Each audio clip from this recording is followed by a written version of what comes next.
Let's do this.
What's up, Toron?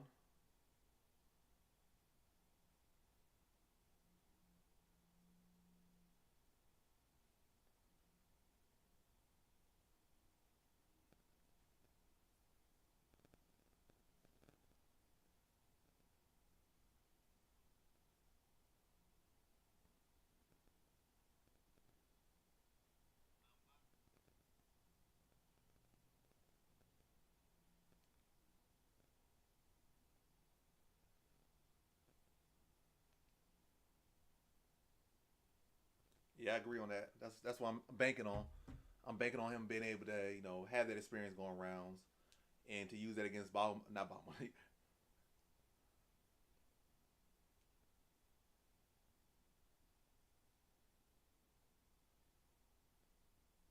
yeah, use it against Torres. And also, the delay, at least from my reactions, because I'm also watching my live stream right now, trying to, be ahead of the schedule, trying to get it ordered.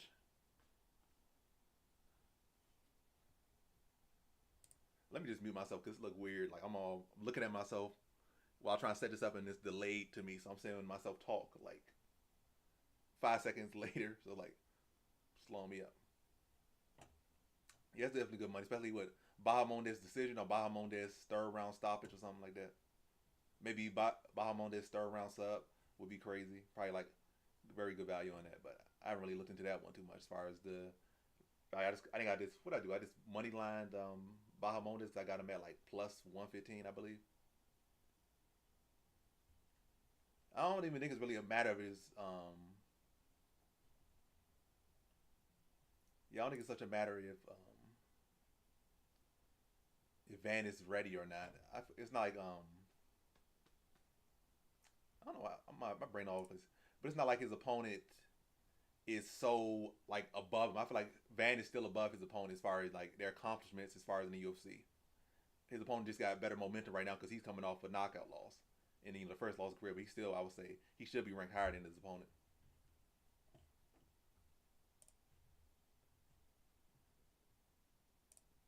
Let's turn that on.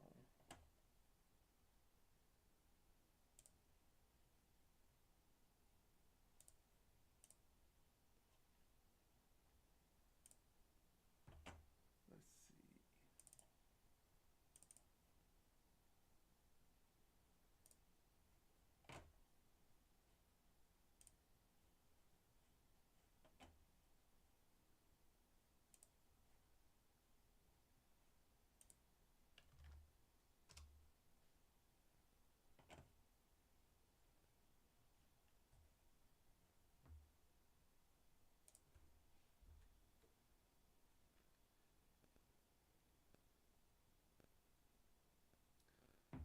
Oh yeah, that definitely could affect me. You haven't sparred in a month after getting knocked out and trying to come back so soon.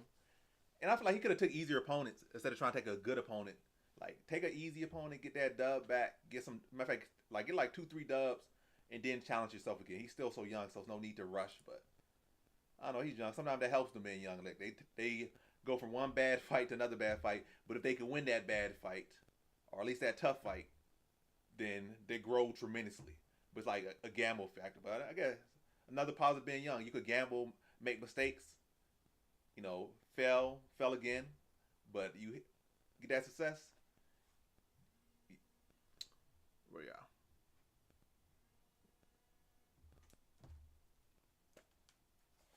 Hello. Um, what you say, ma? Yeah, I get you.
Can y'all hear me well? I turn my mic back on. Can y'all hear me?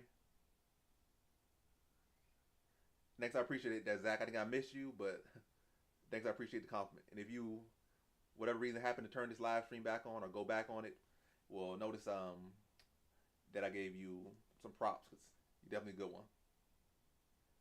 Yeah, hopefully sweep. Yeah, Chares is definitely a tough task for sure. He tough task. I still feel like Van, again he's in a higher position, but Chares, the big issue with him is like he has momentum right now. And Van for the first time in his UFC career does not have the momentum.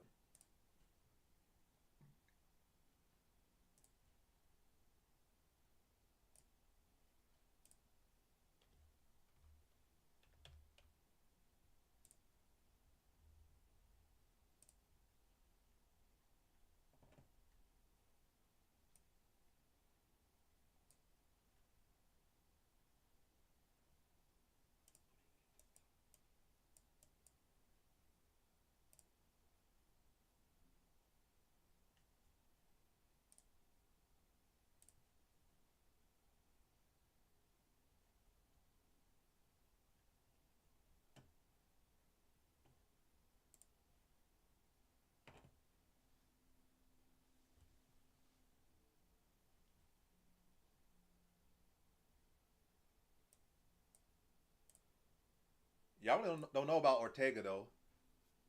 Ortega looked kind of chunky on the scale. Also, I don't know where his mental is at.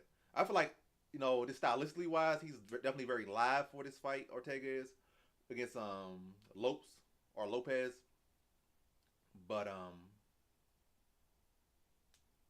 yeah, if he's not coming in shape, the worst shape he's ever came in as far as a fight, not like in life, but like not walking around, but like actually showing for a professional fight, a big fight on the big card, and you come in here like looking kind of chunky. I don't know where his mental is at. Maybe he had a mental crack, or maybe he's still having some health issues. So that makes his fight a lot, you know, lean more so towards Lopez, even more so than before. I thought it was it not yeah, was it not Ortega who had the weight issues because Ortega was the one who made the weight class go up. It wasn't Ortega who made him go up. It was yeah, it was Ortega who couldn't make the weight. They got Ortega short notice, and he couldn't make the weight because it was short notice. Then this the day of the fight he pulled out because of health issues. So it was Ortega who had weight and health issues. It wasn't Lopes who had weight and health issues.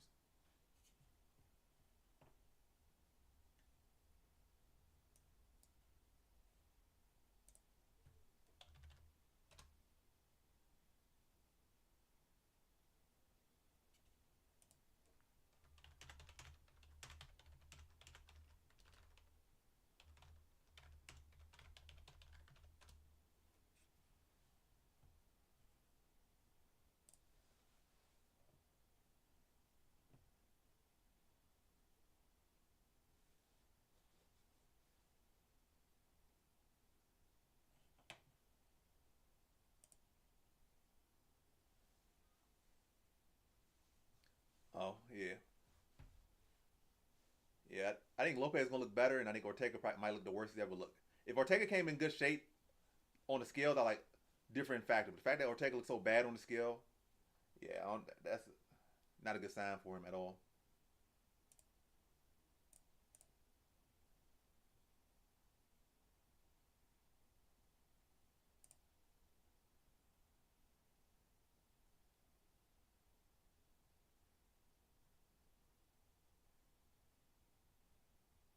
Hmm.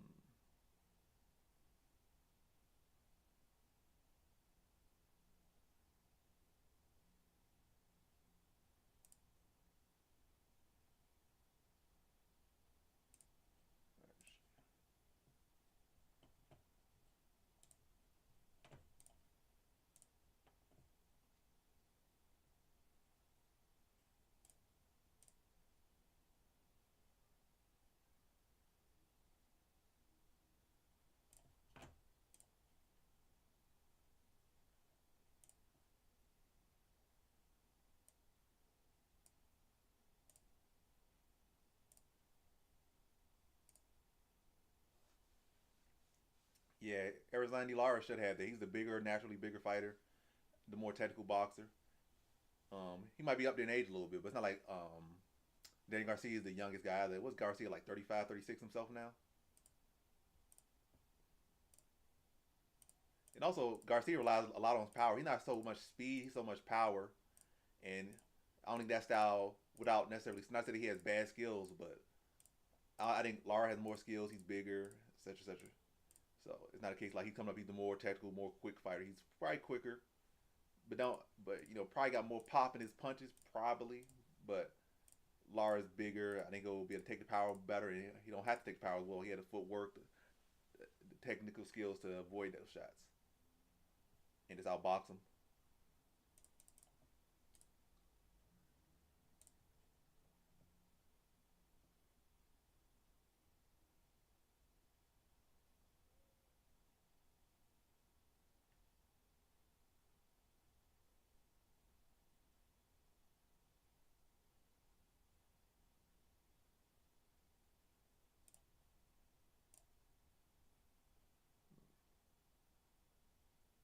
Let's see.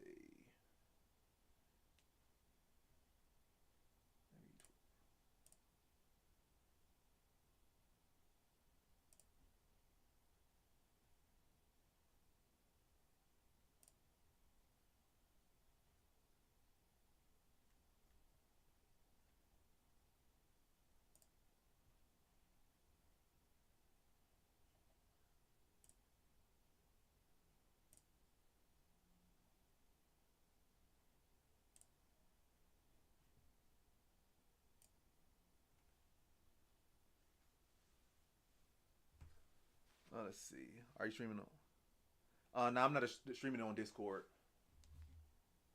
I'm just streaming on here. I might, later on, I'll probably advance to streaming on multiple platforms. But right now, this was like my fourth attempt streaming on YouTube, as far as like this type of content, or this type of streaming or whatnot. So I'll probably again definitely go to IG, go to Discord in the future. But right now, I'm just gonna probably stick to YouTube for at least probably the next four cards, if not the rest of the year, for streaming. And I really don't love Odell Osborne's chances so much. Well, I'm saying I do like his chances to be honest, but I just feel like it's not a good position for him. I can see he was in his own hometown, but he's the older fighter. He's coming off a 3-fight losing streak. It's a Mexico type of card. He's fighting a Mexican fighter who's young and promising. So I feel like unless he stops him or just so dominant, they're not gonna give it to Odell Osborne. So it's either Odell Osborne gonna lose a close decision, or he'll get dominated, or whatever the case be. But as far as for Odell Osborne to win, he has to again dominate or finish for him to win. I feel on this card, he can't win a close decision here. And I'm in DC. Love you too. I don't know how to say your name. How do you pronounce your name? Diraj. And let me turn the fight on now. Let me see. I got too much stuff up. Let me see. I got turn this off. I can turn this off. Now I'm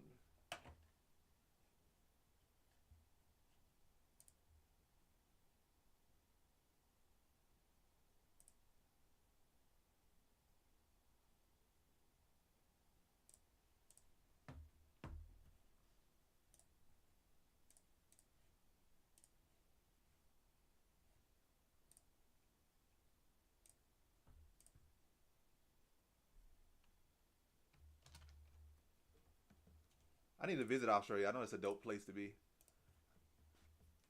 Just gotta avoid the kangaroos, but it seems like a fun place to be honest. Definitely some good wildlife, but I mean not wildlife. I guess good views. The wildlife, I'm not too a big fan of all the big animals and insects, but as far as the views and the weather, I think it seemed like a pretty decent place. Probably got some good food in Australia too.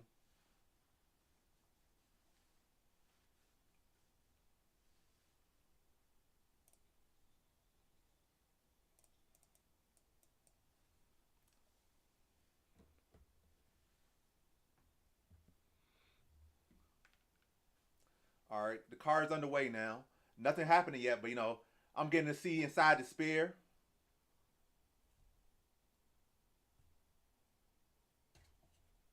I know one thing, they made this card loud. My sound isn't even up like that, and it's loud. I'm talking loud because the sound is loud. I guess they like we paid all this money for this event. We charging all this money for this pay per view, so we're gonna make the audio loud. I thought they try to lure you into the water and drown you. So that's good if they run. But from the videos I've seen, like the kangaroos have been very aggressive. But yeah, the spear is underway. No fights yet, but we're getting a chance to see inside the spear. So far, nothing impressive yet because they haven't nobody came out yet. But I see a bunch of red, one little basic logo up there. But let's see this spear actually do something. Like let's see it open up and do something crazy. Let's see some 3D. Let's see some IMAX 3D or something. Because right now they ain't doing nothing.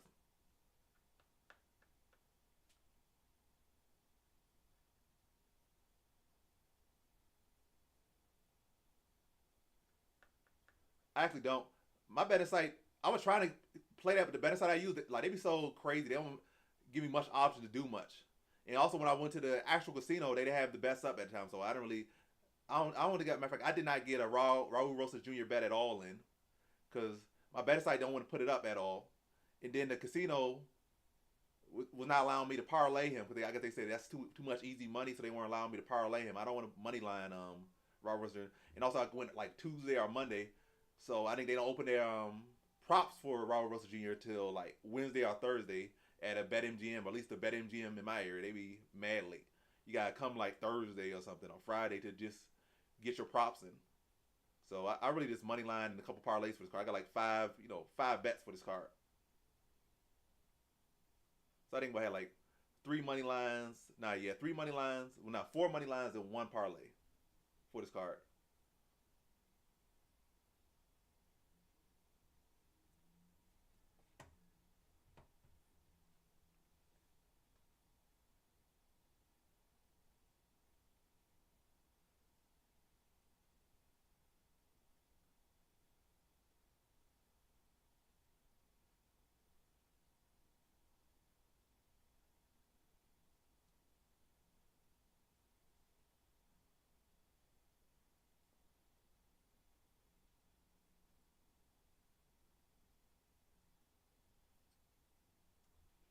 Yeah, I don't know. Like, I feel like, is it really legal in DC? I feel like DC still very crazy with betting. Like, they be, oh, it's legal, but you can only bet if you're here.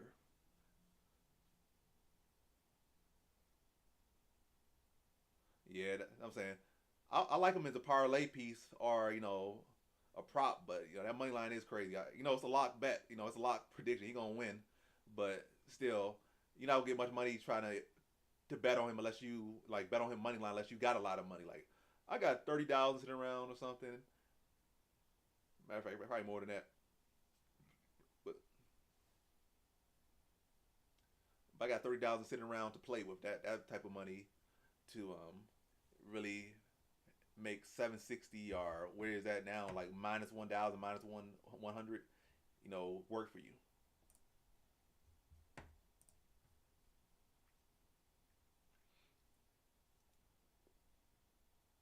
This sphere look kind of small, so that's probably why it costs so much. It don't like it so many people could fit in here. Like it's just one angle. It's not a full circle. It's like half an arena.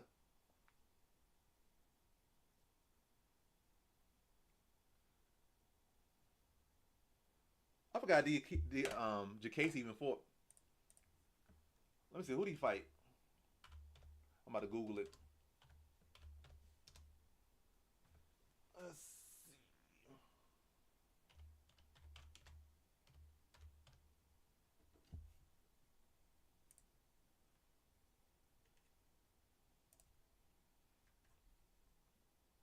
Who did he fight? He fought 10 Wild. Yeah, 10 Wild's a solid fighter. So how did that fight look? Did he like dominate or was it like a real competitive fight? Yeah, for sure, Ball. Ball. We about to make some money tonight.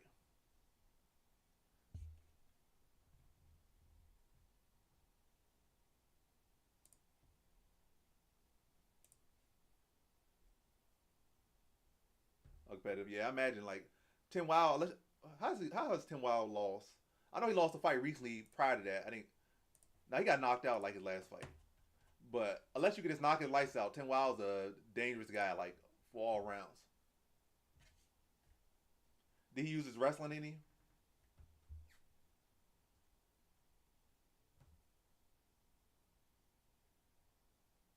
Yeah.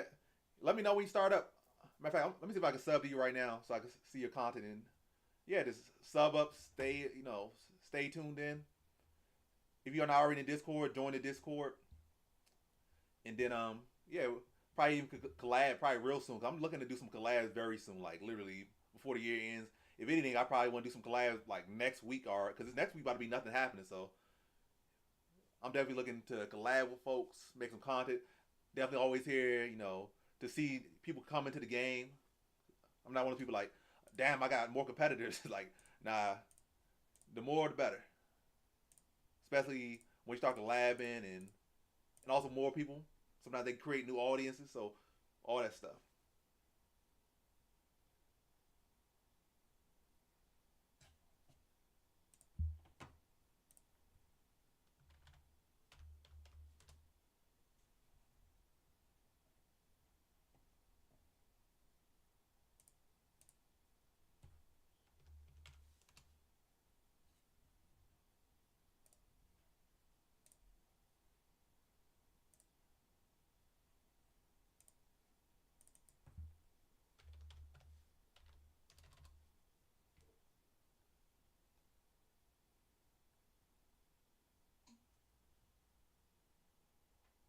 All right, I just subbed to you.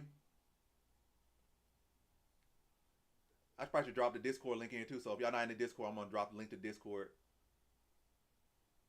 And all you really gotta do once you in this, you don't have to do nothing in the Discord. I'm just saying like if y'all like if whether it's just Matt or anyone else and y'all trying to get in the game or already in the game or just want to be in a video potentially down the stretch and you're not like I'm not a content creator but I would love to hop in a debate or hop in this, hop in that, show up there, show there.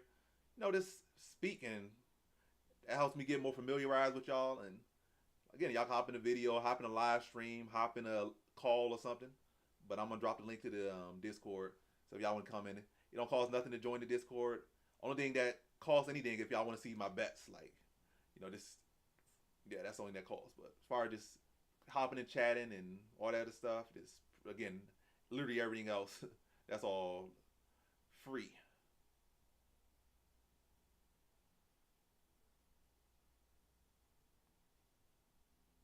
No problem. All right, here's a link to the Discord.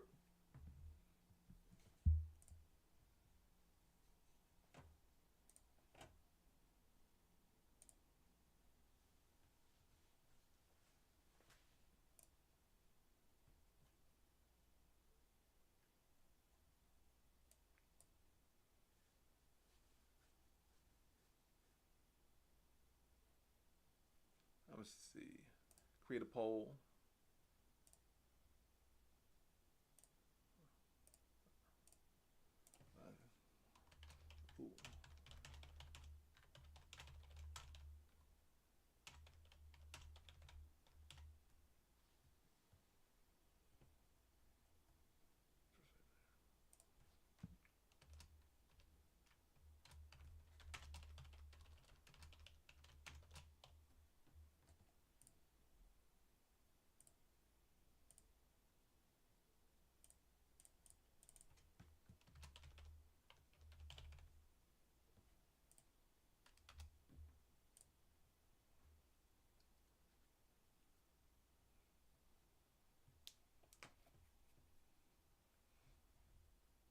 I don't even think Vegas has so much of an impact behind it. I just think, well, it opened up at minus 700, but I think it was pretty good.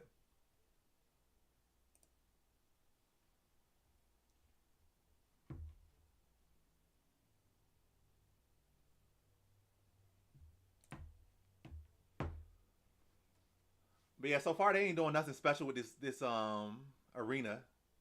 If anything, it looks worse than a regular arena. I'm waiting for them to do something spectacular.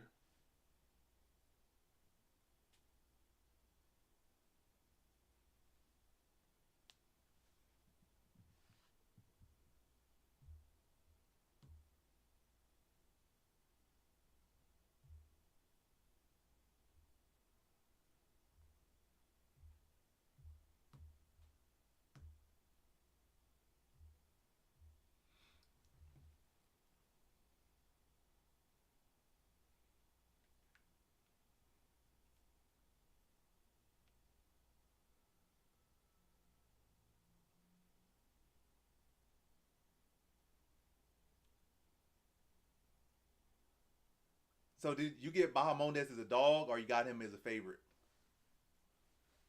And I wouldn't even. Well, I'm not gonna say I would could be mad at going too hard on a 50-50 fight. I can see 50-50 odds, but you know that fighter going to win, or you have very good confidence in that fighter to win, or even decent confidence that fighter to win.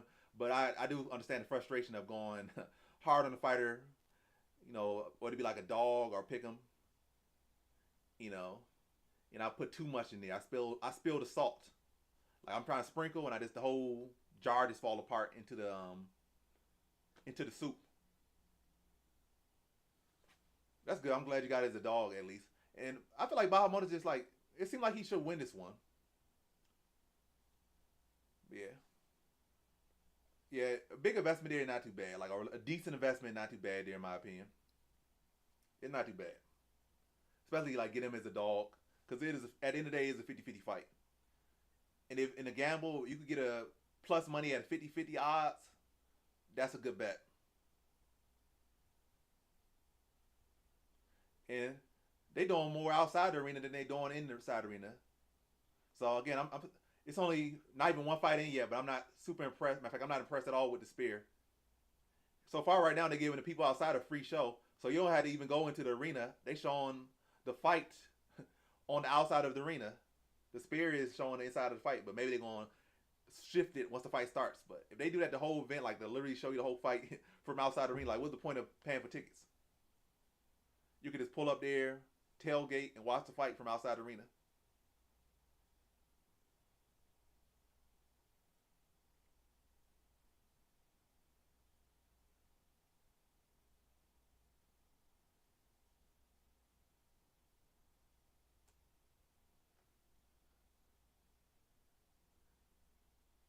You change your name.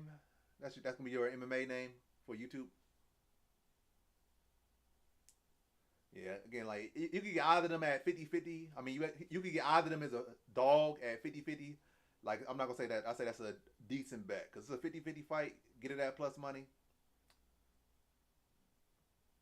That's a decent, like a decent investment. I would say like, did this guy just come in here to take your picture? I like, had to be you.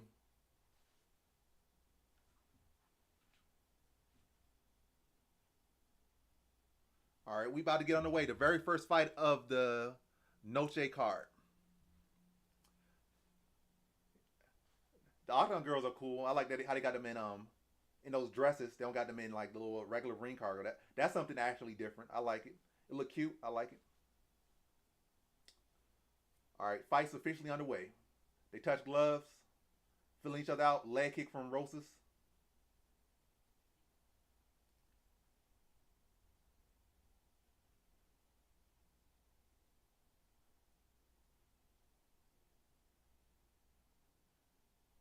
Another inside leg kick from Rosas. He kind of filling out the range with the kicks right now.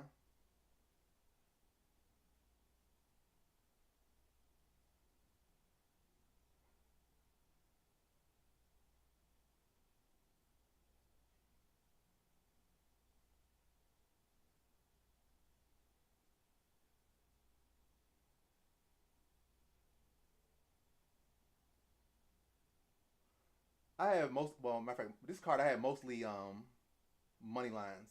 I only had one parlay for this card. But as far as this fight right here, I have no bets on it because I was able to get the stuff I wanted from this one. Like, I was able to get the props I wanted. I wasn't able to get parlay how I wanted to parlay. So like, yeah, and the value just kept going up. And I'm like, yeah, I can't get in like I wanted to get in on it.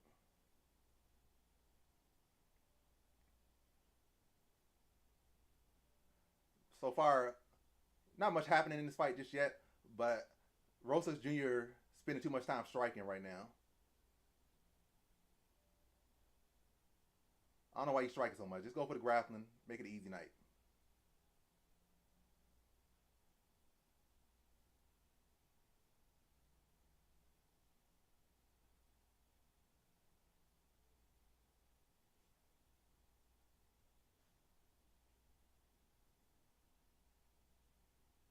Yeah, I think I will handle Rosas Jr. in a street fight. Easy takedown. Now let's sub him easy. Let's make my prediction perfect. Get this first round sub. But yeah, no ego. I think I could take him.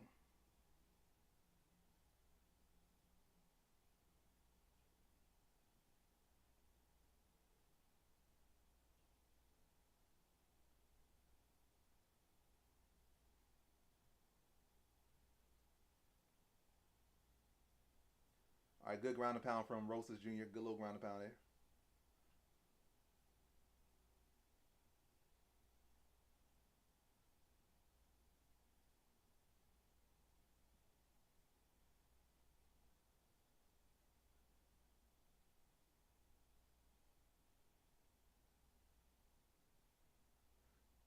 Oh, he almost passed the side control, but Quing was just able to get maintain the half guard.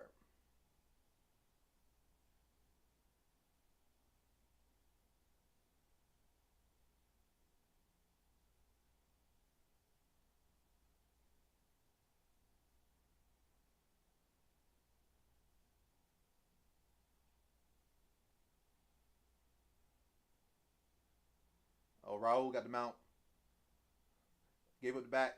Choke this man out. Choke this man out. Get him out of there. Get him out of there.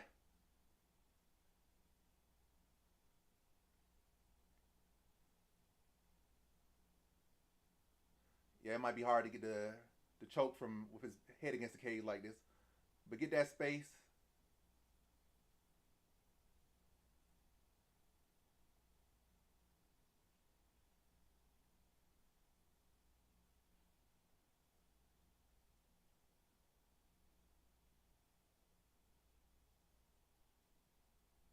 Good ground and pound from Rosa Jr.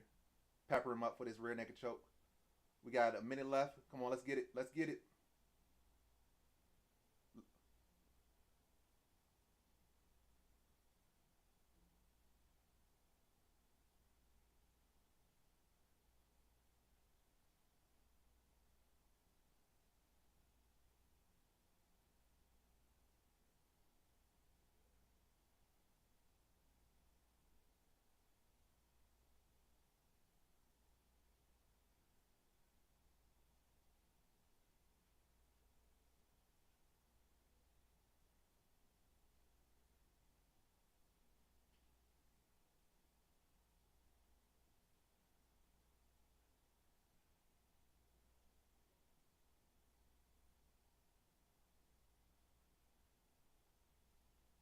Like Ari Queenling's gonna make it out of the first round. It looks like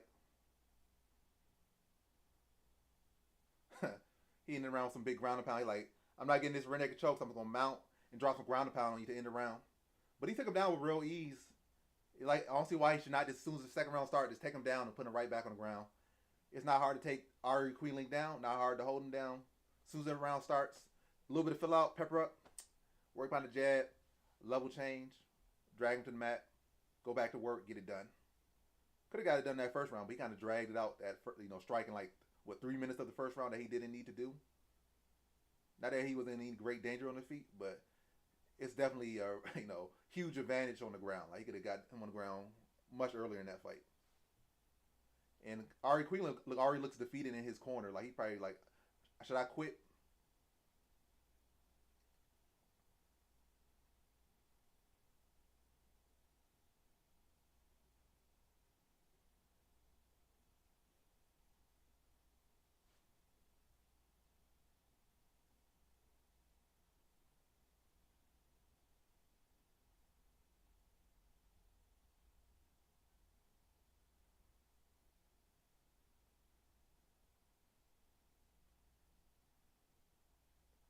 Start the round with an inside leg kick from Rosas.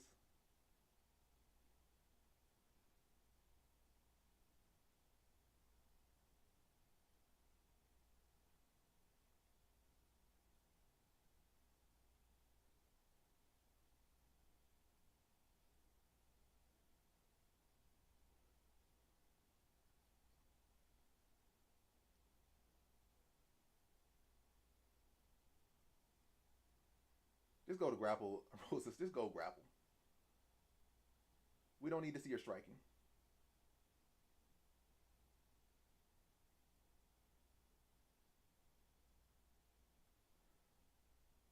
That was not even a nut kick. That was clearly on the kneecap.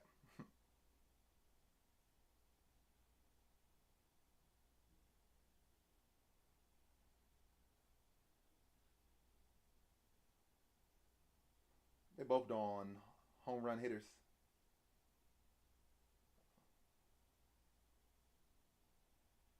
He telegraphed that. So all Richie Long was able to see it.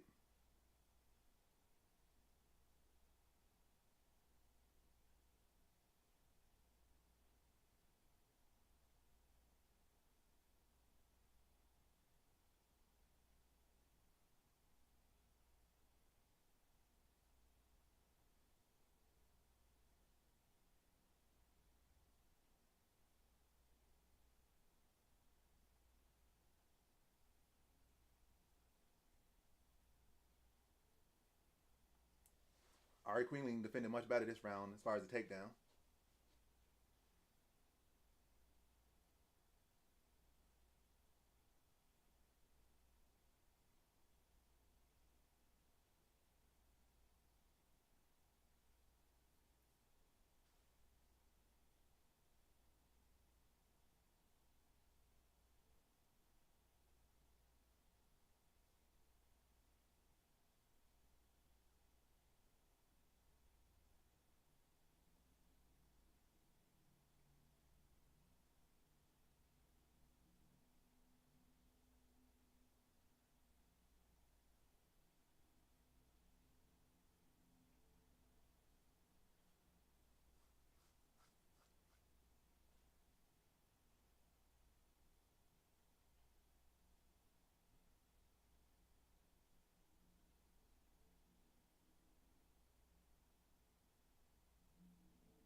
I don't know what the next fight is right now, but you tell me what the next fight is. I'll tell you who I picked, and I think if I can remember my prediction, I know who I picked. If you said the fighters, but method might have in round might be a little bit off from what I predicted because I'm not directly looking at it right now.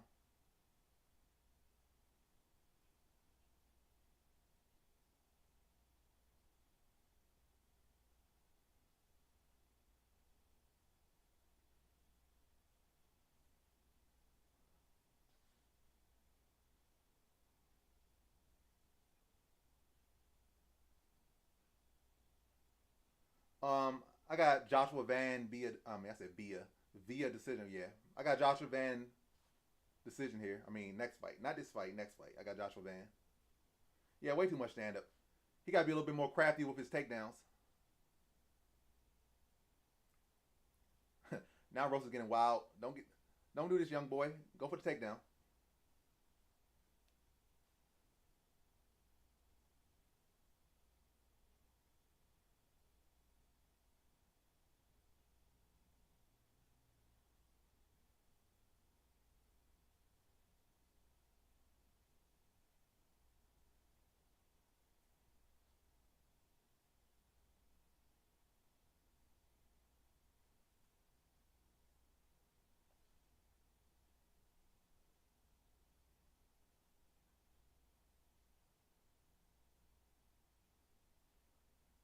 Thank you. I appreciate that.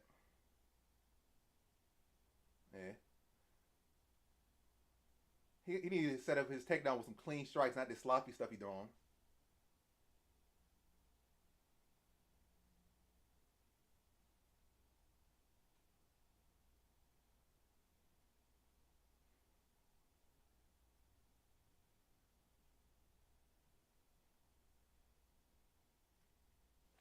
Ari Queeling actually won a round, or I don't know how you say his name, Arichi Ling or whatever.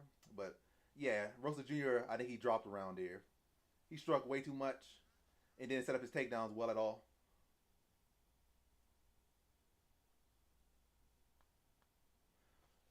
But yeah, he just need to go hard for the takedown, be smart with it this round, third round, to win. But it shouldn't even be a case of that you need a round against this guy to win. So far it's looking like a bad look for Raw Russell Jr. Is he really like crazy struggling? No, but this is a fight he should just dominate. This is a fight he should have got done in the first round. It should have been a second round. Should definitely not be a third round. But here we go.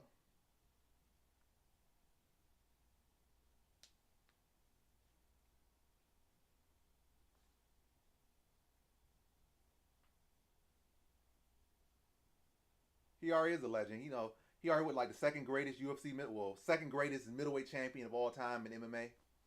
So Aldana's already a legend, and I think he could pick up some wins. Some more wins, especially if he picks his fights well. He could definitely pick up some wins. I still think he could beat a lot of guys, but as far as the elite guys, some very tough fights out there, and they're not getting any easier. Matter of fact, I think he has a better chance at light heavyweight, in my opinion. I feel like he'll do very well at light heavyweight. I feel like he could potentially be a champion at light heavyweight. I'm not saying it'll be easy, but I feel like he has a better chance of becoming champion again at light heavyweight than he does at becoming the middleweight champion again.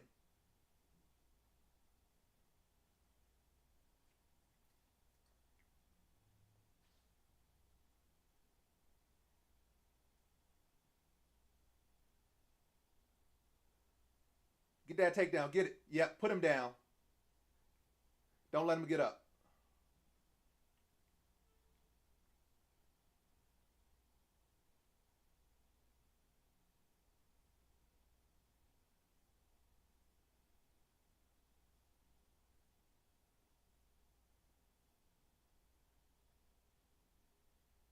Oh yeah, slam this man. Don't let him get up. Now dog him.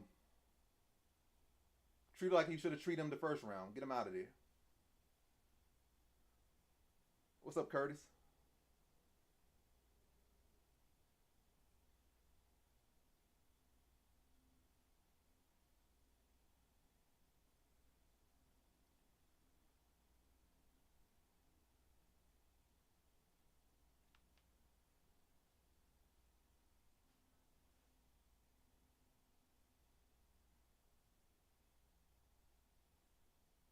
Um, Russell Jr. is in control right now, but I just feel like he dropped the second round. He dominated the first round. I think he dropped the second round just a little bit. Now he's fully in control in the third round. But yeah, he's got to keep control here. He's gonna win a decision. But I feel like this fight he needs to get a finish to keep his stock high. Keep his stock where it's at.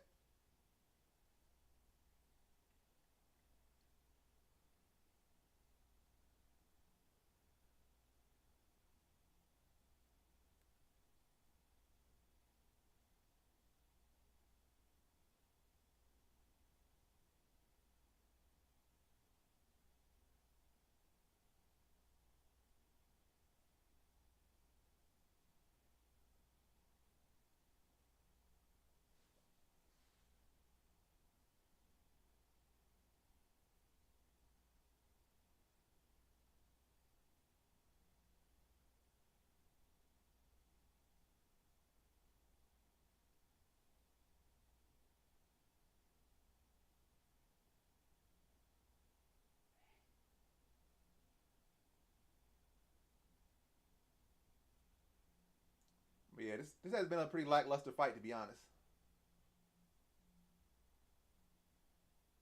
Yeah, very vulnerable. The funny, well, it's not even funny, but I think I think yeah, I think what I think. I think Hooper is Hooper striking better. Yeah, I think Hooper striking down is better than Rosa Jr. But he's definitely more vulnerable than Rosa Jr. because Rosa Jr. got that big jaw. He got that crimson chin, so he's not as vulnerable because he got that iron chin. But Hooper has better striking, but his chin is glass.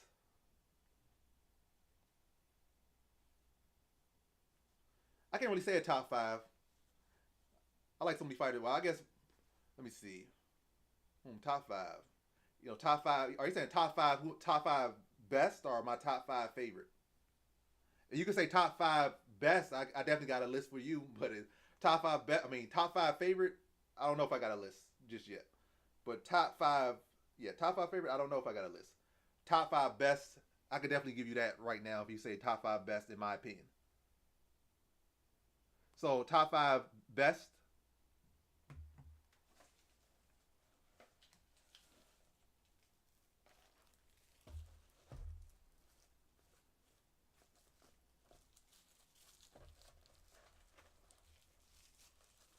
Some more mukbang action.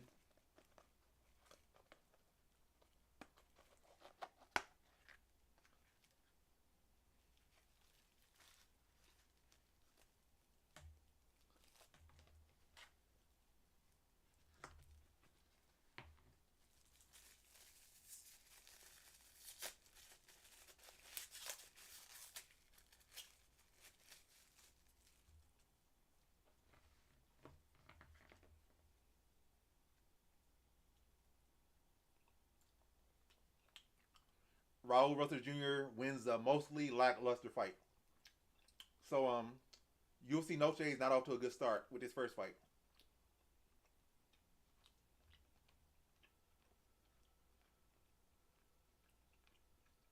And I think it's only like 10 fights on this card, so we on to our second fight of 10. Only 9 more fights left.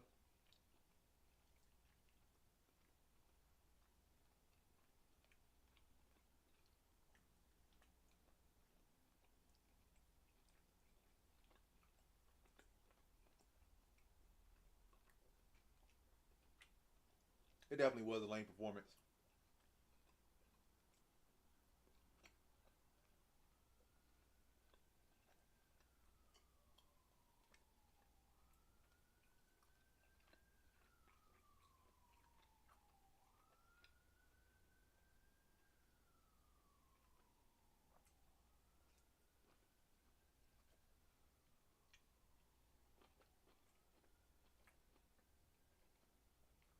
He was content to just win. That's all he was. Content to just win.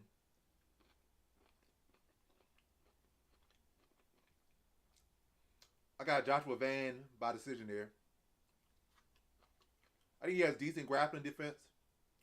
I think he's the better striker, and I feel like he pushes the better pace, and he's gonna have we're gonna have Chares on the back foot a lot.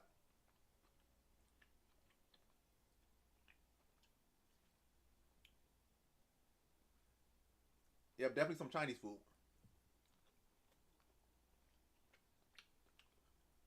Definitely Rosa Jr. won this fight.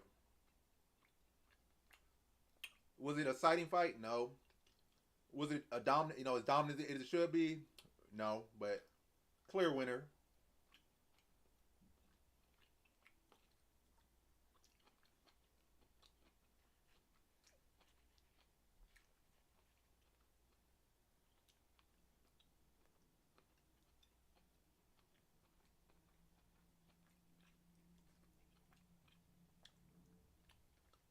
But I feel like the next fight can't help but be exciting.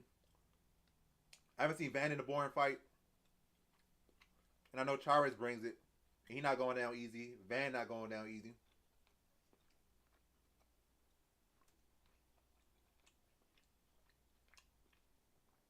Yeah, his status after getting knocked out. That's a really that's a big concern.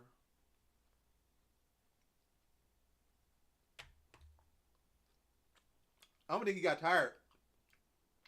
I feel like In the Johnson fight, yeah,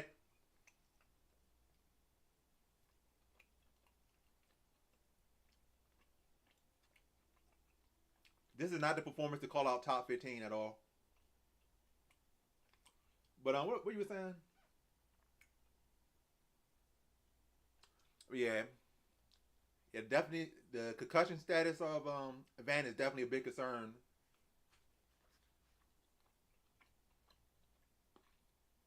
I feel like this is also one of the close matchups on this card.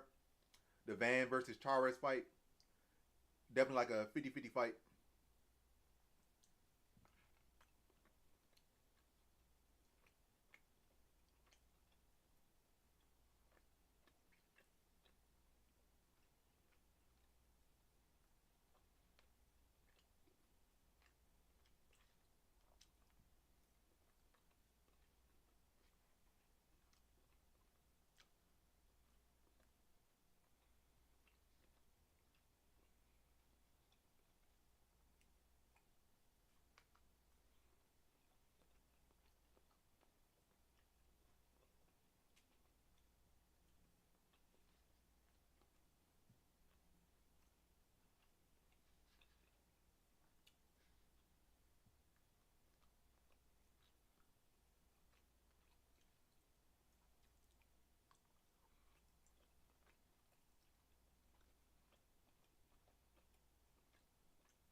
This is definitely vintage me right here. Back when this channel used to be a food review and predictions channel. Now it's just been predictions for like what the past, what, like 2018, 2019.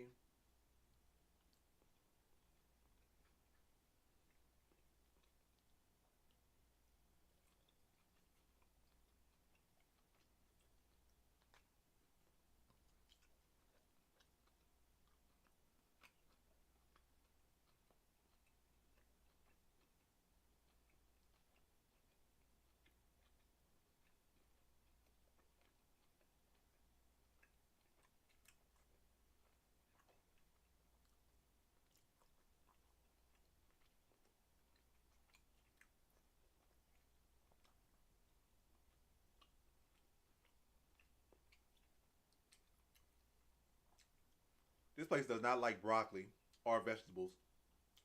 It's like a pound of meat on this side, and they got like just three broccolis.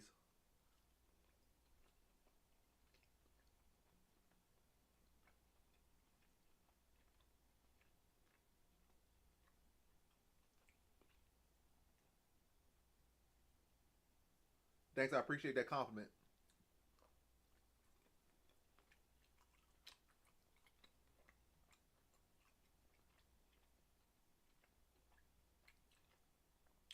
Yeah, they need to give me a job ASAP. I could be the Stephen A. Smith of MMA.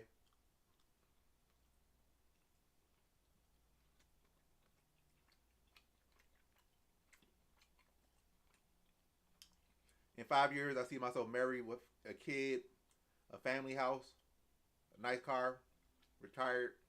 It's like, nah.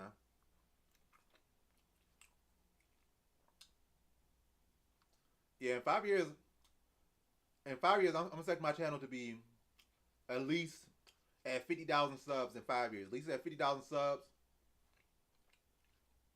I'm expecting to be actually noticed by like the major organizations like MMA, like I said MMA, like UFC and PFL and Bellator. I expect myself to be noticed and recognized in the community, like legit recognized, not like kind of like a niche, but like, oh, you know who I am. Expecting to collab with a lot of people, collab with fighters, have expand my content a lot. Yeah, just expand my content a lot, grew my following a lot, grew my actual public image a lot, built my brand up, and like truly, have made it in the next 5 years. I expect to truly have made it.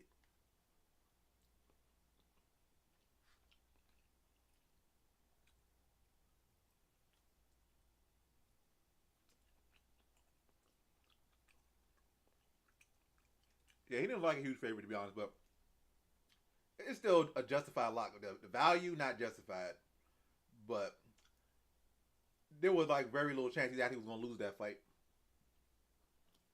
So as far as his chances to lose that fight, he was locked. But the way he fought like a minus 400.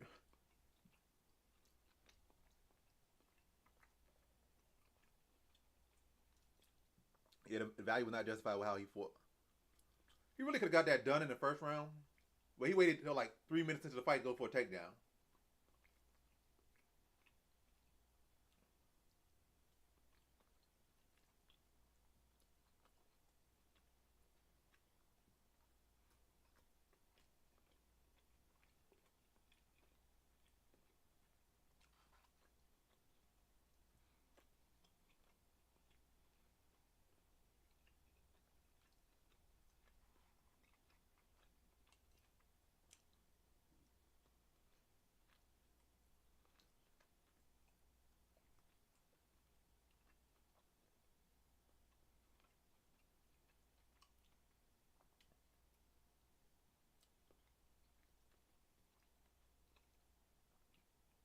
Nah, some random Japanese place.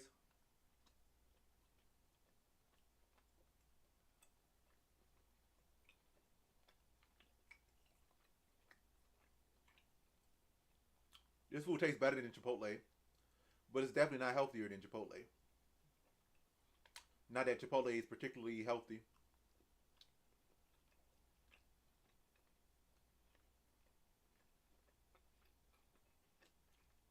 Yeah, yeah, short notice for Van. So, did you say you're the top five favorite fighters for me, or the top five best of all time? So, I'll just give my the top five best in my opinion.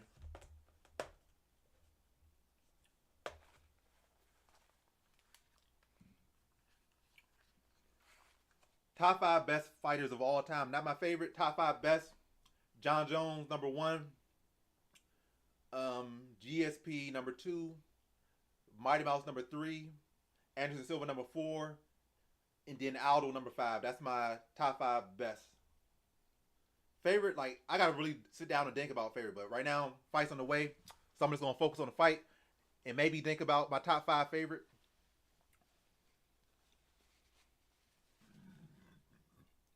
Excuse me.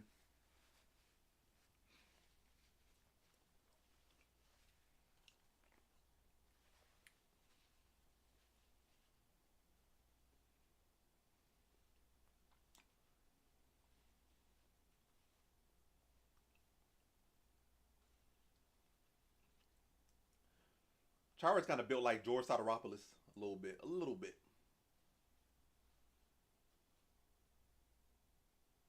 So far, Chares started out with some good kicks, good body kicks, good leg kicks, checking the kicks well. Chares coming out with a smart game plan on the feet.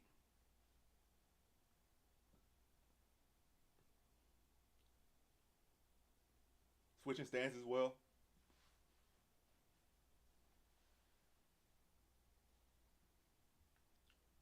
In the top five. So let me see who did I miss in the top five. Who in the top five do you feel like I missed? Fedor.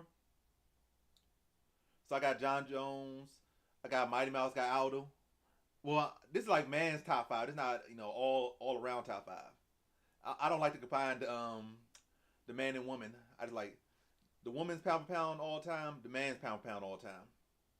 Cause then you gotta start having Amanda Nunes in there, Chris Cyborg, and it gets real confusing.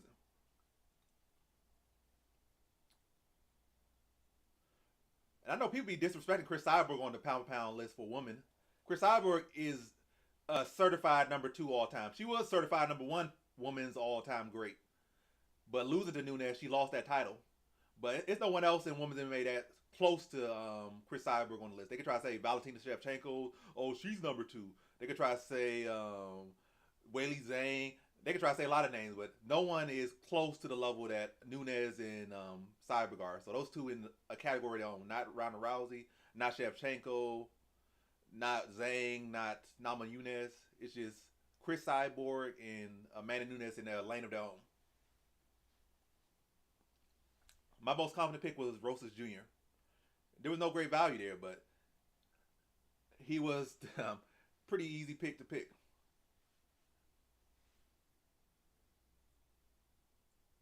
Yeah, exactly.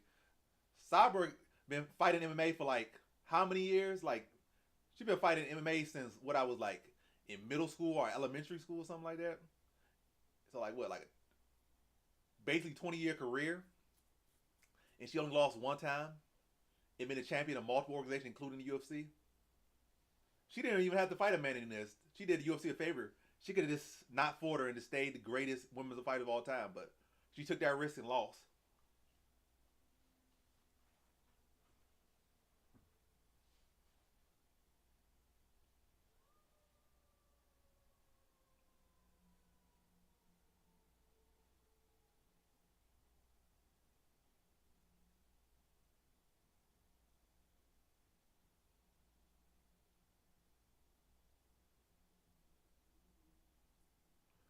Yeah, those leg kicks are adding up for Chares. He already chewing up Van leg. We still in the first round. Yeah, Chares came in with a good game plan. I don't think Van's fully prepared for it. But Van does have a tendency to lose the first round. And he is a dog, so maybe. I mean, he's not a dog like value wise, but as a fighter, as a person, he's a dog. So,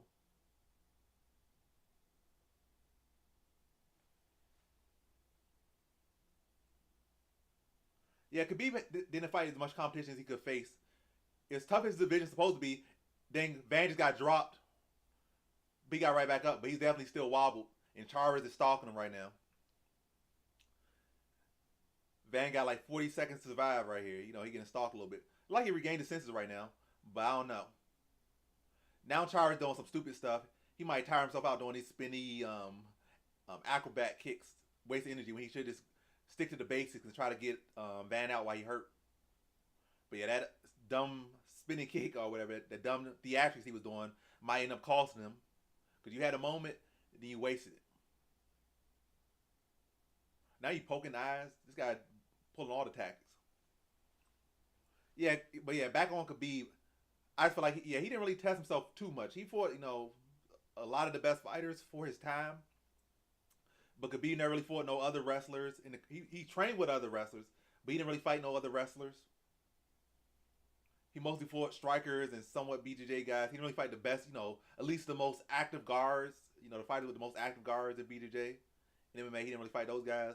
He didn't really fight too many wrestlers. He didn't really fight no one younger than him. And then he retired way too soon.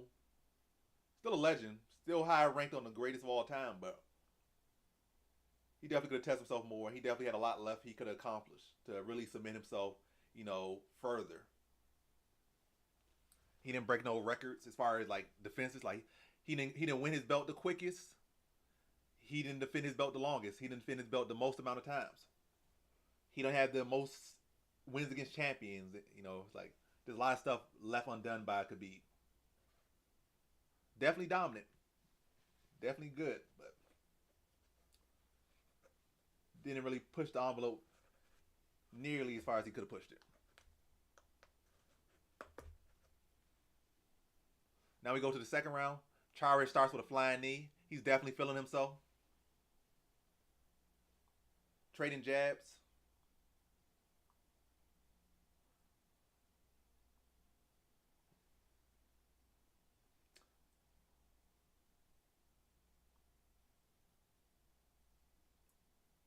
Chares with another leg kick. Now Van responds with a leg kick. Van's still a game though. You know, he got rocked, took some good leg kicks, but he's still right there, still pushing the pace. Well, still trying to push the pace a little bit. Chares can't afford to slow down because that's what Van likes. He likes the fighter to slow down. He starts to break you over the course of the fight. But already a better round for Chares. I mean, for Van. Nothing crazy happened, but he's landing much more. Now he's getting those body shots. It's a good combination to the body from Van.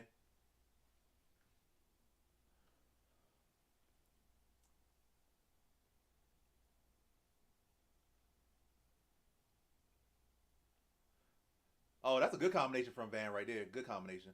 Good body shot. Oh, it like Chares rocked. Chares rocked a little bit. Oh, good overhand. Oh, good body shot. Oh, Chares like he about to be done. He about to be done. Oh, he about to get stopped. Yeah, just as you said that, you jinxed it. You jinxed it for all the people betting Chares. As soon as you said, oh, he not pulling to come back, Chares getting teed off on. He got nothing left. That body, another body shot, good combination. Oh, good headshot. All that confidence Chares had, gone. He like a beat up puppy. Getting dogged down. Dang. Dang. Boy getting whooped. Dang, he don't know where he at. He hold on to the cage. Oh, that's like crazy. That's like, oh, that's like crazy. He was rocking up. Then Chares grabbed the cage, then did a spinning back fist and rocked Van. His Van was looking like he about to stop him.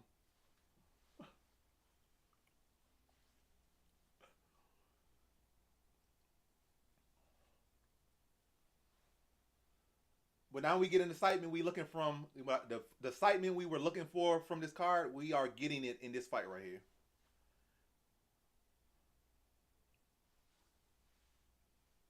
Yeah. But you can't really say a cage grab is illegal. I don't think, unless you're trying to use it to stand back up or not get taken down. But it's no rule against grabbing the cage to set up a spinning back fist. It definitely confused Van. Like Van, like,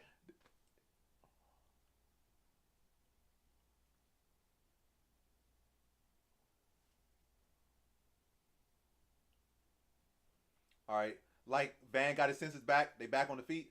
Van about to go back to that body. Chares' body definitely hurt. And I don't think it's recovering. That body is done.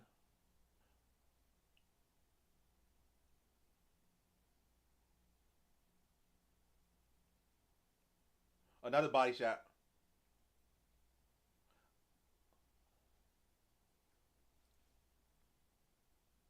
Oh, that crazy combination right there. That kick didn't really land with a lot of torque on it, but still looks funny, looks good. Entertaining at least. Oh, good 1-2 from Chares. Oh, good 2 from Chares. This fight is swinging. Oh, Chares like trying to go for a guillotine. Oh, this might be over.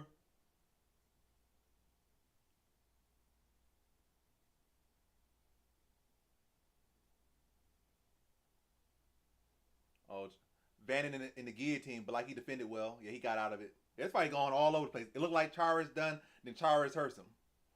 Like Chares done, then Chares hurts him. I don't know how to score this round because you could score this round a 9-9 to be honest, in my opinion, with how it's looking.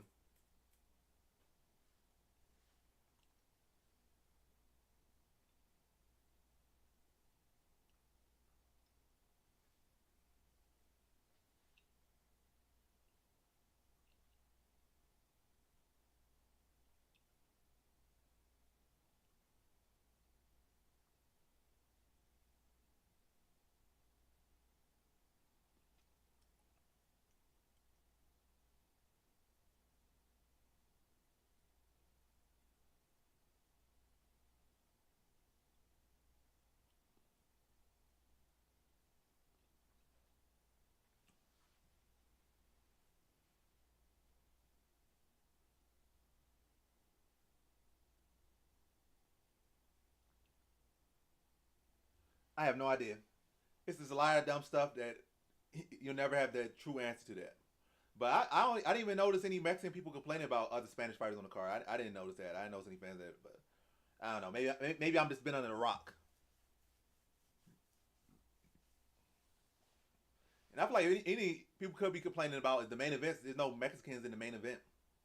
I mean, it's a good main event. I don't really feel like there's no. What is it like? The only Mexican champion right now is Grasso. I don't think Grasso could carry a card, especially a card this expensive. But or a pay-per-view card at that.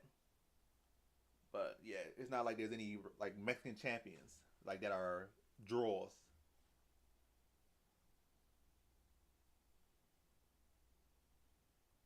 I don't know how you could complain about. I feel like Ilya versus Max Holloway is a much better fight for a Noche card, Noche main event.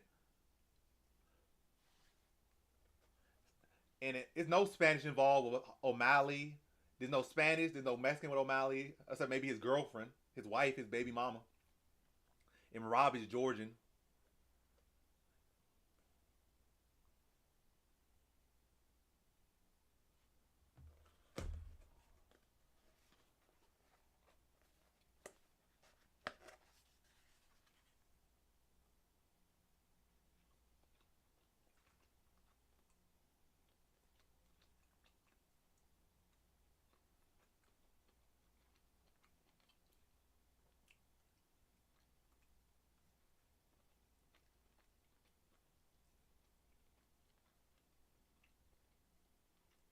Good comment.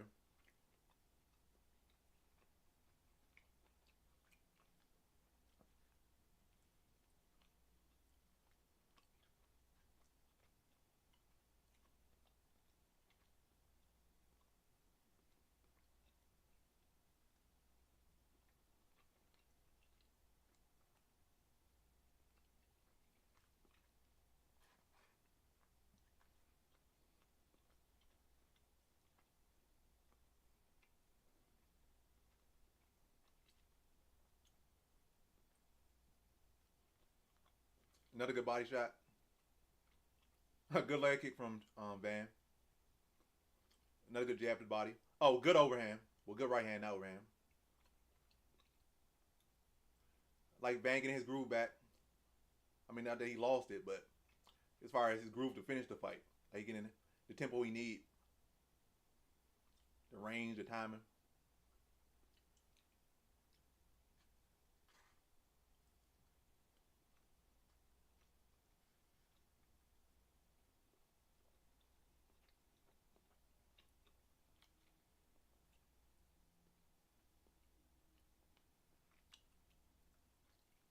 Chares tried to go for a trip and he tripped himself.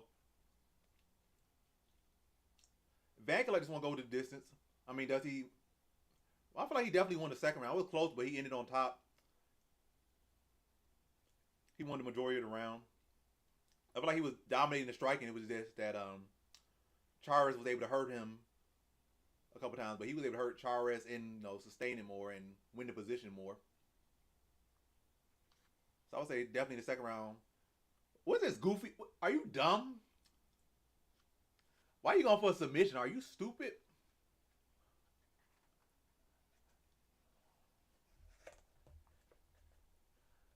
Sometimes fighters just do some dumb stuff. Why you go for what is it, knee bar? You are a striker, but hey, maybe you'll get it.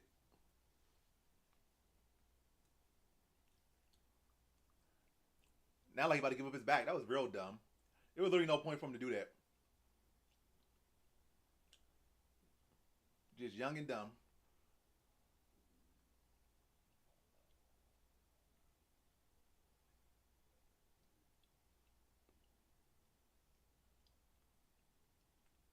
Now you going for a takedown. Hey, he decided to turn into Khabib mid-fight. Hey, it's probably enough to win the decision for this round. I mean, win the round and win a decision. But hey, maybe it's a smart one. Maybe concerned that Chares will do something wild and catch him. So like, let me just wrestle him the rest of this round and win it. But like, you taking a fight where the guy's best at or better than you at.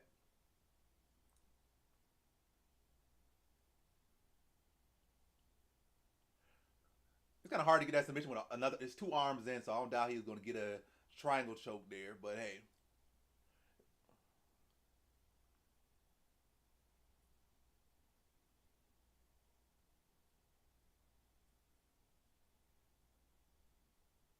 They must got a bad angle on that sub because it was never close to getting hit because he had both arms in. You can't get a triangle with both arms in unless you like Legolas, like you got the biggest legs in the world and the strongest grip. You're not choking nobody that got two arms in with a triangle. Triangle choke.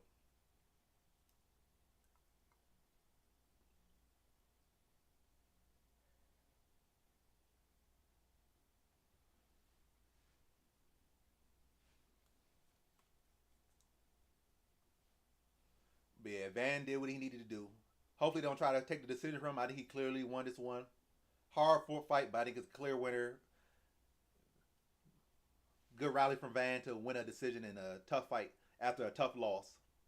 But let's see. Hopefully, the judges don't rob him. How do y'all feel about this one? Do y'all score this one for Van or y'all score it for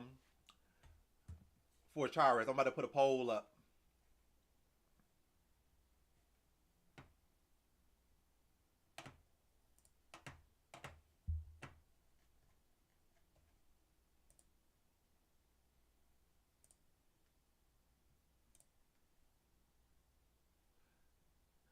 I feel like it was a crazy round, but yeah, crazy round, but the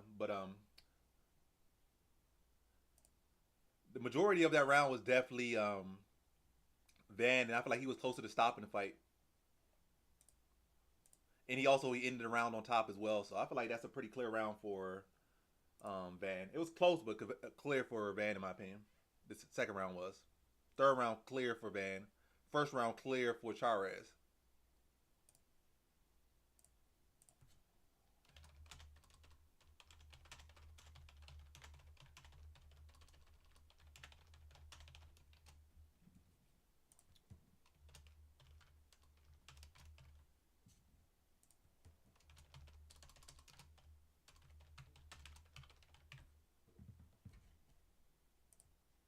All right.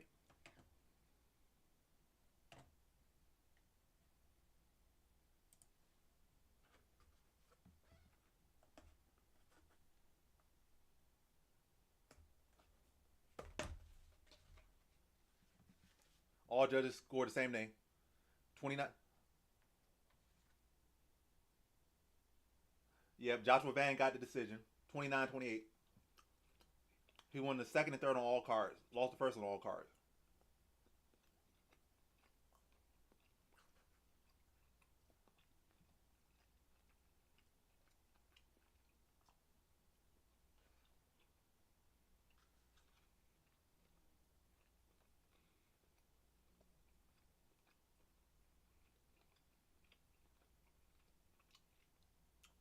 He says cardio looked bad. Your cardio looked good. You were in a hard fought fight, and you still were the one pushing the pace in the third round on a week's notice. He was the one who had a camp, and you outworked him.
Yarui's up next, and I got her in a parlay.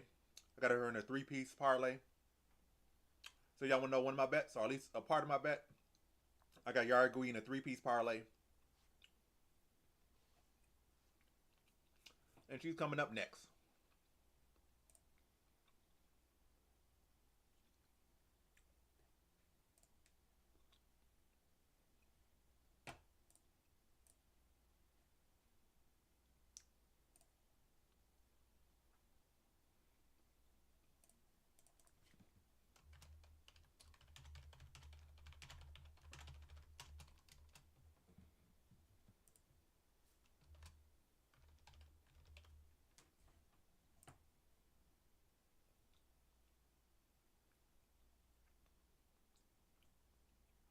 Neither. I'm on this site called Pack 22. So I'm on neither of those. I use BetMGM. Like physically, I literally go to the casino for BetMGM, and I bet on like website Pack 22. Well, what am I looking up?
Yeah, I do like it to go over the distance.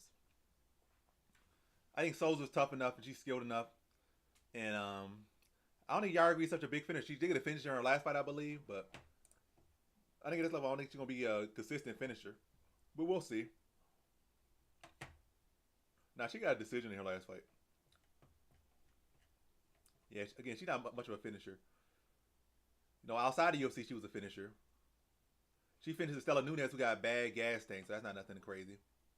And she also got dropped by Stella Nunes, so yeah, I think decisions are good. Pretty likely there. Yarui decision is the path.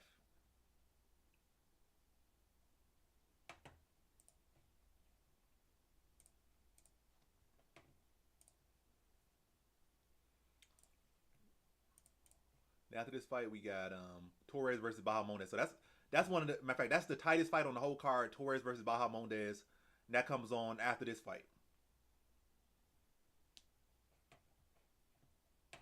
Then we got the fan favorite, like the fans main event. We got Aldana versus Caked Up Norma Dumont. That's the fight. 2 fights from now. And matter of fact, all three of these fights I have a lot of interest in. Not to say that they're gonna be so exciting, but I got some bets. I think. Matter of fact, I got bets on all three of them. So these next 3 fights, I got bets on all three of them, or at least involving all three of them. Which means if they lose, I lose a bet. So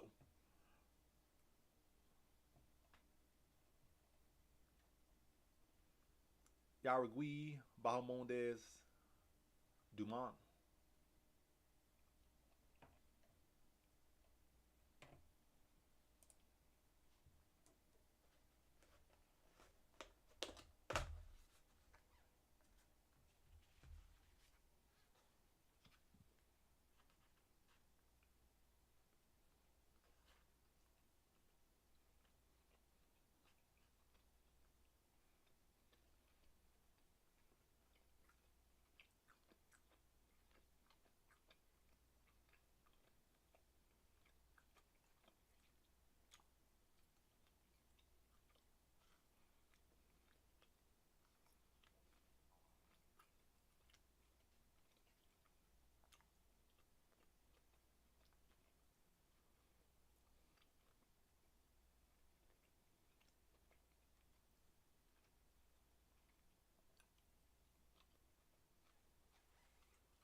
I don't want. I do. Why can't I speak English? Why can't I speak English? But I don't know why the odds makers love Yarui so much. I'm not talking about in this fight in particular, like not this fight in particular, but in general, they give her such crazy odds. Like she averages like minus 408 is a favorite. Like she's in her 5 fights, her average is minus 408. Like she has not accomplished nothing to be an average minus 408 fighter over 5 fights. For the most part, she looked like a minus 200, minus 150 fighter in general, not no minus 408. But yeah, the fight's underway. First, Yarui starts with a jab and a outside leg kick. Well, that was an outside leg kick. It was leg kick. I guess it is outside. Inside leg kick. Yarui starting off to a good start, looking clean.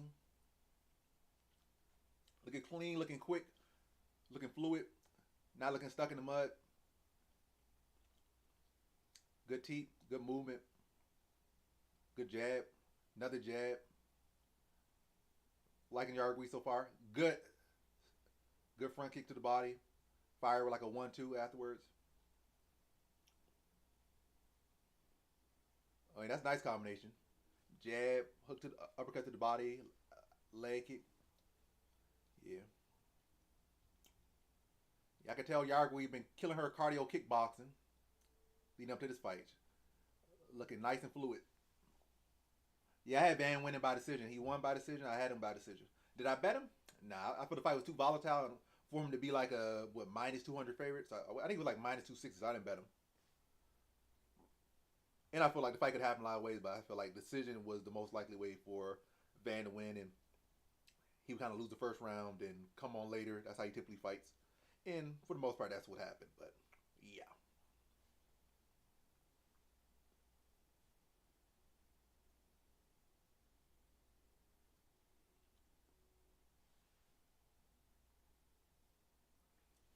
I never saw no quit in Van in the first round. I saw some quit in Chares in the second round, but I never saw quit in Van. And Van not gonna be quitting in the first round. He typically drops the first round in this fight, so he's not gonna quit off a bad first round because he typically does have not the best first rounds. He's a rallier. He's a slow cooker. Yarui got to stop exchanging with her, Yarui. Just keep boxing. Don't get in that whole 50-50 exchange. Keep moving your feet. Keep working on the jab. Because that 50-50 exchange will get you knocked out. You don't have the best chin, my woman. I said my guy, my woman. Gender accurate.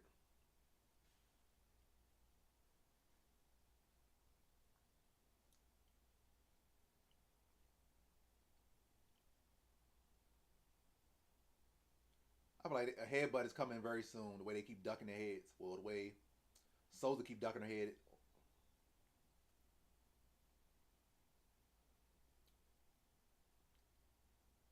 Yeah, Yarui looks much sharper on the feet. Souza got to make this ugly. I don't want her to. I want her to lose. I don't care if she gets stopped, sub, TKO. Oh, good flying knee from Yarui. Did a good elbow.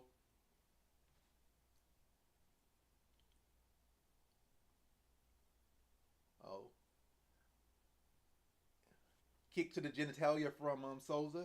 Brief stop to the fight.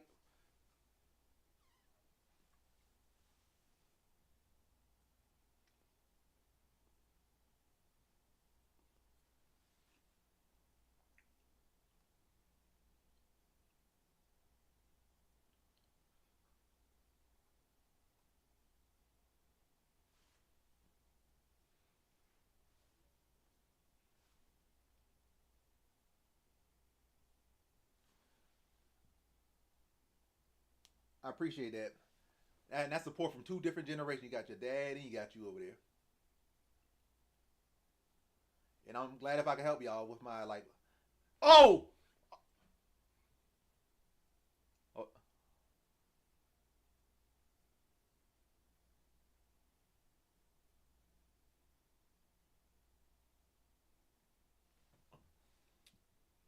I turned my eye for the fight for a second to look at the comments, and Yargi get her glass chin cracked, got her back taken, got tapped. Well, she didn't get tapped out. She got put to sleep.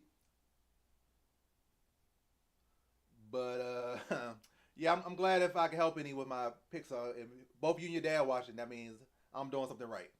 But that's a wrong pick right there.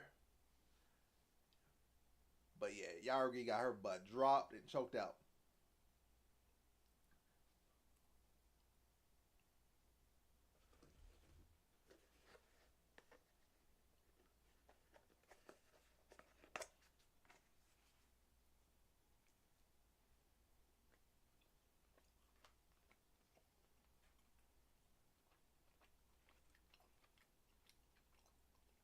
Yeah, the odds were a bit crazy.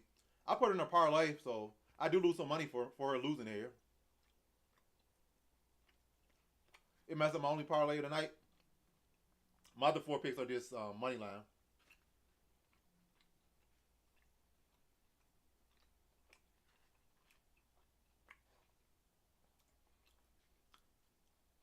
Yeah, Jargui did not learn her lesson. She got a glass chin, but she keeps getting in these 50-50 exchanges. Like, keep working behind the jab, keep throwing teeps. You don't have to go out there and try to throw so much combination. Especially when you go in there with a fighter who has power. If you go in there with a fighter who has power, don't risk it. I can see if you go in there with Sam Hughes who don't got power, or so and so who don't got power. But you go in there with a fighter with power, just move your feet, move your head, work behind the jab, work behind your kicks, get your combination off, then leave. Don't go in there and throw no hooks with a hooker. Your chin can't keep up with it. She's not built for it.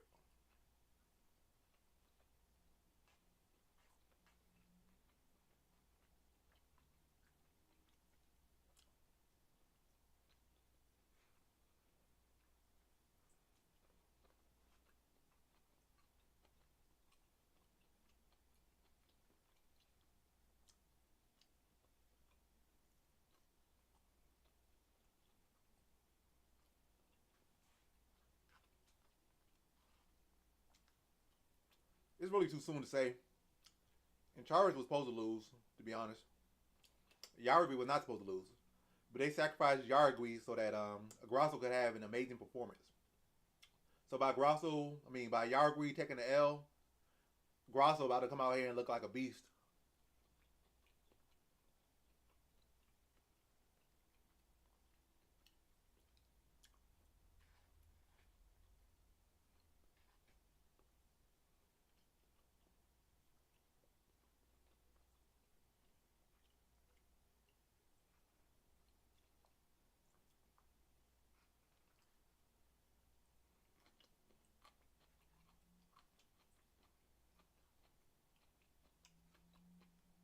Yeah, I got Grasso too. I got like what? Got her money line.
Got to protect yourself at all times. She had that arm down, wasn't there defending her.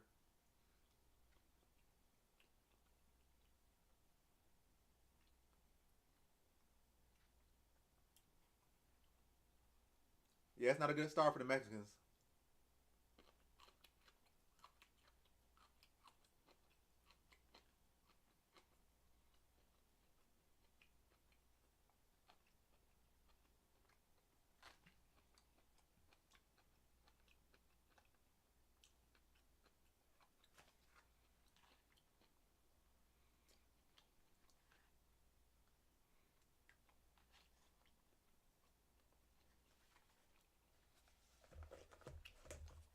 We go on to the next one.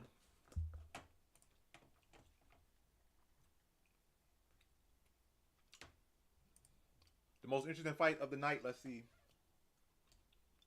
Well, one of the most interesting.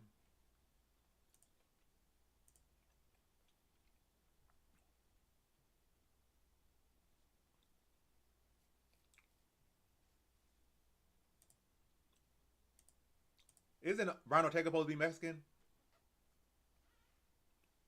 Not very confident in Bahamondes. That's my lowest confident pick on the card.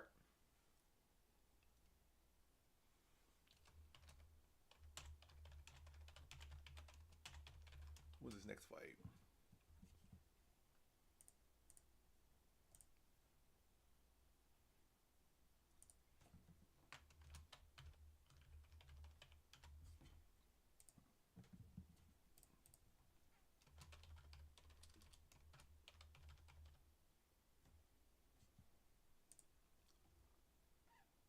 Ortega is American with Mexican family. So would I still make him Mexican? Or I guess say Mexico not actually an ethnicity or something. So there's no such thing as being Mexican, I guess. I don't know. Yeah, I think Bahamondes should win, but it's a big if. I feel like he'll get out of the first round. It's not like he's been a guy that's got stopped so much, especially not in his UFC career. So it seems like he should be able to make out the first round. We have not seen Torres beyond one. So it seems like the narrative should be Torres come on strong first round. If he's not unable to get it done in the first round, Bahamondes should be to get a beat him over the stretch. But we'll see. Yeah, it definitely looking like that. But we gotta look and see. The smarter, more intelligent fighter, more skilled fighter just got knocked out in the last fight. So at the end of the day, it's a fight. So a lot needs to change. But yeah, but it don't really matter about because the parlay I had Bahamondes on just got cracked. Nah, I got Bahamondes money line, so he not even in the parlay, so he's still good. So I still gotta stay invested with this one because if he lose, that's some more money I lost. If he wins, that's some money I won. So yeah, next one coming up, I got money line Bahamondes.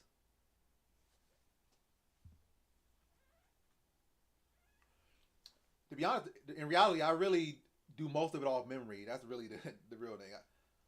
I do most of them off memory, but the fights I can't really remember or I feel like I need to look back in more. I will look back in more. Like so, the ones I have not seen are like these newbies coming into the UFC or late notice replacements and whatnot. I'll look them up. Fights I may have missed, I'll look those up. Or fights so close, I'll really gotta look in and see where mistakes are being made by fighters, where their strengths are, where their weaknesses are. But yes, you've been in UFC, and you got like a couple years. Most times I just already know how you fight and what your strengths and weaknesses are. The other guy can exploit it. But yeah, I appreciate it. Thank you, Shin Diddy. How do you say his name? I want to say it's or is it even actually a name or is it just like a bunch of letters thrown together? But let me know. But I appreciate that donation. It means a lot.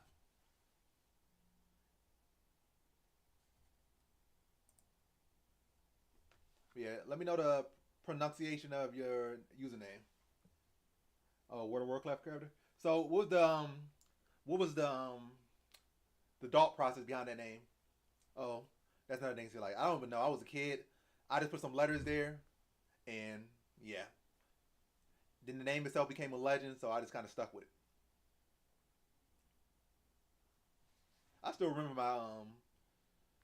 my childhood usernames from like all my like websites and stuff. Oh, randomly generate. They had that function on there. That's actually a nice function to just have a random generator because sometimes you just be like think about making a name and you just throw the most random thing. Like, is it just a? I'm just trying to get to the game. Just give me a random name. Oh, you made him up your PSN.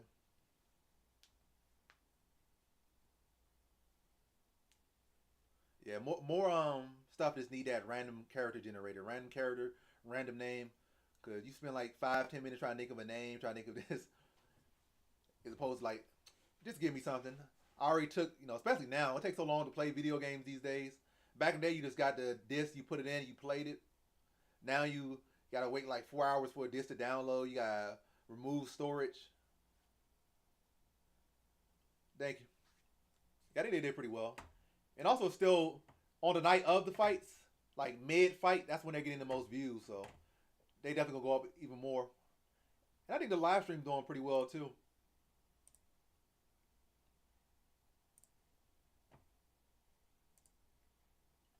Let's see. The live stream doing okay. I would say it's doing nothing crazy, but the views on the rest of the video is doing well. That short I just dropped doing well.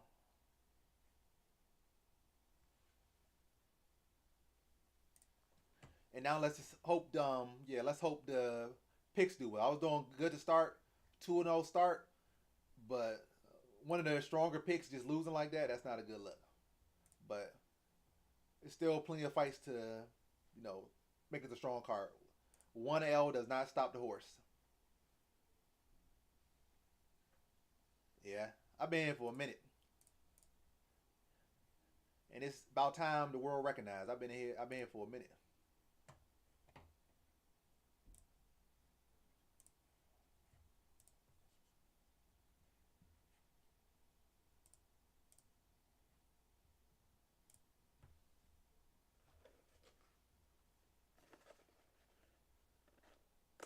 Brandon Moreno became the first Mexican UFC champion at UFC 263 on June 12th, 2021. That fight ended faster than they wanted to. That's why they drag in this next fight.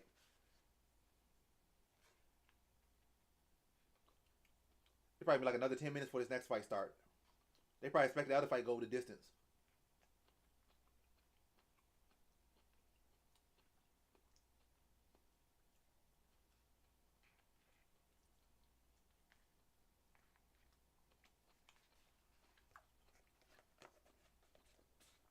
That's another thing I need to get. I need to get like one of those sound switcher things. So when like I get donations or subs or whatever, I can hit a button and you got like a sound, like a rewarding sound, like that people want to hear, addicting, rememberable. When people donate, I get that sound. I think what's called a sound switch. I forget what it's called.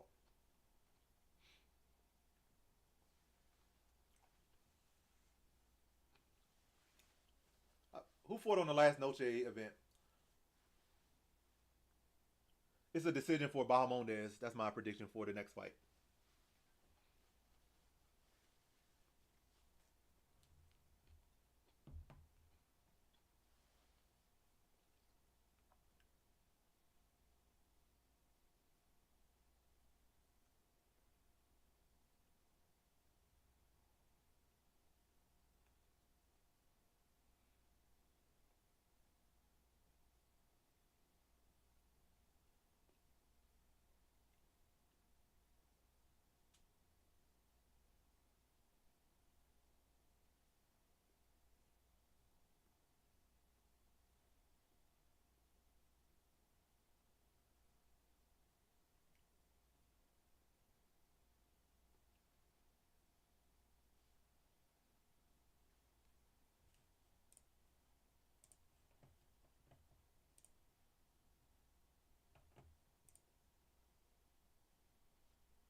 Yeah, that's my same as Zach Dalt. I feel like Bahamondes is the cleaner striker. He has much more experience going rounds. And it's kind of like Torres. We have only seen him get these quick finishes. We haven't seen him actually have to battle over rounds. And also, it's not like I think I noticed from rewatching Torres' last fight, he got rocked in his last fight. It wasn't like it was a flawless victory. He got rocked in his last fight. So his striking didn't even look good his last fight.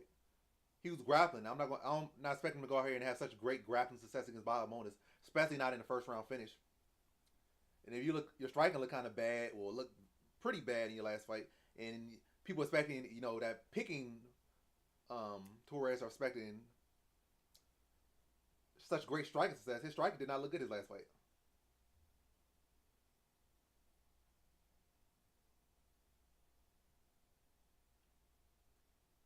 That's a dope right there. You got framed out of there. So who's the main event on that card? I remember Frem getting starched, but who's the main event on that card? Was that like a Brand Moreno card or something?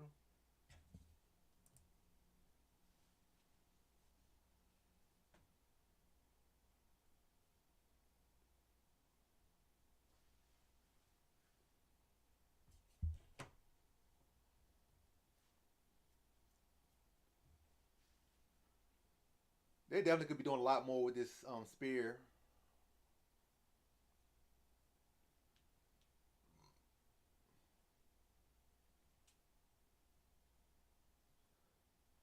That worked out perfectly for you. You got cheap tickets, and it probably was a good, exciting card.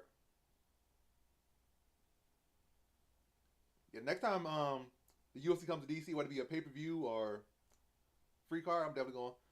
And I'm definitely looking to try to go to like a big Vegas card in the future. Like I don't think it's gonna happen this year, but next year I'm definitely looking to go to some UFC cards, like not in the city, like not in DC, but they got UFC card in Vegas or something, or somewhere nice. I'll go. They had a PFL card. They had a couple PFL cards here that I didn't go. Maybe I should go to a PFL card. I also feel like it'd be cheaper, the PFL tickets.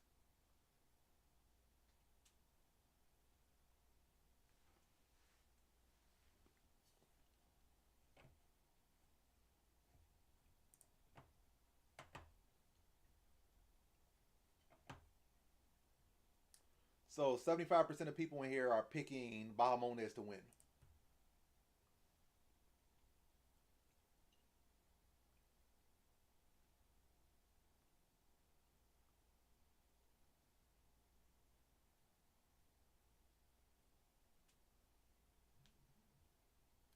Yeah, that one should be cheap, especially when the main event fell apart like that.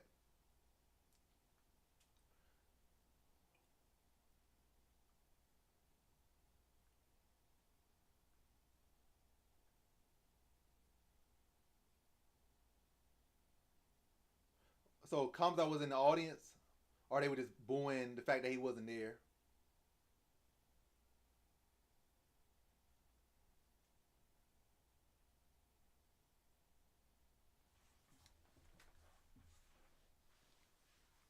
Another commercial. Yeah, they dragging this fight like, yeah, we only got 10 fights and we down two. We only got 8 more fights. Let's drag it. That's not a bad pick right there. Bahamondes sub definitely good. Subs are definitely there when you got a fighter who's exhausted. And Torres, we don't know his gas tank. All we can say is most likely going to be questionable.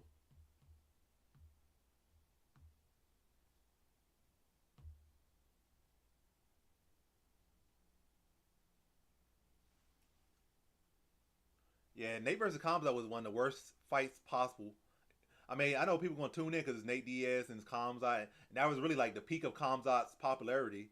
And Nate Diaz had a lot of popularity. He still did, like he still did, still does now. But yeah, that fight was going to sell a lot. A lot of people going to tune in, but that's just like a crazy fight. That's like you're going to just pretty much feed Nate Diaz to the wolves, a former lightweight versus a huge welterweight. Yeah, Kamzat. I mean, Nate Diaz is about to get ragdolled again, like he got ragdolled by Roy McDonald. That's that worse. And where will you see it? So you got like good seats for like $80 because the main event fell out. Are they like, nah? That's the blood nose.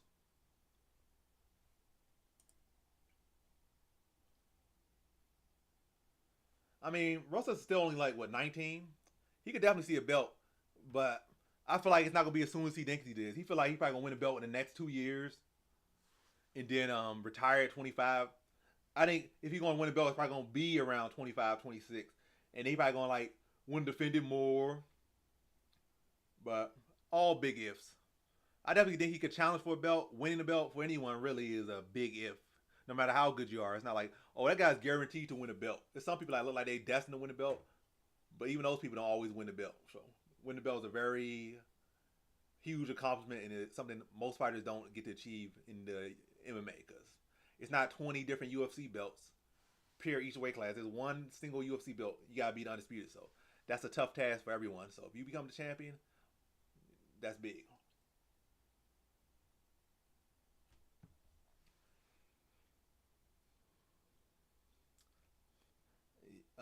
I can see Kamzat beating everybody. To be honest, I'm not saying I'm picking him to beat everybody, but I can see his path to victory. I feel like in the first round he could beat just about everyone in the first round. But the thing is, can Khamzat beat people beyond that 1.5 round? Could he beat anybody beyond that 1.5 round? Especially in a 5 round fight? Hard sell. But if they just had, half fights, like, 1.5 rounds, a round and a half, Khamzat would be the MMA GOAT.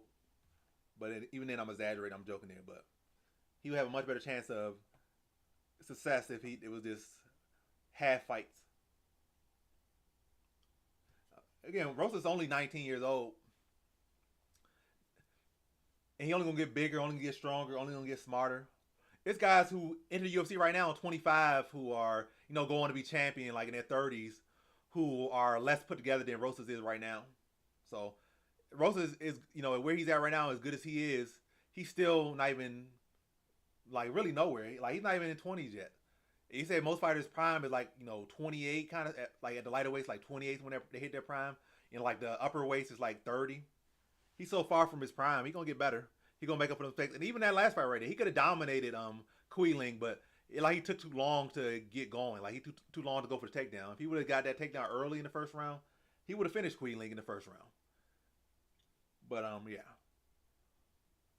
yeah, he already a big 35. He only going to get bigger. And then probably around his 23, he probably going to be like a huge bantamweight and be in good position and a good age to win the belt. And then by his mid to late 20s, he's probably going to be prepared to move up. But yeah, again, he's only 19. And we have seen his striking look better, but it's still not his it's not his main thing. His grappling is his main thing. What's up, Silky?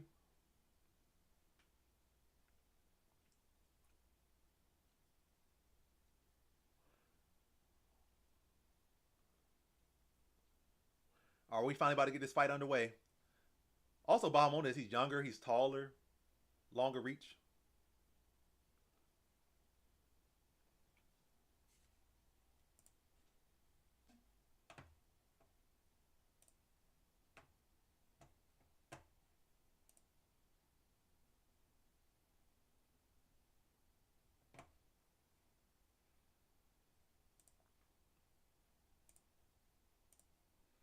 So Bahamondes is at 71%.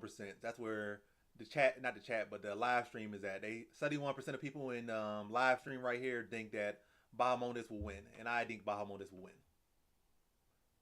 But if you haven't entered your pick for this one, feel free to enter it. You got Torres in this one.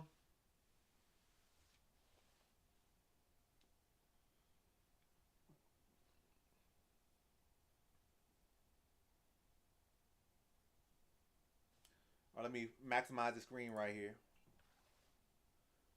Regardless, we're about to get a fun fight, I think, here. I think both guys going to bring out the best of each other. Let's see what they bring. And I definitely liking this these ring card girls' outfit. I'm loving it. Classy, beautiful, cultural. They need to do more of this for events. Like when y'all go to like a different country, especially doing like a different country's holiday or something, or big event. Well, they're not in a different country. They're still in America, but it could be for different countries when they go to different countries, or when they go to for special holidays, they could give their ring card girls different outfits. Mexico.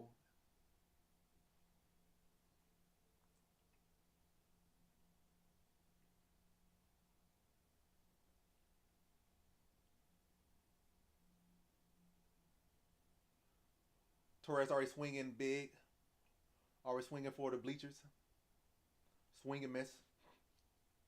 But also right now they just trading leg kicks. Trying to find their ranges.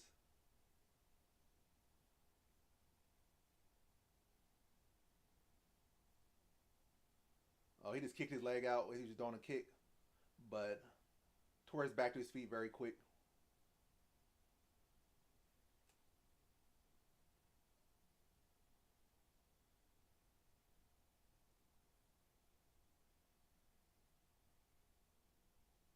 Let's see, what is this comment?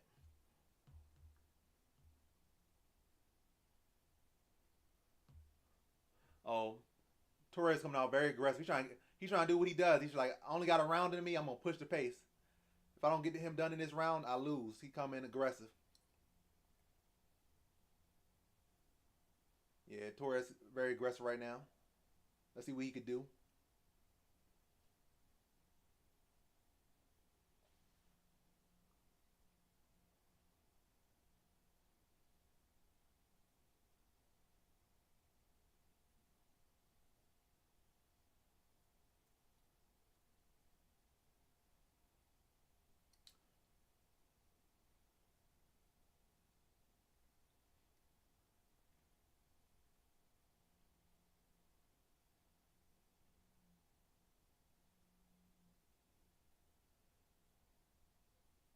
Oh, good right hand for Bahamondes.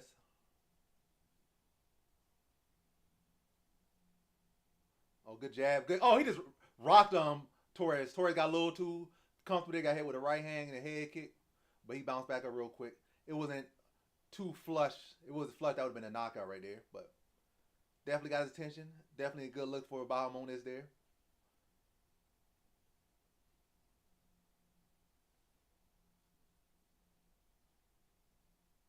Oh, good body kick from Bahamondes.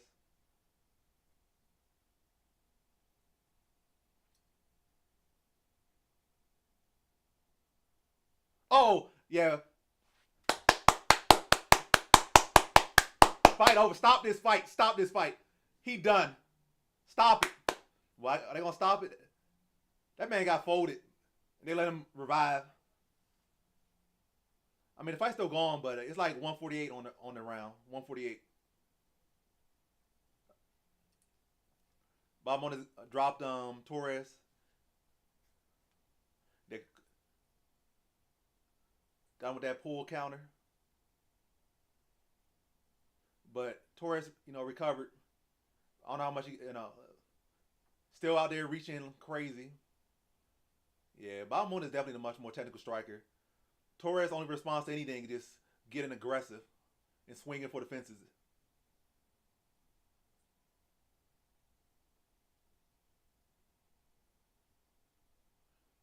This might be a good time for Bahamondes to go for like a spinning heel kick. Oh, another big pull counter. Yeah, stop this fight. Stop the fight, ref. Yes, yeah, that's what you do. You could have stopped it the first time. You stopped it then. But yeah, he ain't learned his lesson. He got dropped by it. Came back in. Dropped again. Fight over.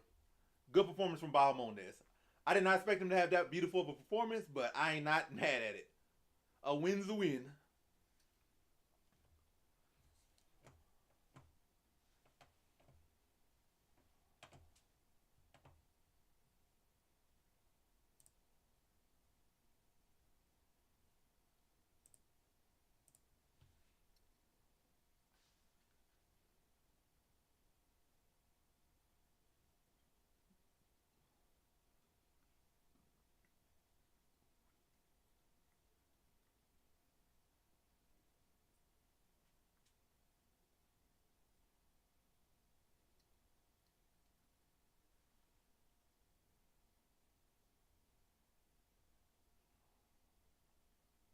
But yeah, not a good night for Mexico so far. They what 3-0-3.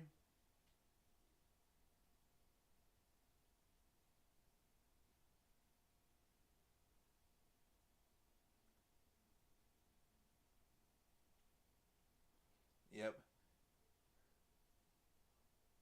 Big risk, big reward.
hot up here, low key.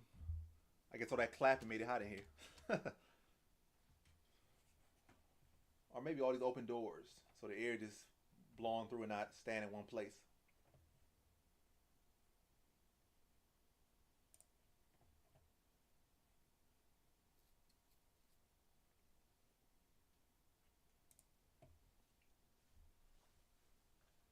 Yeah, experience is everything. You can't ever overlook experience. Now I got some ice on me. I would start a good. What was 2-0. Then Yarui put some ice on it. But now I'm back on fire with this one right here. But let's maintain this momentum going forward.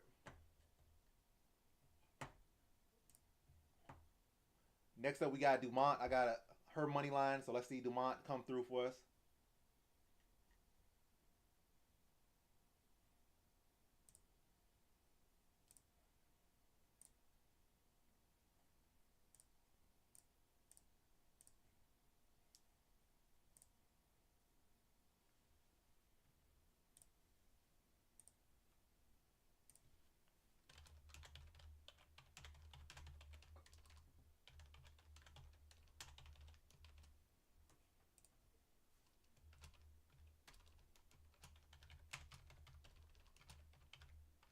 Let's see, Irene Aldana.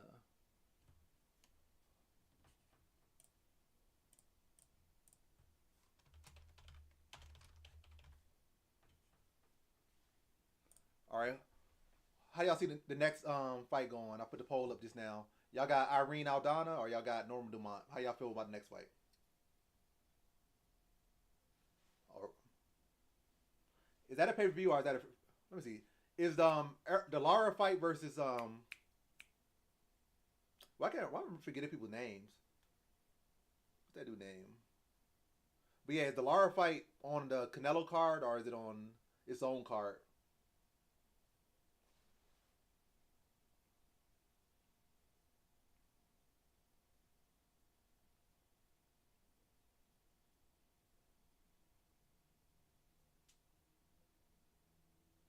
Alright. Yeah. I'm not paying for that fight.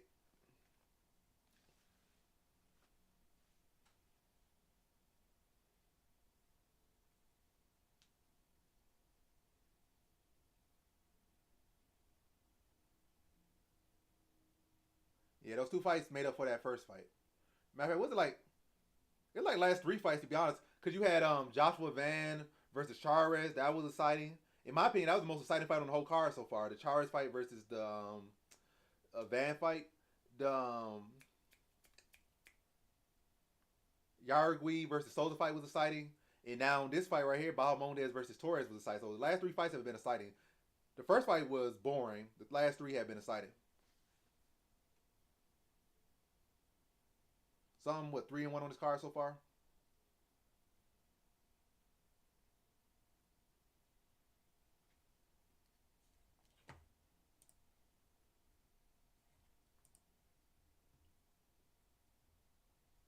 Yeah.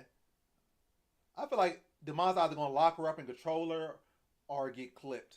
That's how I see the fight going. I feel like Dumont's either going to do a good job, but her tying her up and taking her down, or she's going to get caught, or both. Like she does a good job of tying her up, but Aldana gets just enough space and knocks her out.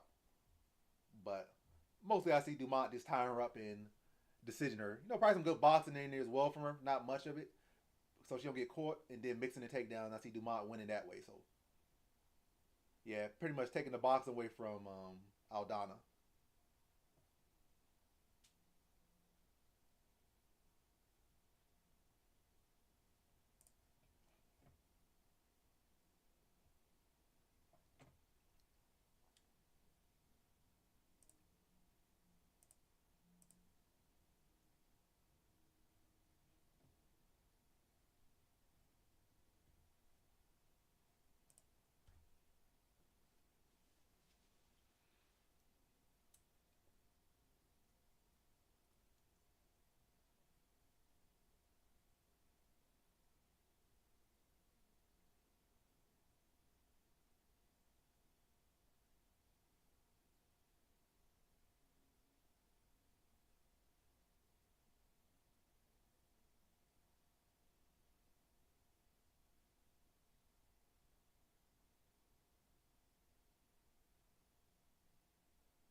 I can see that.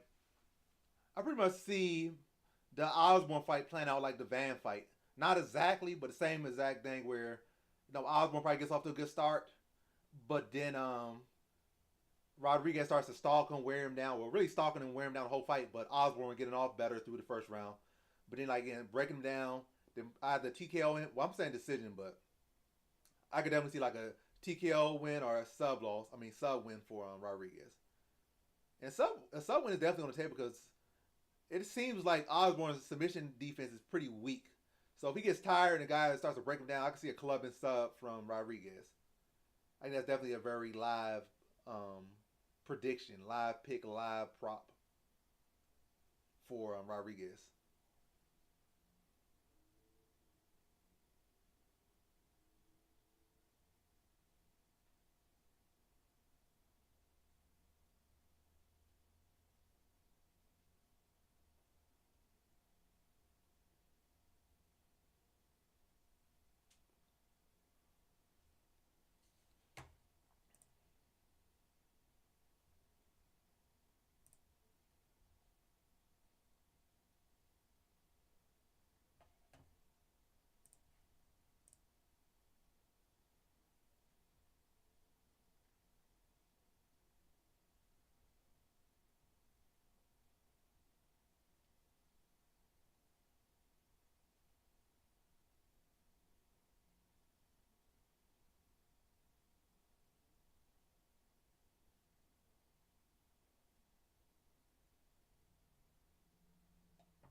Yeah, I got Dumont winning by decision here. I think she got this. So one more Mexican can lose. That'd be Aldana, and Dumont wins.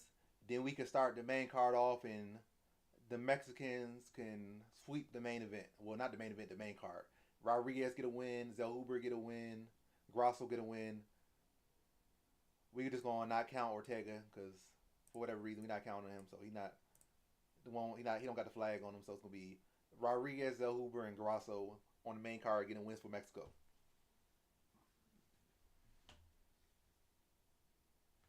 It's blocked on. I guess people probably feel like it's too easy money. Betting sites they be very slimy. That's where I can say they be very slimy. They feel like a narrative is too strong, or they feel like, oh, we about to lose a lot of money, or it's too obvious a pick and the value's too low. They be quick to just take away options, so you can't bet no props on certain fights. You can't parlay certain fights. You can't even bet certain fights. So that's probably what happened. They probably saw like, oh, it's a pick and fight, but O'Malley's younger. He's like 7 inches taller. He got a 7-inch reach advantage. Younger, taller, longer. He's the champion. He knocked out the guy's training partner who was the former champion and greater than him. So they're like, the odds are too close. O'Malley should have been a minus 300.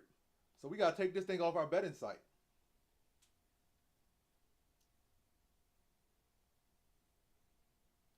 So hopefully her dad give her some better jiu-jitsu. Like, working with Lopes. Because having better jiu-jitsu and stuff will help her a lot in this one with Shevchenko. Better wrestling, better jiu-jitsu. Also, her boxing could use a lot of work, too, for this one, too. Because she was getting, I think, out-jabbed in both the first and second fight. So work on that jab. Work on countering that jab. Work on takedown. And really, leg kicks will do a good job. Will take away the jab. Probably mix some calf kicks will do a good job. Inside leg kicks.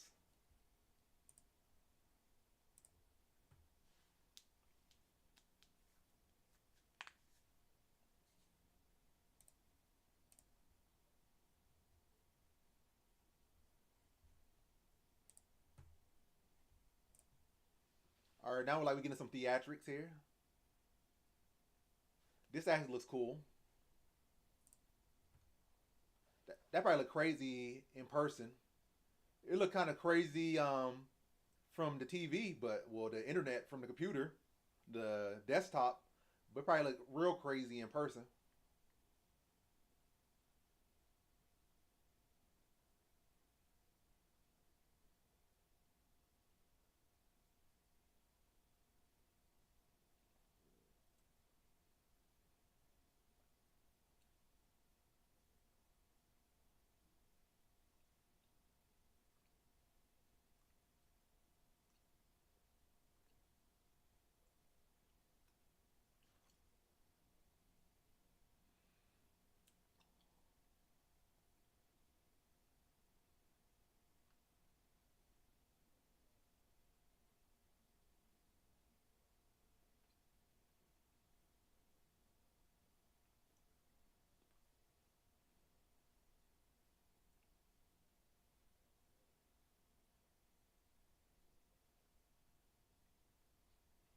But yeah, I got Dumont money line in this next one. So I just came off Bahamondes money line cashing.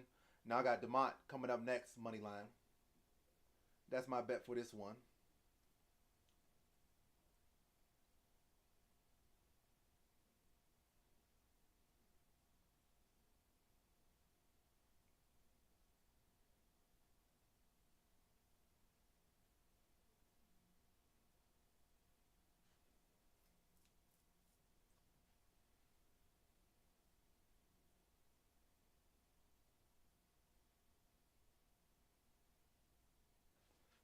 Let's see what the 80% of people got Dumont going into this next one. 10 votes. So eight of 10 people picked Dumont to win.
Man, I'm just truly on the fence with Dvalishvili and Mali. I didn't put it.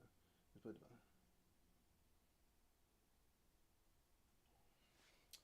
uh, y'all know about Dvalishvili. I feel like everything's setting up for O'Malley to win. Not just to say like, oh, he's gonna win because he's the star or favoritism, but he's a younger fighter. He's a champion. He got the length. He got the reach. He has no history of having such an issue with grapplers yet. And what's his name? And the volatility just reaches so much. He's giving up so much height. And that's what O'Malley's looking for. A guy reaching and trying to touch him with big shots or reaching to go for takedowns. I feel like O'Malley could catch him with knees to the face. He could catch him down the pipe when he's reaching with strikes. Yeah, so I don't see Dvalishvili win. I mean, I don't see there's no blowout. I mean, like, well, the way I'm predicting it's gonna be a blowout, but I don't see like it's skill wise not like a blowout. The fight might play out as a blowout. How I'm predicting to play out, but yeah, I feel like Dvalishvili just too open, and his style just plays to O'Malley's at least as far as for his counters.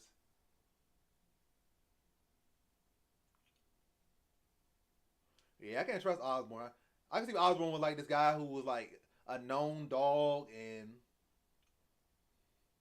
this was like a stylistic matchup that he wins as a dog. Like, oh, the guy he's going against sucks against strikers, so he's gonna come out and catch him with a knockout. That's how he wins. He catches guys with knockouts. Or this guy's a sub guy, and this guy gets subbed, and he's the underdog against the guy who has bad sub defense. I just don't see that angle for Osborne. He could win. He's definitely live, but there's no reason for me to put no confidence in a guy who's on a 3-5 losing streak who's not a great dog. Yeah, I got Lopes. Diego Lopes. I know you put a Z there, but I think you're talking about Diego Lopes. Yeah, I got Diego Lopez.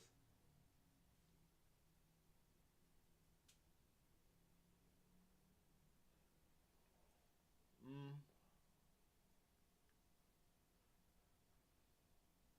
Very a tougher stylistic match for him, to be honest. Because O'Malley does have a brittle body, and Vera is there. He's there to be hit, and he's there for rounds. So there was a chance that O'Malley could get his leg kicked out again. There's a chance O'Malley could have injured himself fighting Vera, or Vera could have just landed that perfect shot. Whereas, Deval is really just a cardio machine. He's not really a guy that really, I don't know, does great damage or is a great finisher. All right, the fight's underway.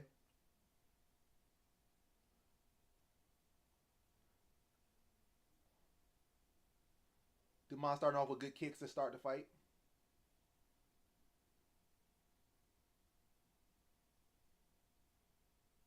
I don't want to say nice jab. It got smacked away.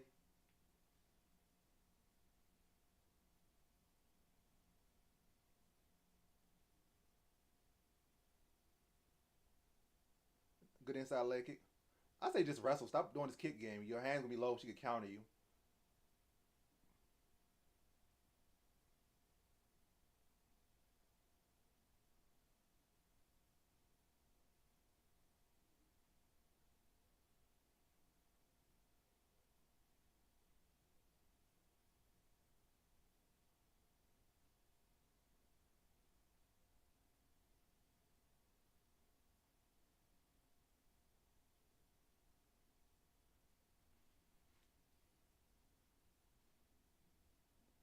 Not the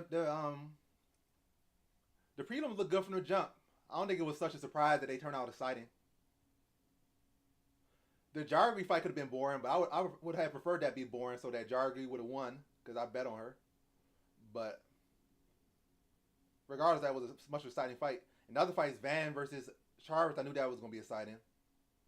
New Bahamondes versus Torres was going to be exciting. So two of the real exciting fights on the so far in this card have been exciting.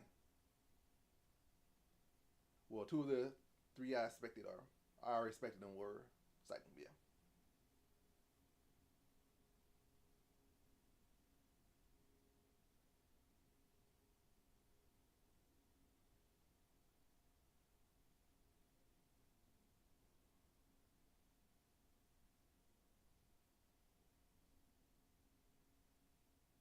Good leg kicks from Dumont. I say it'd be smarter to mix in grappling instead of just kicks.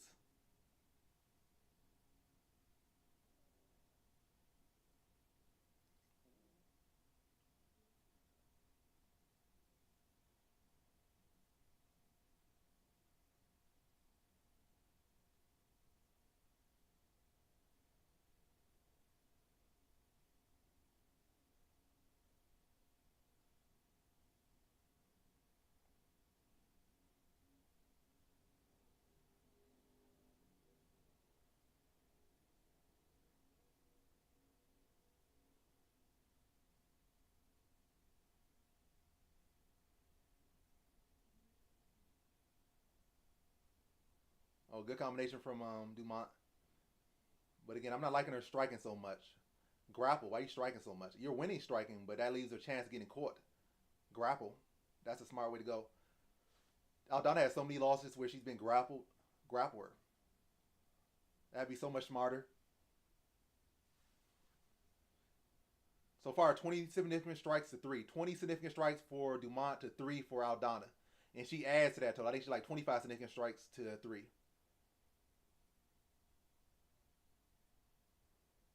Come on, Dumont. Stop striking, you dummy.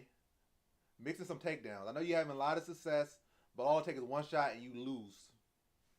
As opposed to grappling her, you take away her only chance to win.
Clear Dumont round, but I do not like the fact she's striking so much. She's having so much success, but I really don't like her defense so much. Hands down low, both of them.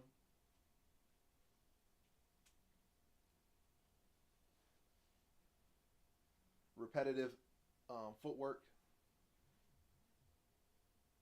All it takes is one of those leap hooks to catch her,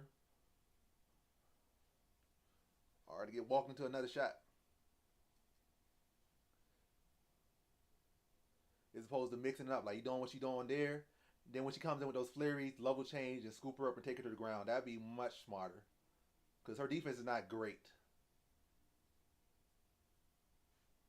And also moving on your back foot the whole fight and not really a known phenomenal. She don't have bad cardio.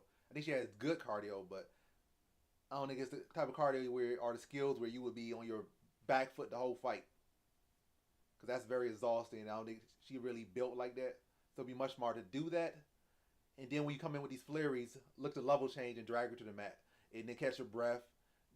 Take time off the clock. You know, when she's on her back, she can't knock you out. But hey.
Dumont's leading, but I still don't like her defense. I don't like her approach either. I feel like it's a good approach, but where's the grappling threat? Mixing the grappling threat, that make your defense a lot better. It makes you a lot less predictable. And also will freeze your opponent up too, because now they're worried about takedowns as well.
Come on, Dumont. I'm at 155 left in the round. Now I'm 153. Yeah, I don't like the fact she keep her hands down the whole time. It's like she asking to get caught.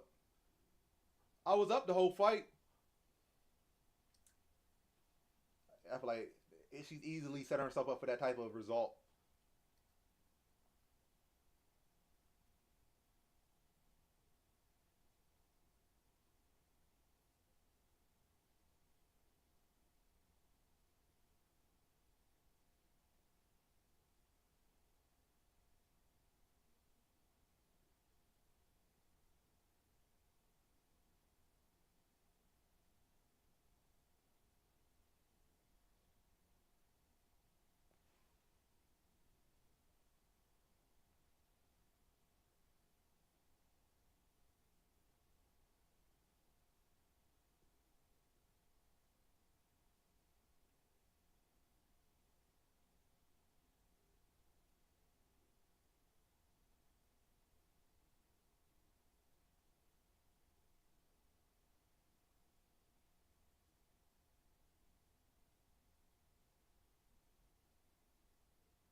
Yeah, so far Dumont outstriking her pretty wide.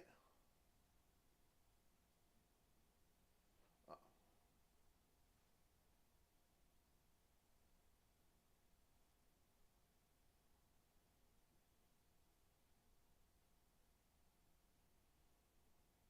They trading. It's a exciting fight though. I'll give it that. Especially now, it's around ends. They trading.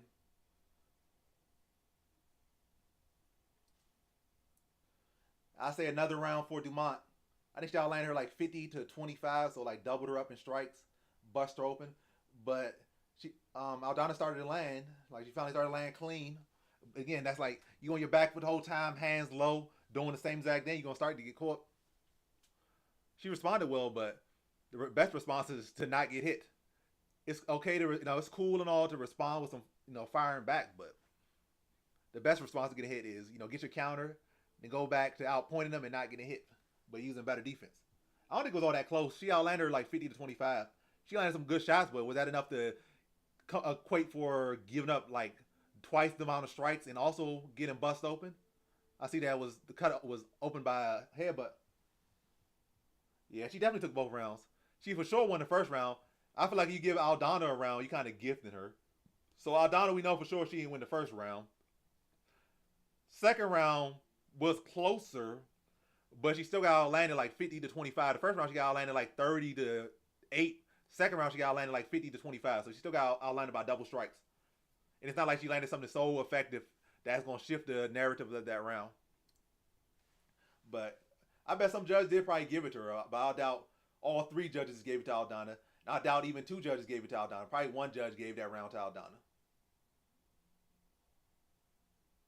All right, third round underway.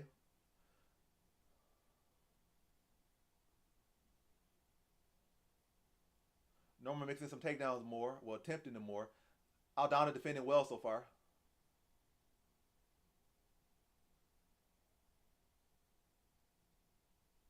Oh, that hook starting to land for Aldana. So again, Dumont gotta find a way to defend that better.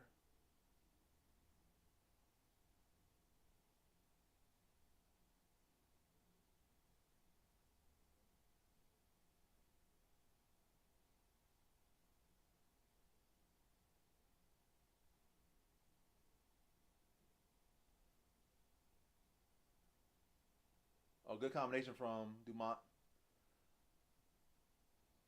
She just needs to make it through this final 350, 340. But but did she really? I feel like that's very speculative because it was definitely not no clear rock. Like, Dumont was clearly hurt. And the time she did crack Dumont, for the most part, either responded instantly or responded like a second later. So it was never like Dumont was just hurt and getting teed off on. She landed a couple good shots, but never nothing sustained.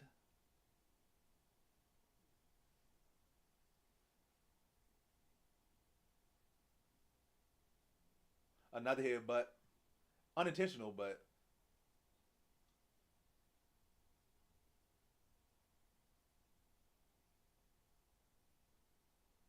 good jab from Aldana.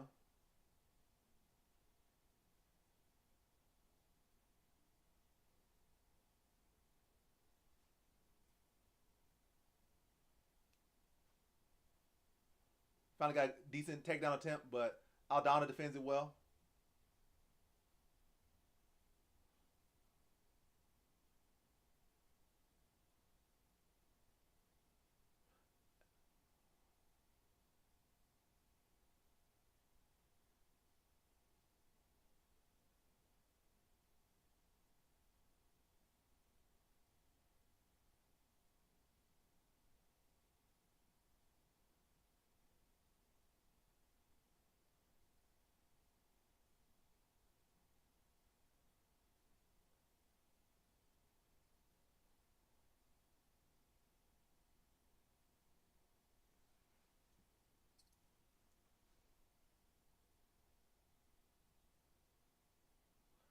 All right, like Dumont slowing down a little bit, and Aldana trying to capitalize on that.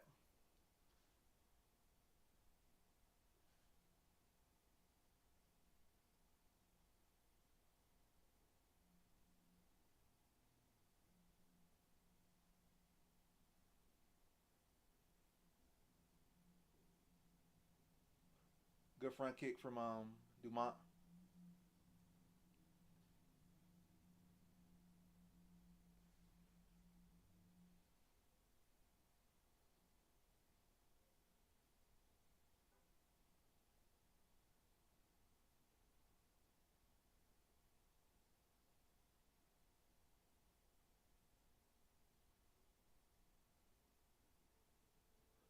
Good punch from um Aldana, but Dumont responds back with a good jab. Oh, good. Oh, good combination from Dumont. Good response. Trading jabs. Good body shots from Dumont. Good lead hand.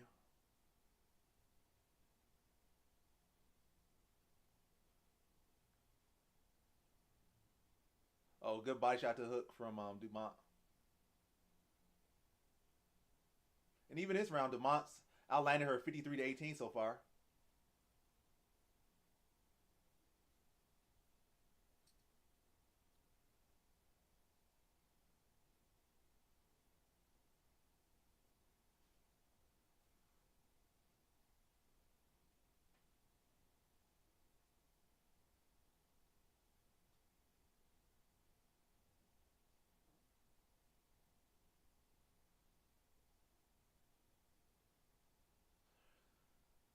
Yeah, I say 29-28 Dumont at worst in that one. 29-28 Dumont at worst in that one. How y'all feel about that one? At worst, 29-28 Dumont. Now I see some people switch their picks from Dumont to Aldana, so now the percentage is 67% of people pick Dumont to win in here. But yeah, I say 29-28 at worst for Dumont, if not 30-27. I feel like it's not close enough to be no split. You bet on Dumont?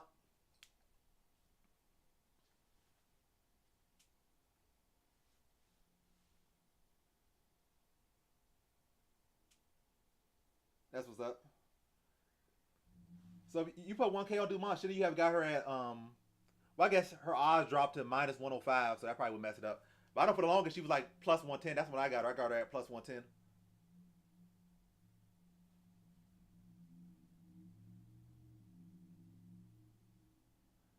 Why is Weili Zhang acting so shocked about the cut when she put the biggest hematoma in women's MMA history on Joanna?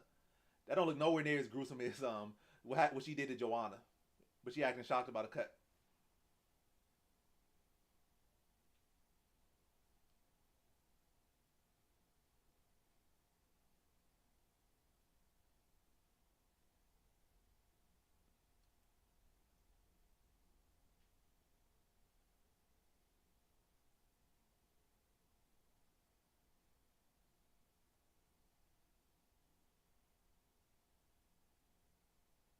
Yeah, all the judges had it for Norma Dumont for unanimous decision, 3 round sweep.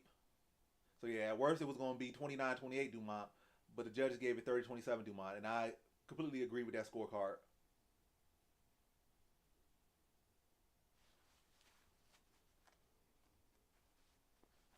So I cashed a little bit of change on that. Turn 100 into 110. Well, 100 into 210.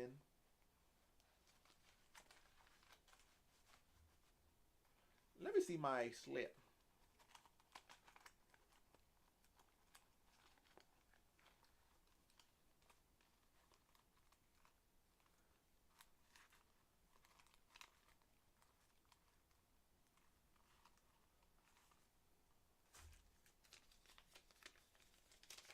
Let's see. Just the back of them. So where's the Dumont one? Had Dumont here, and I got O'Malley and Grasso left.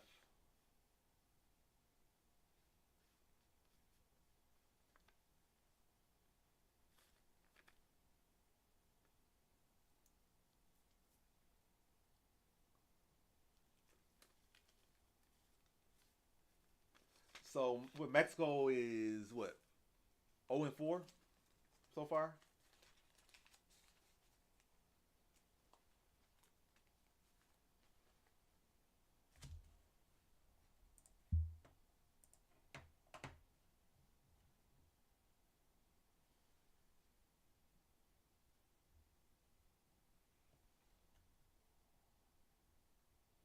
Well, Robert Rosa Jr. He's basically Mexican, is he not?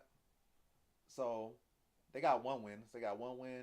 1, 2, 3, 4.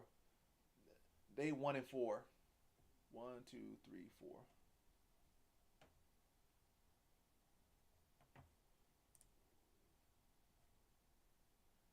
Hey, I appreciate that, Gyro. I ain't got a soundboard, but I give you some claps. I appreciate that. Much appreciated. All donations are big, and $9.99. That's big. That's more than what? Well, that's like that maybe even triple what I make on average from a quick pick. Triple, maybe even quadruple what I make from a quick pick. So, by trust me, that means a lot. So, I appreciate that.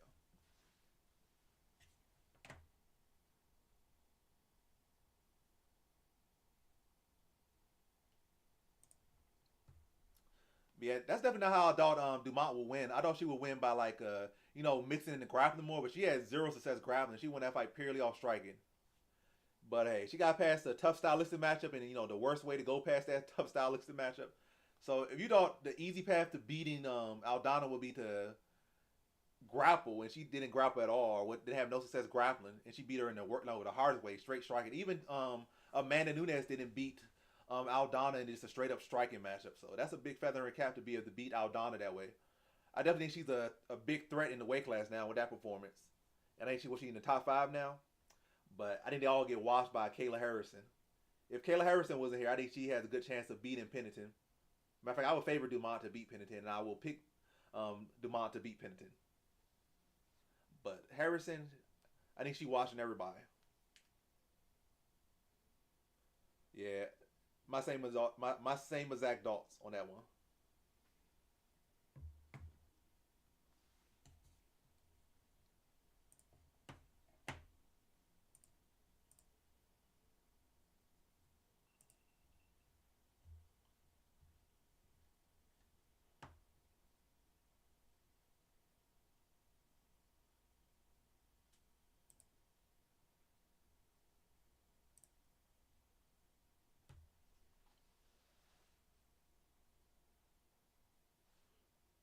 Let me see who I got in the next fight.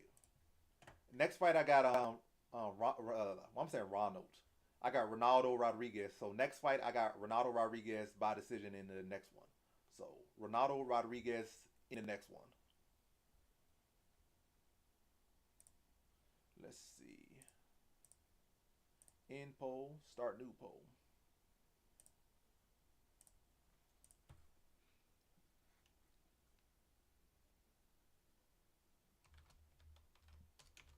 Ooh.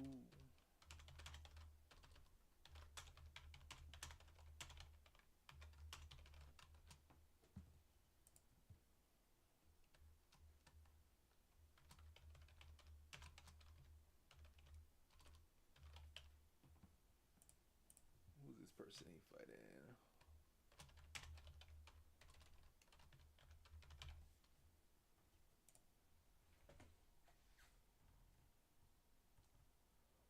Is it low? Yeah, it is low confidence in the next one because it's not like Ronaldo Rodriguez had the most greatest performance in the last fight. He fought a guy who I don't think he got a single win in the UFC, and he had a slow start with him, and obviously not the best performance.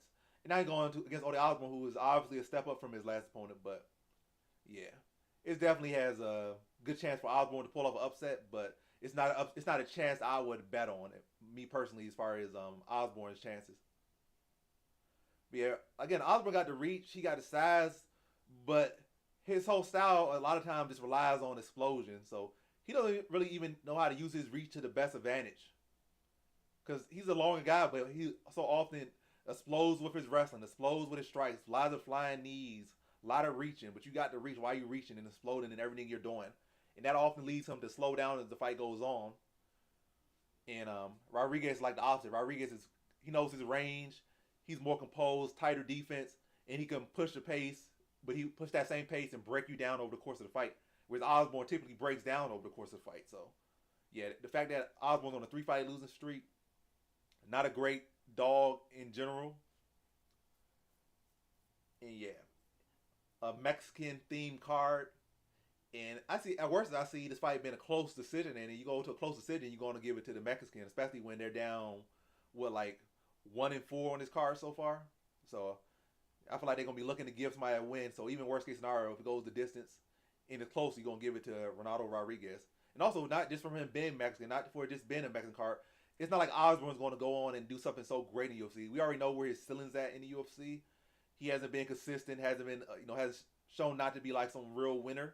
He's not no young guy, so you're going to want to go with the younger talent who could potentially be a star or at least bring some fans in and put him on Mexican cards. Like they go to Mexico, they go to New Mexico, they go to, I don't know, anywhere around that region or any area they feel like, he could draw some fans and put on a good fight. They got much more they could do with him. So, yeah, it's just like Osborne got to win big, like a big decision, like a big beatdown, or he got to get a stoppage. And that's just a very big if for a guy who's on a 3-fight losing streak and not a good dog. Yeah, it slows very bad round for round. I think there's only been like one fight where his cardio maintained well, and that was the Charles Johnson fight. And even that fight he did slow down too. So it's not like it was a fight where he truly had looked good throughout the rounds or got stronger as the fight went on. It's always been get slower as the rounds go on. Even in his wins, it gets worse as the fight goes on.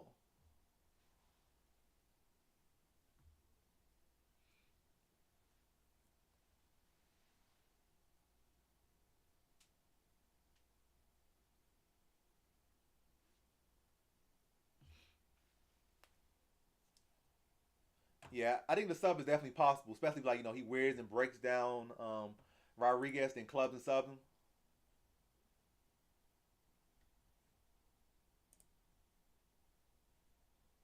All right, time to turn the pay per view on.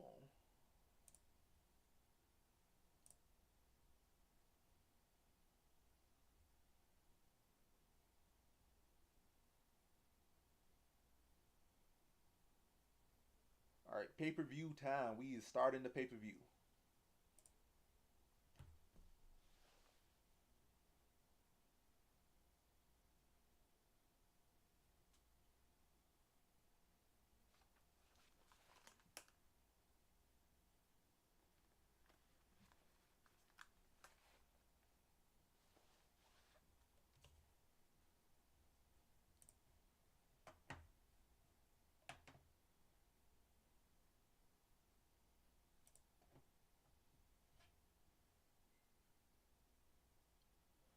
Next fight is Ronaldo Rodriguez is my next pick for the next fight. I got him winning by decision here. But also, Osborne get stopped in like literally all three of his last fights, all by like sub. So it's probably gonna be a stoppage. Even though those other guys are clearly better grapplers than Rodriguez,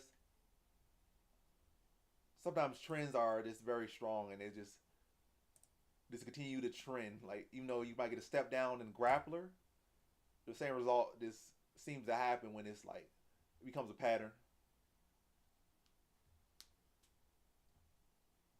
But let me look at it. I'm on the computer. Let me look at what Osborne last week. I know at least two of those three have been sub losses, if not all three. So he's on two. Well, he get three. He got nah. He's not on 3-fight losing streak. He's on a 2-fight losing streak. He got knocked up by Nam, rebounded with a split decision over Johnson. Then he got subbed in his last 2 fights.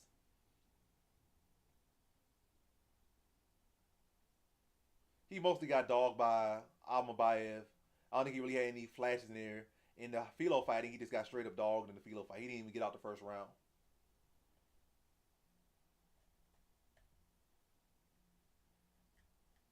And he's been subbed in what 3 of his 5 losses in the UFC, and he's been stopped in all of his losses in the UFC. Guillotine choked, flying knee, knocked out, sub. So sub 3 times, knocked out twice in his 5 losses.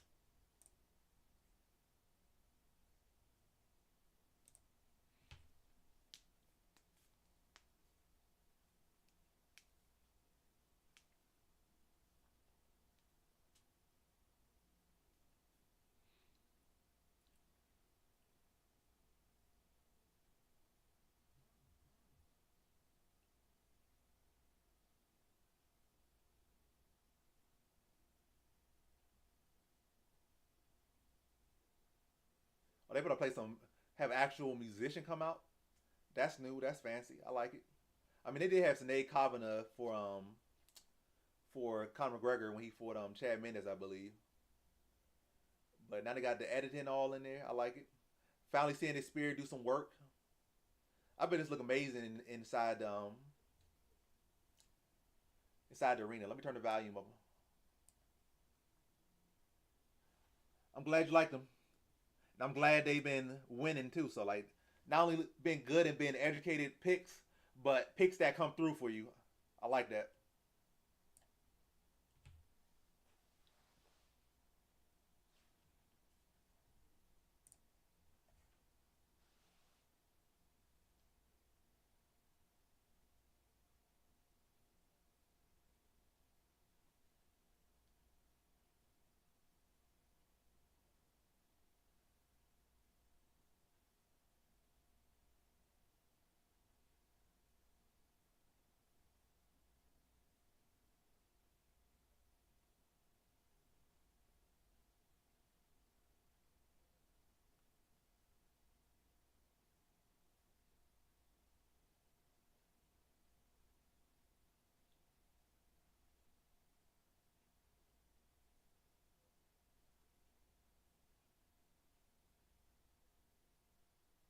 Yeah, that was nice. That's them actually using the spirit. So they waited for the main card to start actually using that animation, actually using the spear. So that actually was good. I like that. And I know for sure it looked amazing and actually in the arena, like to see that introduction.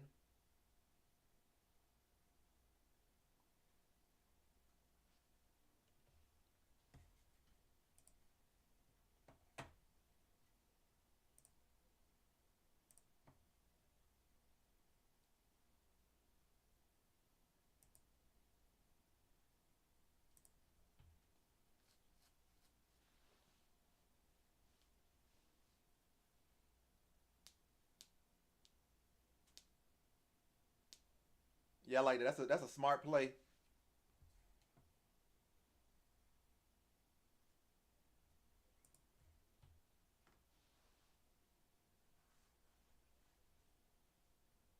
What value you got that at? You got that at like plus 115, minus 115. Matter of fact, you probably got that at like plus 200, because I think the odds makers mostly think that's going to end by decision.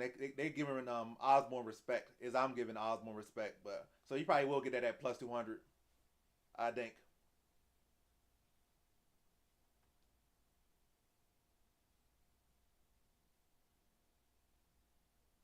Yeah, they put in the spirit to work now. Now I'm saying why the money's worth it.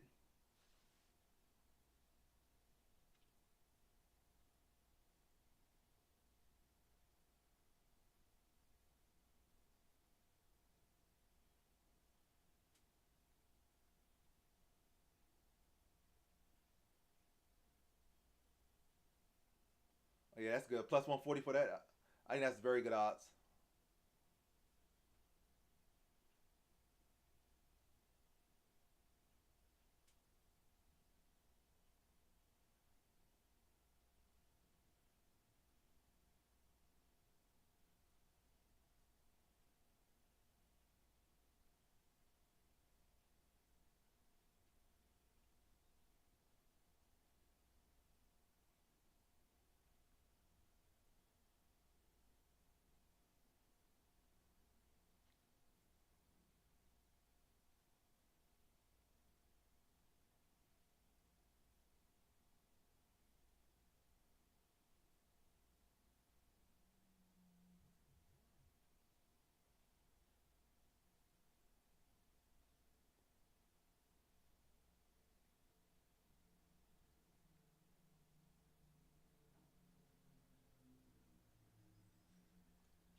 I'm from DC. I'm from the capital. You know, I don't know. I'm talking like everybody from America, but everybody not from America. But I'm from Washington D.C. You know, the capital of America, Washington D.C. Yeah, at first I was like, what are they even doing with the spear? Like, I was watching the prelim, like all I see is like one screen, well, two screens, like two regular big screens. Like, you don't need the spear for no two regular big screens, but for the main event, I mean, not the main event, for the main card, they actually started using the spear. Like, oh, that's where the money's going. Now that looks dope. Like, they're actually using the spear. That's creative. That's worth the money. That's worth the investment.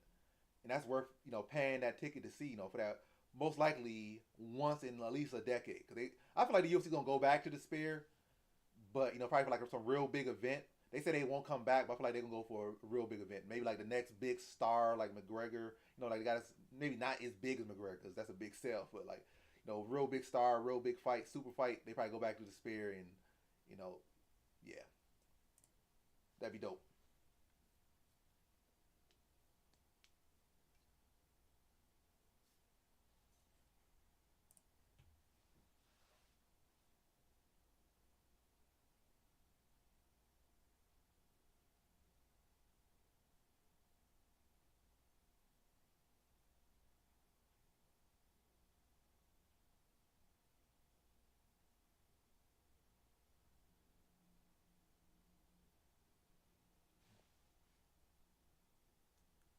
Yeah, I hope that shoot like I can't speak English.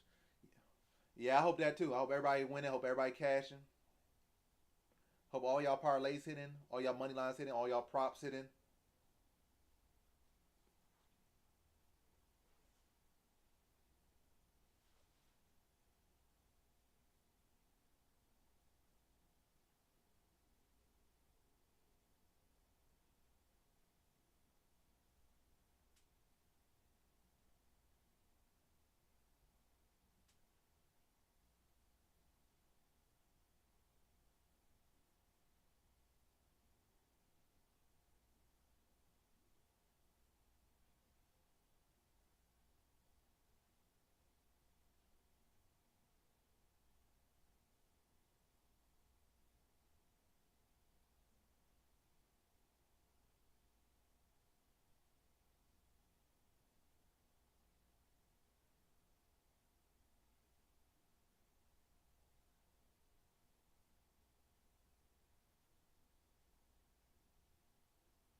Yeah, I doubt many people had Souls by sub too.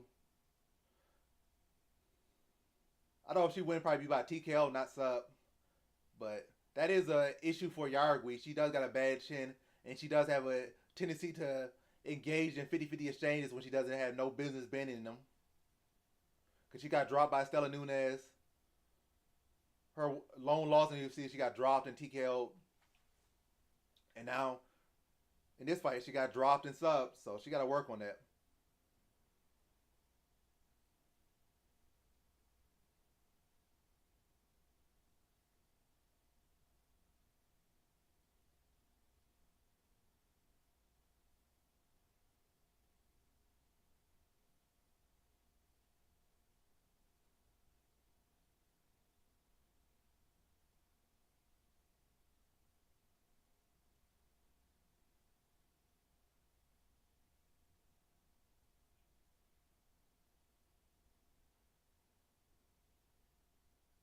Yeah, she was looking good. But she kept getting in that 50-50 exchange. Like, now, she has had many lessons. Like, don't get in those. Unless, matter of fact, I would say even if you go in there with a pillow fisted fighter, but if you're going to do that, go in there with a pillow fisted fighter and do that. Don't go in there with another heavy hitter because her chin does not hold up.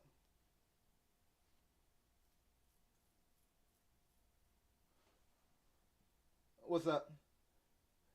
It's not on any channel. Well, no, I don't know. Mexico might have it for free. I'm not sure. I don't know what. But I know in America it's pay per view, but in Mexico I don't know.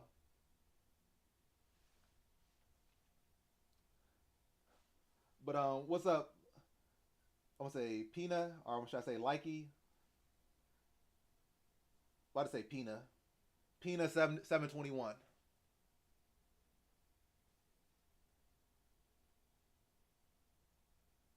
All right, we got the first entrance of the pay per view. Got Osborne coming out. Yeah, it look dope on here. He like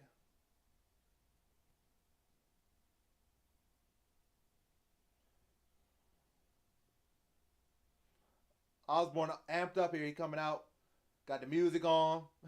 Had a quick little dance, quick little choreographed entrance.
That's interesting information there. So these two actually sparred like 3 weeks before this fight, and they were just offered to both of them like on short notice. So they were actually sparred each other very recently. So I don't know how much information that will be for both guys or either guy, but both of these guys again sparred like 3 weeks ago, and then they just got a call and they both accepted. So I don't know if that's gonna give confidence to one fighter or the other, or they just had like some this very casual sparring that didn't tell not like either fighter about anything. But we shall see.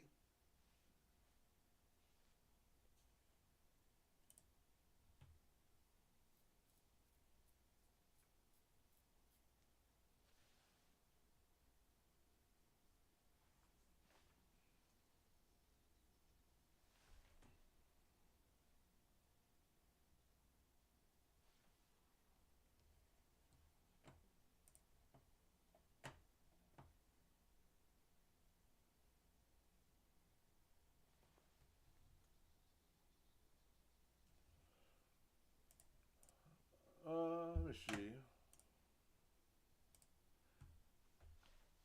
I definitely think big main event fighters should have big wrestling entrances if they want to. Like you a champion, or you fighting for a belt, like a actual belt.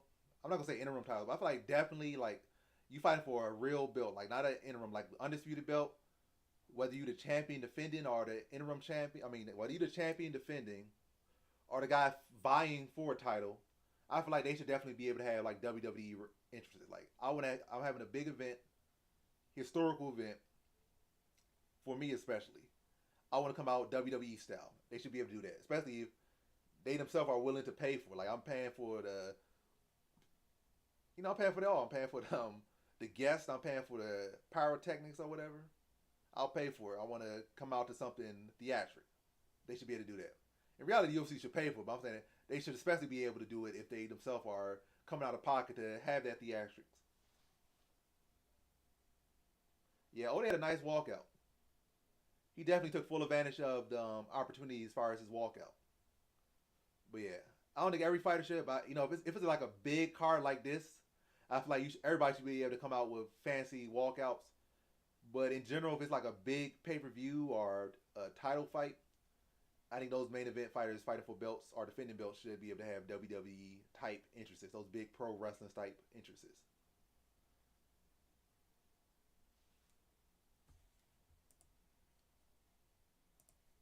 And excitement brings money. So I don't know why the UFC be acting like, well, they're acting like, oh, we gotta take away their ability to wear unique trunks. We gotta take away their ability to have walkouts. We gotta take away their, people love those things. Even the UFC, they be sizing Pride up, and Pride had those big theatrical entrances. So y'all love Pride so much, but y'all scared to, take elements that work for Pride. Made Pride so mystical because it had that difference. And, it had that larger than life feel where they just try to make that UFC thing like just like a commercial. Kind of make it cheap, like like.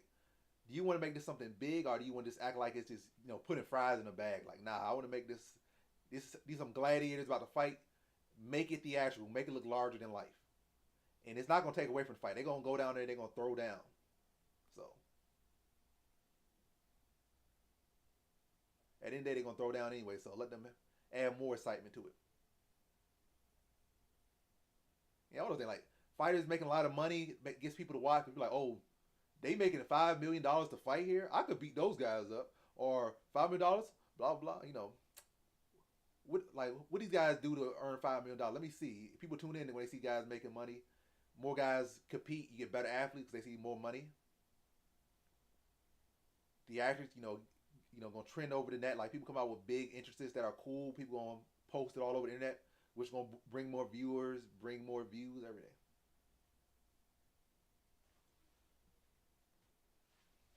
Yeah, he's too excited. Hopefully, it doesn't come back to bite him on the butt. Yeah, I don't got nothing right on this one, but best of luck, Zach. Best of luck on this one.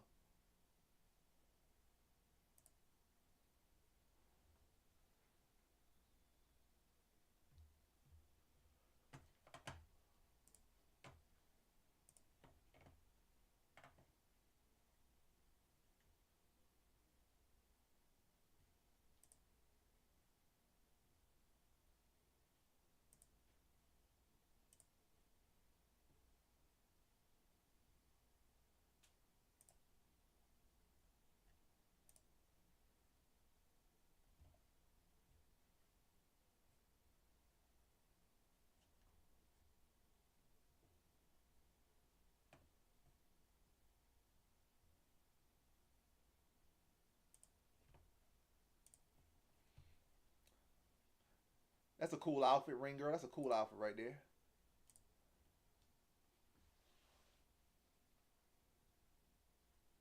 All right, fight's about to start.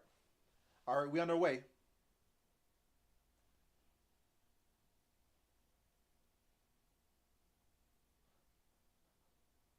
Oh, Osborne did short with a 1-2 to start the fight.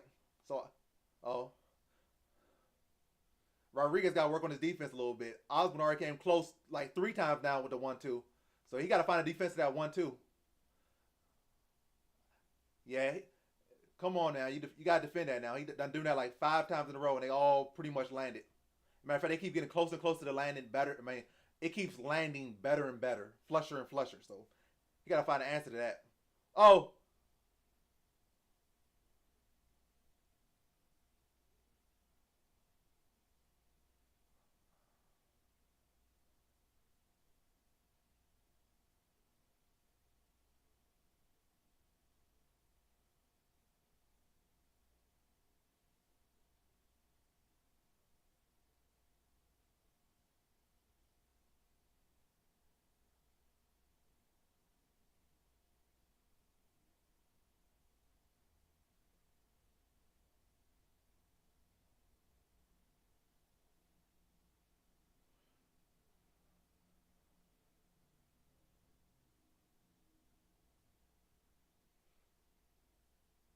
yeah.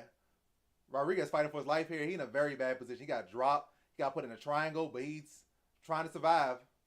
If he can survive, that's gonna be bad for Osborne. Oh, I like he about to escape. Oh, he escaped. Yeah, yeah. Osborne might lose. Well, Osborne probably gonna lose now. You know, he got the best case scenario to start this fight. He dropped Rodriguez, had him in a deep triangle choke, was cutting him up with elbows while he had him in that triangle choke. But Rodriguez was able to survive, and now he's on top. And we know Osborne's a fast starter, and he finishes bad. I don't know why I'm yelling. I guess it's because I got headphones on, so oops. I accidentally exited the video. Well, exited the live stream. But anyway, I'm back. But yeah, I gotta turn this sound down. I'm yelling too much. Why is this guy yelling?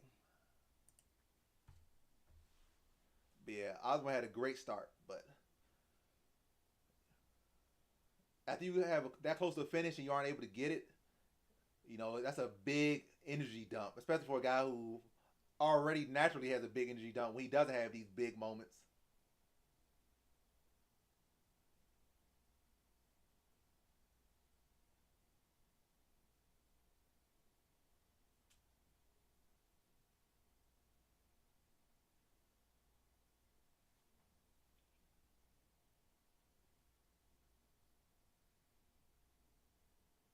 Oh, good elbows off his back from Osborne.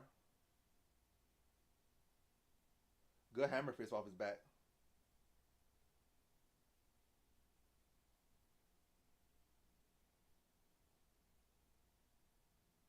Yeah, it's crazy that he didn't finish that fight. It's like he's not meant to win the fight. You had the perfect scenario happen. You dropped him. You could have finished off the ground and pound. You didn't. You could have finished off a submission, the deep submission. You did it. It's like you're just not meant to win. It's not in your script.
So clear first round for Ode Osborne, but Rodriguez was able to recover himself, end the round on top, but definitely not enough to win the round back. He got finished twice pretty much. He survived, but you got dropped. You pretty much got knocked out in the first round.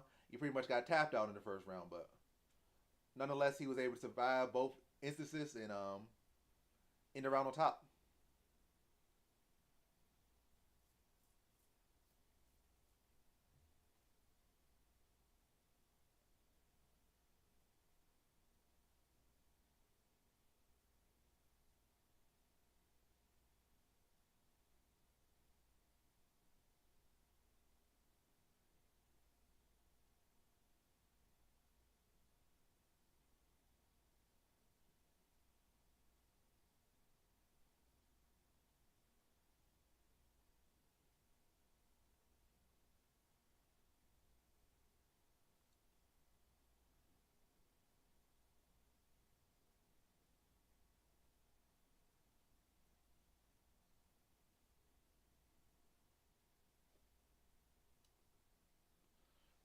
I mean, if you had like your whole career riding on, you probably like, I'm gonna dig deep. I'm gonna dig deeper than I even knew I could dig deep in. When you had your whole career riding on it.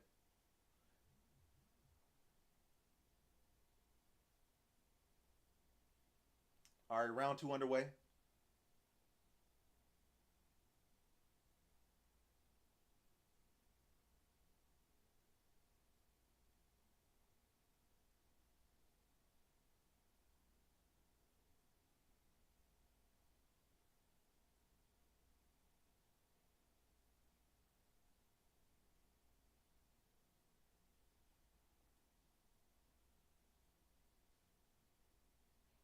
Osborne's still very dangerous.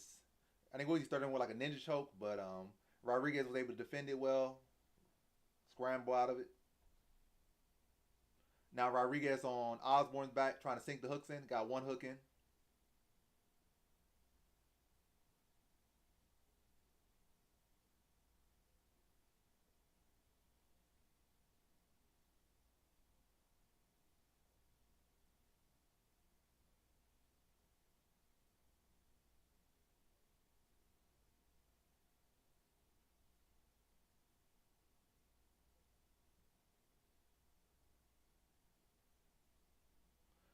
Osborne getting flattened out, getting hit with elbows. Now Rodriguez in mount. Well, he kind of like in some half mount. I mean, it's mount, but it's like, oh, they're like they trying to stop it. As soon as Osborne in the bad position, they trying to stop it quick. They're like, we gotta get one to him. We gotta get one. Yeah, Osborne in the bad position. The ref looked like he wanted to stop it. Oh, like Osborne's able to scramble out of it. Now he still got the mount. I mean, he still got the body lock. He might still be able to keep his back. Yep. Rodriguez able to semi maintain it. A lot of scrambling going on here, but Rodriguez maintaining position. Now he's back in mount.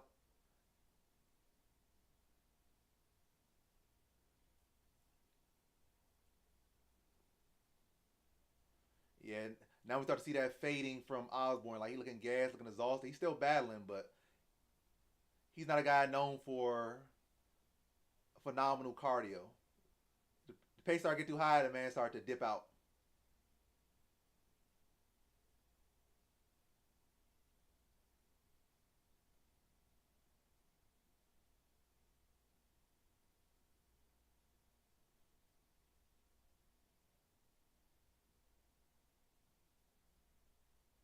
Like you about to get that rear naked choke. Well, it's not really underneath the chin yet.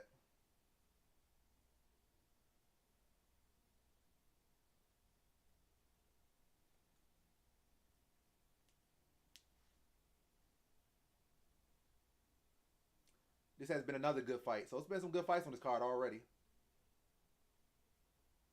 And we got like four more fights.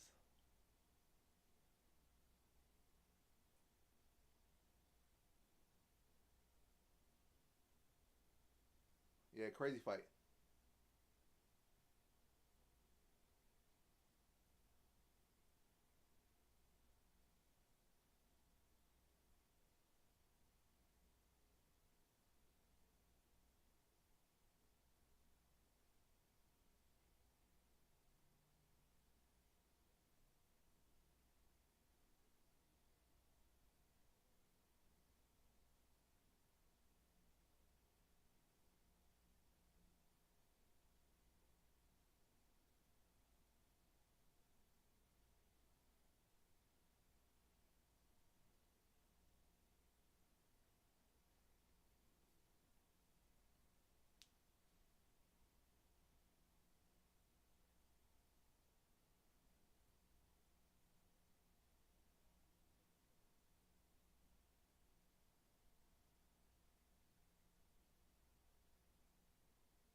Osborne's able to reverse with 20 seconds left.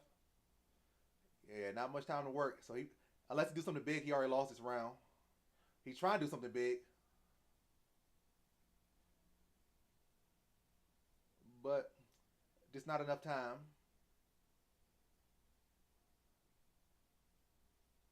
We had clear round 2 from Rodriguez after a very bad start to that first round. Survived, ended the first round on top. Second round pretty much controlled the whole round outside of like 40 seconds. So a real good second round from Rodriguez after how bad that first round started. So now he has momentum going into the third with Osborne, who typically does not, get better as the fight goes on. So it's a big, hard test to say that Osborne's going to come out here and do something big to win this third round. But we'll see.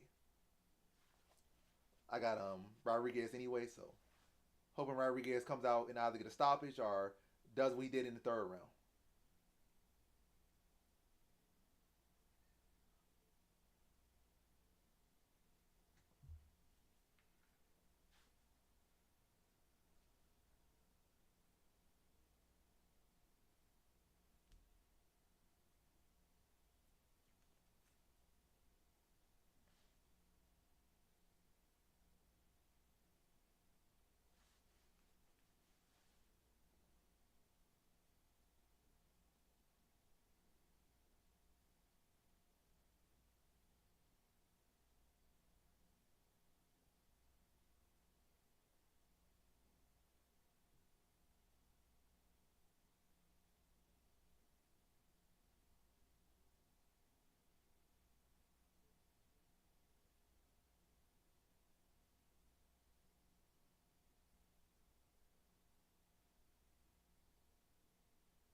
Yeah, he definitely did with that, in the first round on top, like, because that easily could have been a 10-8.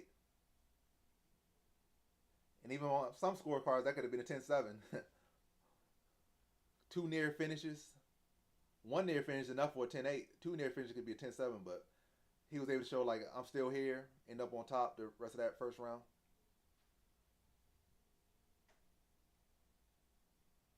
Osborne don't look bad. His cardio looks decent, in the second and third. Usually he don't look this good in the third. Big shot from Osborne lands. It looked like Rodriguez definitely needs a takedown in this round. Because on the feet, like he losing on the feet, he need to get a takedown.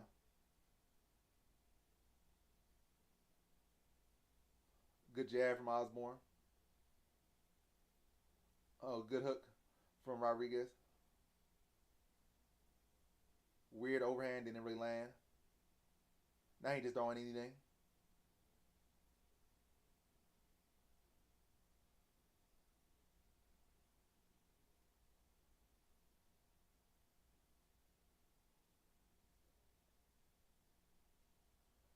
He keeps trying that wheel kick.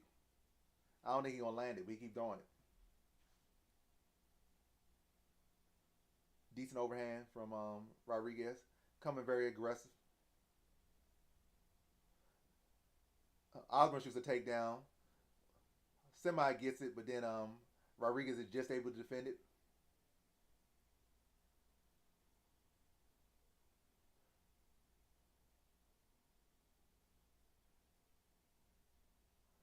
Osborne really could just go back to the 1-2. It's not like Rodriguez has improved anything with his defense of the 1-2.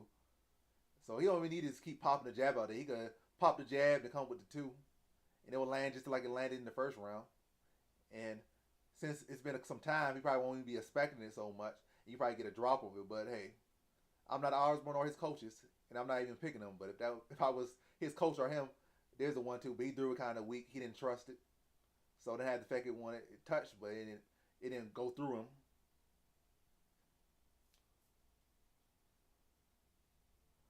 Now Osborne gets the takedown.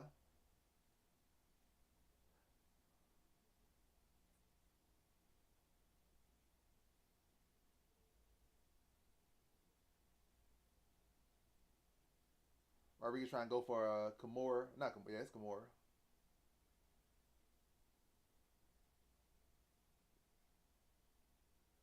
So he tried to use the Kimura to stand up like he's going to be a do.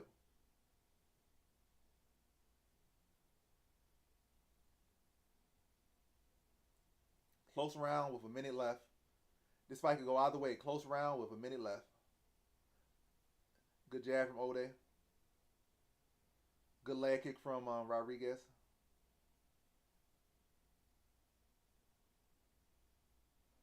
Rodriguez defends the takedown attempt from Osborne. Clock continues to wind down. 44 seconds.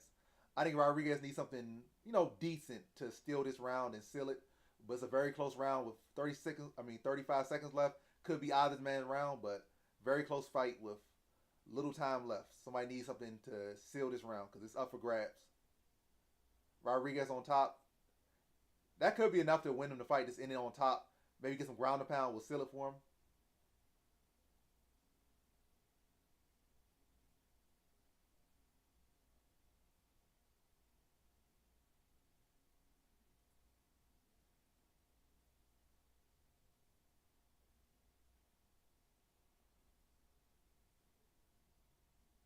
So the fight goes to a very close decision. Very close decision. Like, this fight could really go either way. No, it depends on who you want to win. That's all it really depends on. It's not who win. It's who do you think. Matter of fact, it's who do you want to win. But I would not be surprised if Osborne got the decision. But close decision, they likely going to give it to Rodriguez here. But how y'all score? If y'all, in the live and y'all actually listening, how do y'all score this fight? Y'all score it for Osborne or do y'all score it for Rodriguez?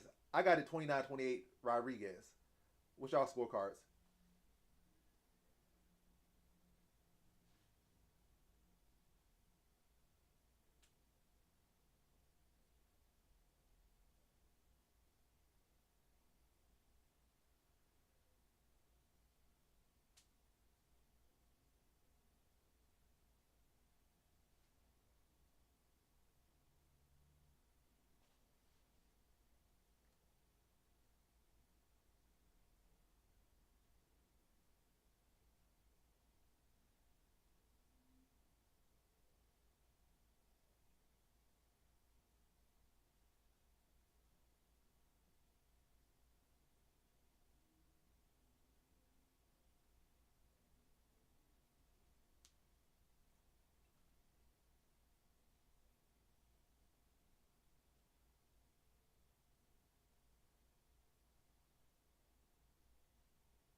How do you get a 29-27? So it's a unanimous decision for him.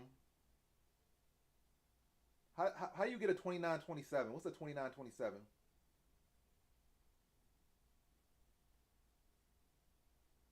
29-27. That don't make no sense.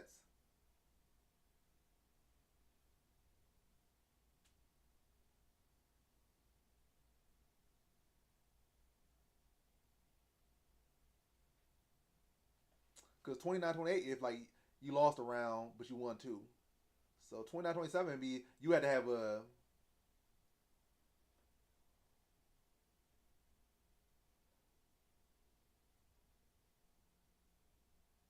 won a round but you lost a 10-8 round. So how that makes sense? These judges don't know how to judge. Yeah, I'm surprised it wasn't split. Do you hear that a judge said 29-27? What's a 29-27? Because the only person who could have won a 10-8 round was Osborne. He definitely didn't get a 10-8 round.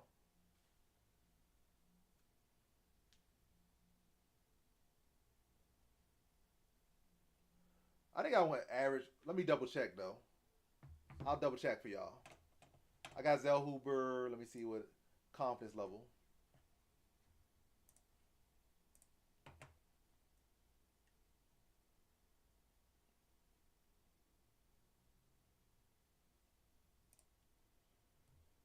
I got Zel Huber average confidence to beat Riovic.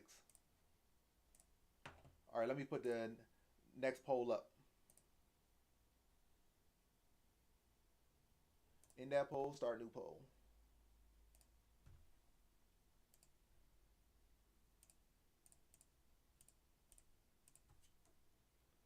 They did. They wanted it so bad they gave it back. I mean, the decision was good, but 29-27 is crazy.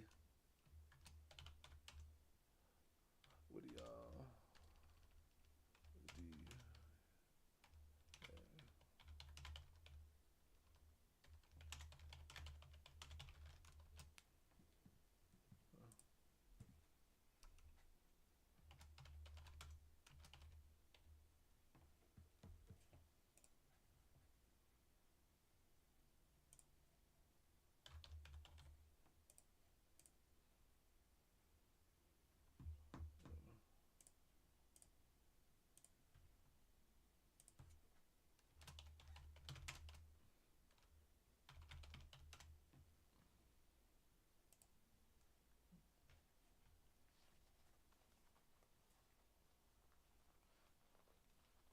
Marab is not Mexican, so he ain't gonna be part of that sweep. I think the rest of the Mexicans gonna sweep, minus Ortega. Got Rey Mysterio in the house. He got his special Noche Lucha Libre mask on. Got the legend Matt Hughes in there. Matt Hughes right there, definitely a slept on legend right there. That guy had like 8 UFC title defenses in total. I think he had like 5 his first reign, like 3 his next, or like 4 his first, 3 his next. So he got some of the most title defenses in the history of UFC, but nobody be trying to put him in their rankings. He's definitely up there. If any, I can say Matt Hughes is a top 10 all-time UFC fighter. So definitely a slept-on name right there, Matt Hughes. So like 4 defenses his first title defense, like 2 or 3 his next. Got wins over BJ Penn and Matt. Not BJ. He got wins over BJ Penn, Matt Serra, BJ Penn, Matt Serra, and GSP. And I think he finished both GSP and Matt. I mean, he finished. I'll keep saying himself. He finished both GSP and BJ Penn. He might have lost the trilogies to both, but he got wins over both, stoppages over both. And GSP is like what, in many people's mind, either number 1. He's top 3 regardless of GSP. So he got wins over guys like that. And you got the title defense as well. You fought some good guys. You got to be in the top 10, in my opinion. Yeah, Chris Weidman was real good when he was in his prime. I think he got rushed to the top a little too soon, and he was ready for it. But now that we get rushed to the top, you don't grow as much. I feel like he's stagnated, and stagnation is bad in anything. So he got to the top too quick, and he was so much just training to win that he wasn't evolving, and that ruined him. I got Zel Huber by decision here.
he probably was fearing that upset potential. He like, I just have a feeling she's gonna get caught, but it never happened. But hey, if we had foresight and like if somebody gave us a future, reading of what would happen without giving us the victory, say the fight's gonna be all striking for 15 minutes. Yeah, they said the fight's gonna be all striking for 15 minutes. We all probably would have switched to Aldana. We didn't expect Dumont to just out strike her so much of the fight and win a unanimous decision basically off just striking. We didn't expect that to happen, but it did. So his gut feeling was somewhat right, but just not on the money.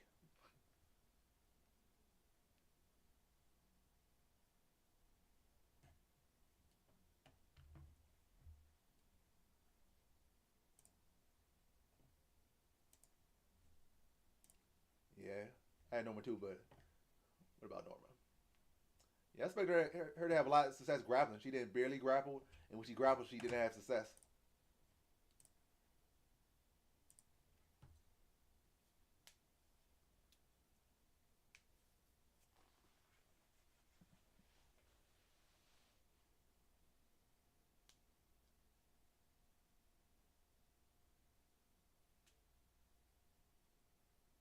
Yep, that's who I'm going with, Zel Huber.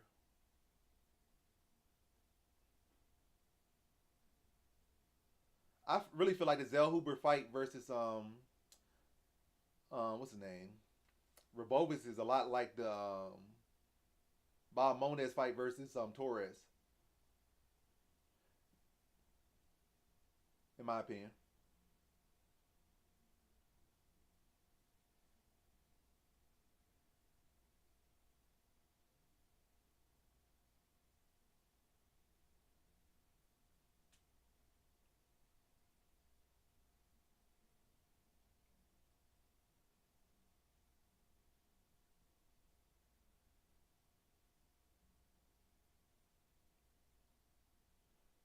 Yeah, they really bringing all the stops now. I'm starting to like now they got actual props falling from the sky, like actual like leaves and stuff.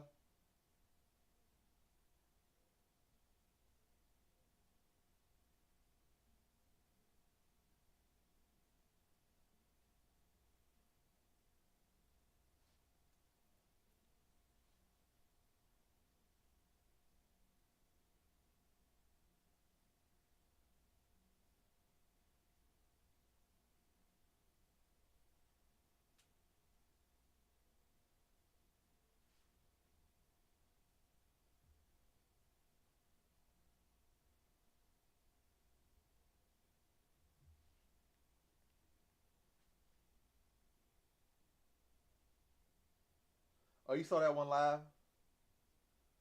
That fight was crazy. Like, cause Chris Barnett was getting whooped, and he was able to flip him and just pound him out.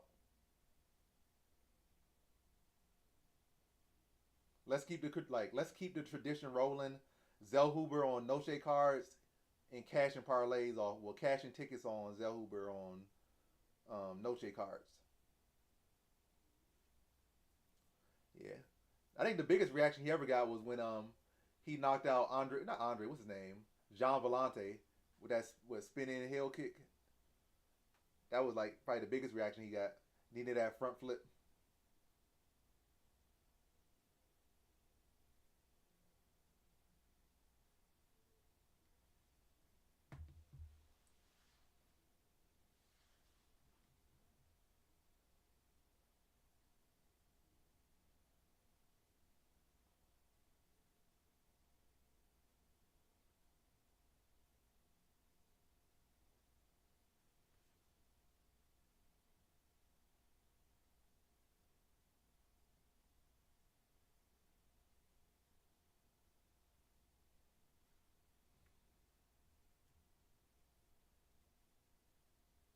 Yeah, I don't think that's gonna go well for him against Waldo. I don't see Waldo trying to grapple him. I don't see Waldo getting caught by no spinning heel kick. I see him just getting boxed up by Waldo. Yeah, I said Waldo. Waldo Cortez Acosta. I see Waldo Cortez Acosta putting on a boxing clinic against Barnett and stopping him probably in the second round, if not the first.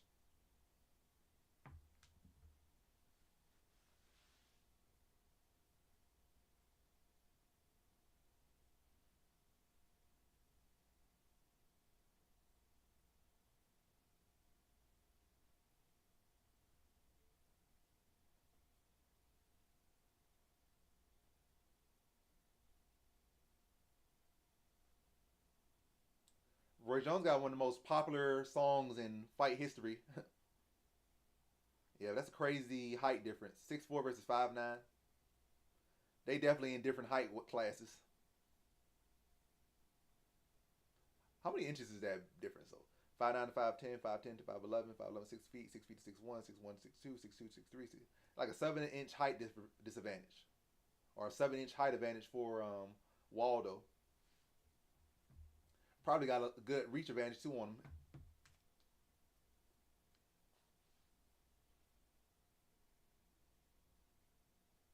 And Roy Jones in his attendance. That's funny. You got his song playing and he in attendance.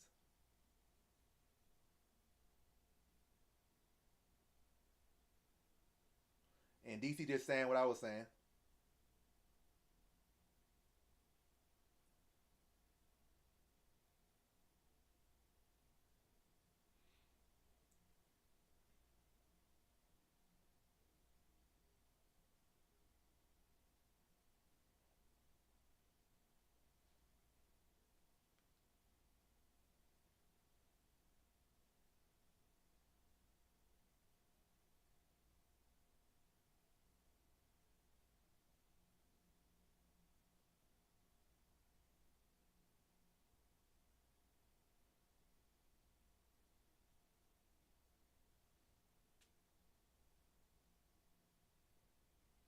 I don't know if he got his money on Zel. Oh, he said he does got his money. What do he have like posted on Twitter or something that he got money on Zel Huber? How you know he got money on Zel Huber?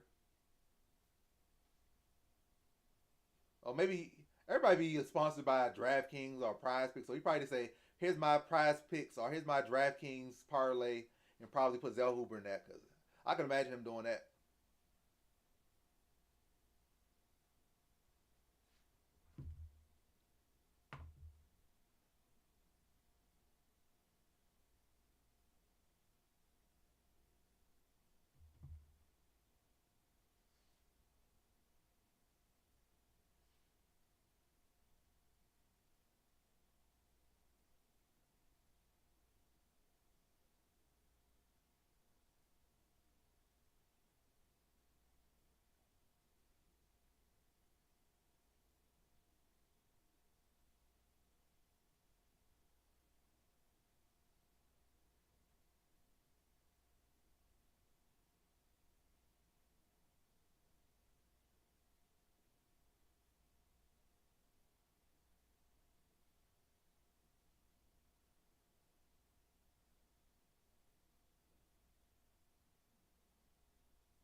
Yeah, I actually don't care about a Canelo fight.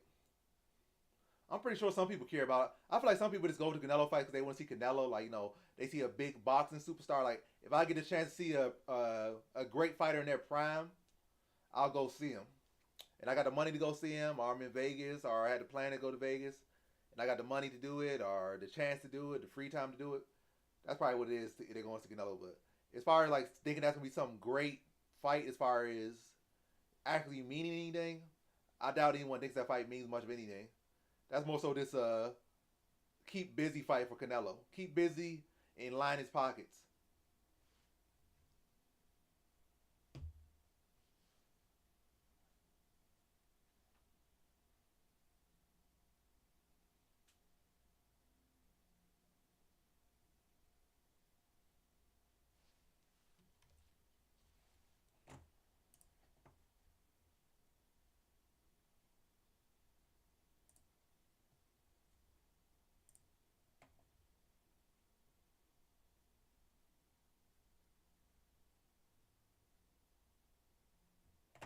Yep, unfortunately, I got to take Jake over Tyson. Unfortunately, such a crazy fight for no reason. But Mike Tyson, like 90 years old, bad knees, bad heart, and they're gonna fight. I feel like they're gonna do that fight. It should be like a 3-round fight or something. Matter of fact, it should be like 4 rounds, 2-minute rounds or something. It should be no real 3-minute rounds.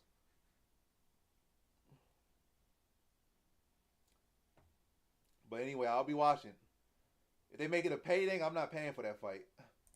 I'm illegally streaming that fight. They make that tight, but I don't. Isn't it supposed to be like a Netflix special? So it's supposed to be free if you got Netflix. Well, it's not free, but because it's on Netflix. But if you already got Netflix, you get to see the fight. It's not a case you gotta pay no extra. So I'll watch it if that's the case. But if they try making pay anything, I'm not paying nothing for that Tyson versus Jake Paul fight. But I will probably be watching it. Definitely illegal.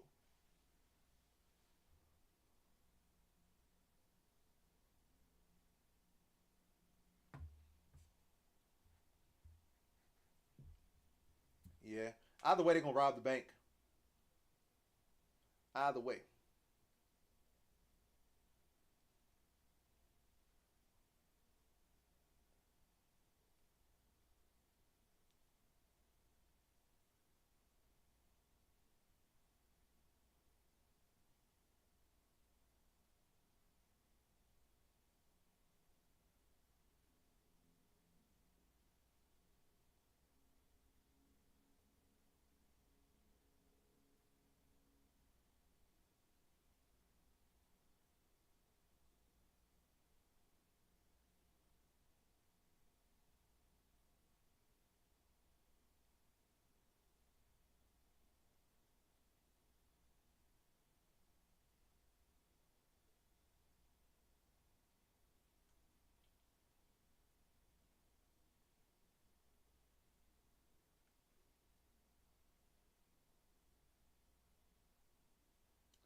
I think Serrano has already had some fights. She already had like 5 fights.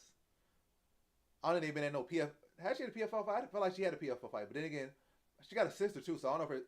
I feel like her and her sister have had fights. At least one of them had fights. And I think one of them had a fight in PFL. So she has transitioned, I believe, but I gotta look into that, making sure it was her and not her sister.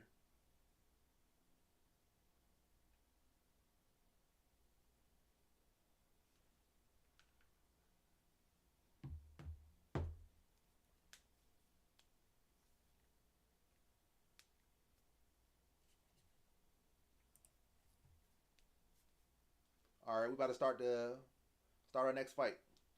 All right, we about 3 seconds from the start. Oh, these ring card girls' outfits keep getting better and better.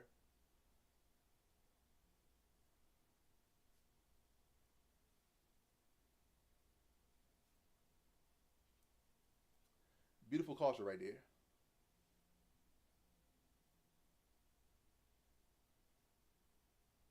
All right, fight's underway. Esteban starting with inside leg kick.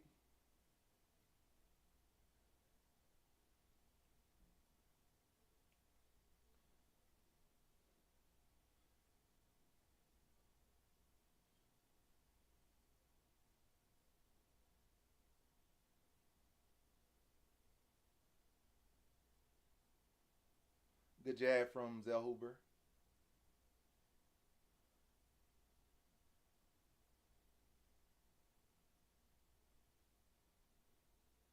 Rovic's very aggressive to start.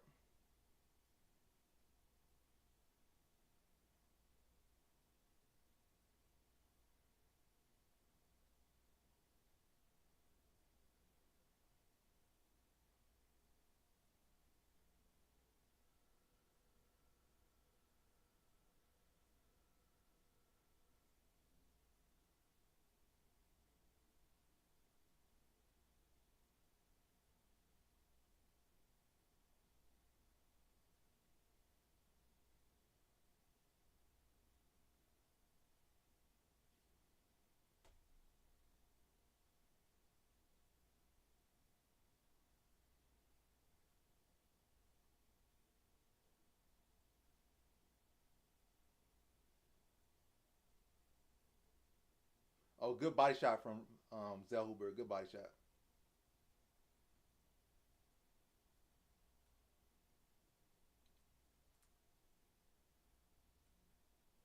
Oh, good combination from Rebovic.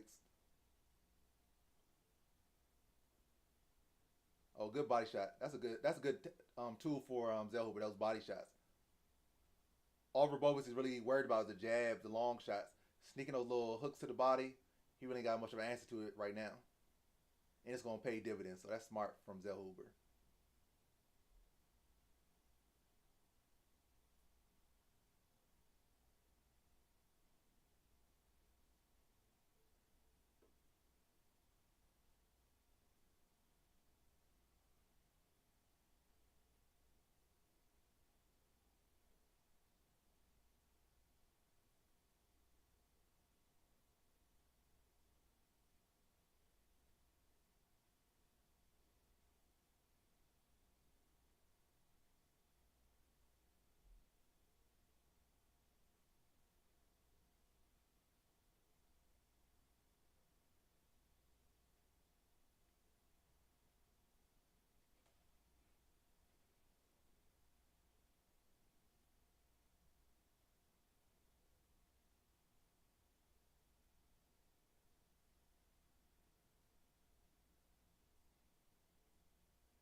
Good hook from Zel Huber.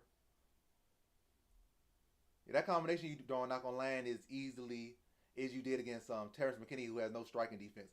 Good body shots from Riovic. Oh, good kick from Zel Huber. Good kick.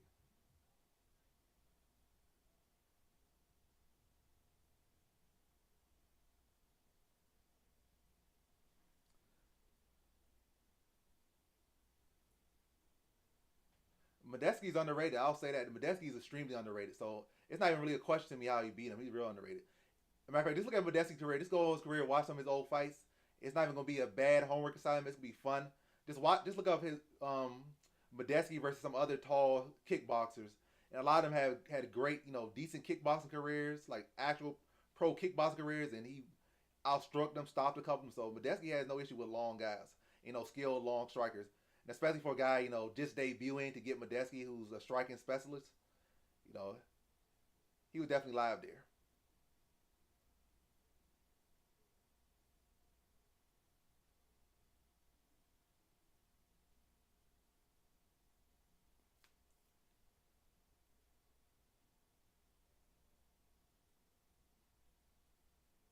So Riovic actually has landed two more strikes than Zel Huber through the first. It's 30 seconds left.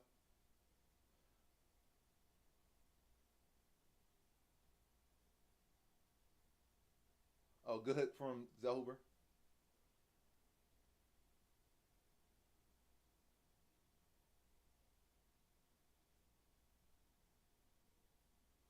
Oh, good combination from Zel Huber.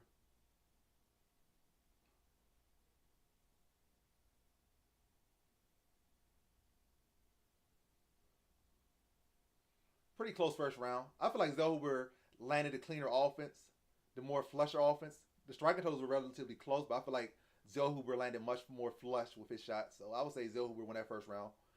But it could go either way. But in my opinion, I feel like Zel Huber controlled it pretty well. And I also think he was more accurate too. Landed flusher, landed at a higher connect rate, but I didn't get a chance to see a connect rate stat. But I would say if they had a connect rate stat, it would say that Zel Huber connected at a higher clip.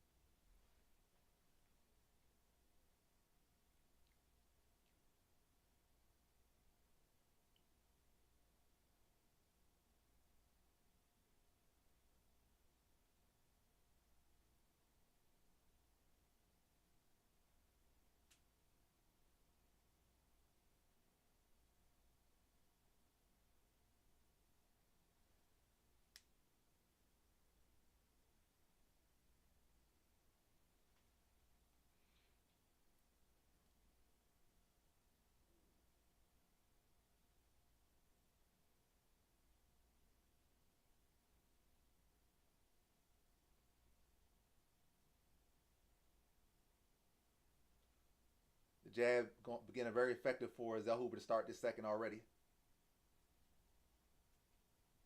Oh, good knee from Zel Huber.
Hook to the nuts. Not a good feeling.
pretty competitive fight here. Both men having success. Now, like Zel Huber is pushing the pace a little bit more. Oh, but Riovic responds with a good combination. Another good punch from Riovic. Oh, good combination from Riovic.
Like he hurt his hand by elbowing.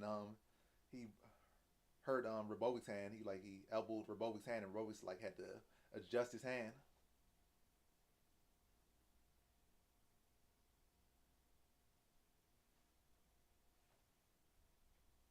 Another close round could go either way.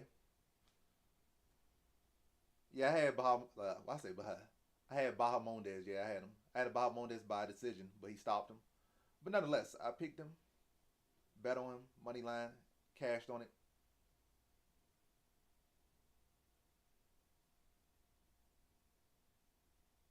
I mean, that happens a lot with young fighters. Like we debuting, it's not uncommon for them to take a loss to like a fighter. Like how did they lose to them? Even like Anthony Rumble Johnson lost to like a lightweight. His like early on in his career, he lost a couple of questionable people early on in his career. But like you get older, you get better, you get to mature, you don't have those losses as much or at all again. But when you're young and inexperienced, you could lose to those more experienced veterans. Are we going to the third round? The fight's up for grabs. I don't know who. It could be 2-0 either way. It could be 1-1. It could be 2-0. I think it's going to come down to whoever wins the third, to be honest.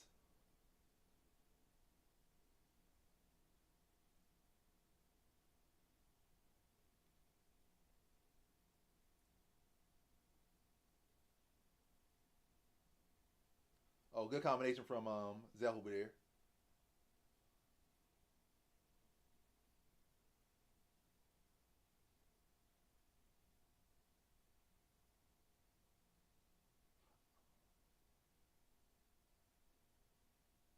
Oh, good combination. Hook to a elbow. Nice little creative combination from Zel Huber. Oh, good jumper hook from Robovics.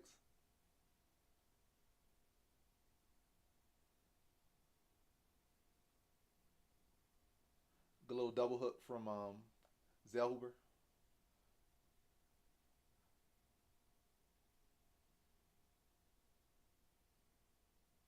Oh, good elbow. He just dropped Robovics with an elbow. Nice little short elbow.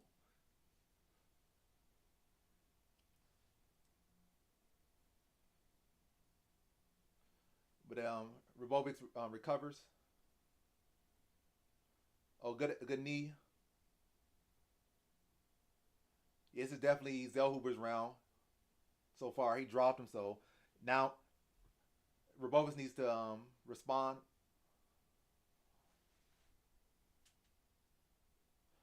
The Texans.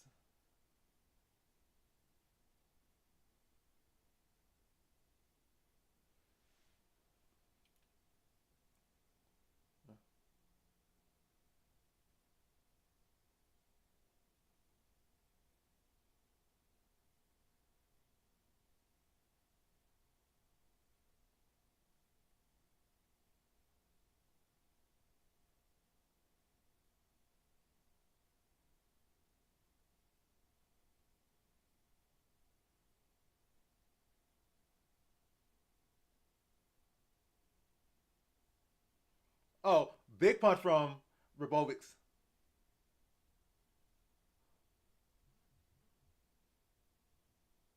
Oh, Zel Huber's in big trouble. Big trouble.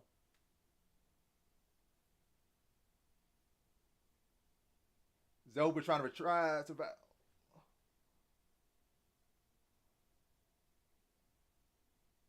That's a crazy fight right here.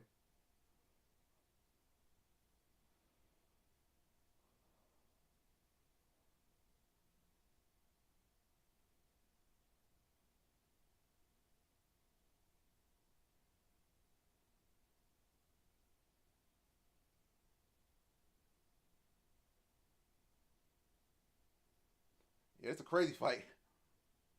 I don't know how Ribot still throwing. Like, he got a lot of cardio, and Zel Huber got a lot of heart and endurance. Something got to give.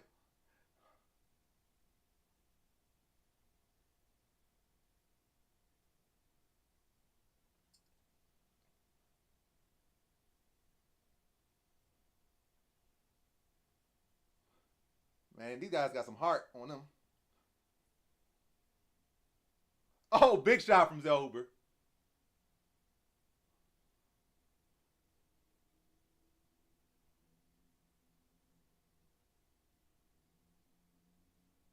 Yeah, this fight of the night now.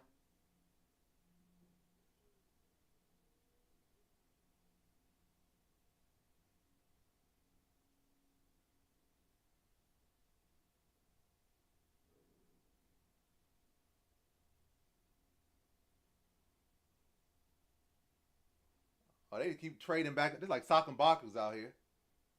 Sock and bop, sock and boppers out here.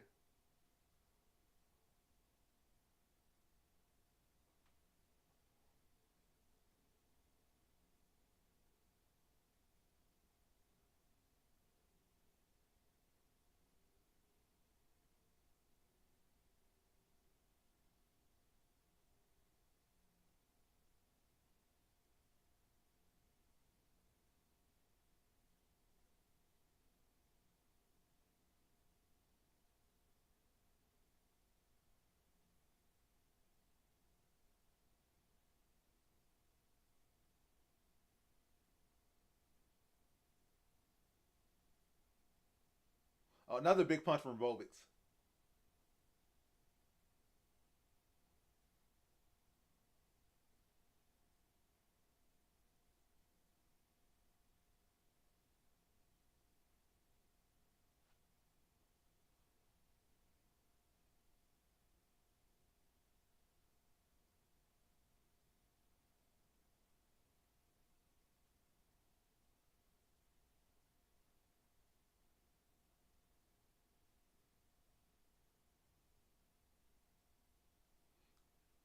Crazy fight. If that fight was 1-1 going into the final round, Riovic has won. Only way Zel Huber wins it if they gave those first 2 rounds to Zel Huber. So at least 2 of the judges got to give the first 2 rounds to Zel Huber because he lost the third. It was looking like a good round for him, but like he was going to seal it off pretty easily. You know, coast to a decision off that third round. But now the first 2 rounds were close. The only clear round was Riovic in that third. He hurt Zel Huber bad several times in that third round. But Zel Huber showed incredible heart. I wouldn't be surprised if it goes to a draw and they give Zel Huber the first 2 and they give the last a 10-8 and it ends up in a draw. But crazy fight.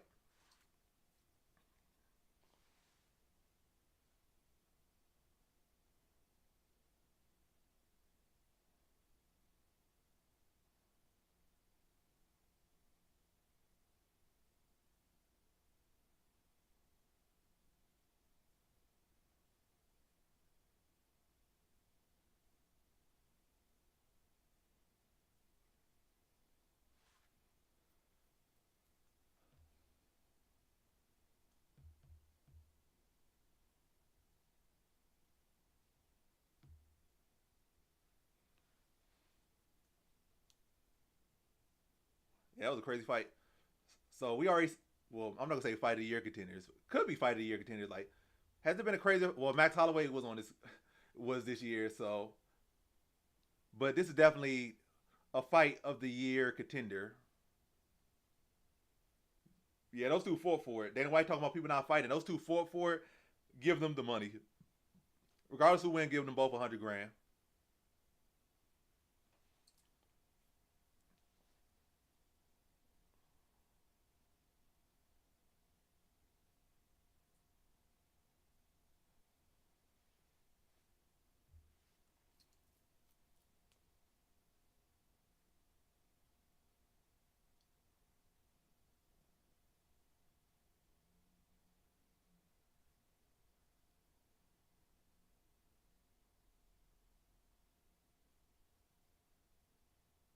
Rabovic got it. He got the split. I'm not mad at it. I feel like it came down the third round and Rabovic got it, so I'm not mad at it. Another Mexican takes an L.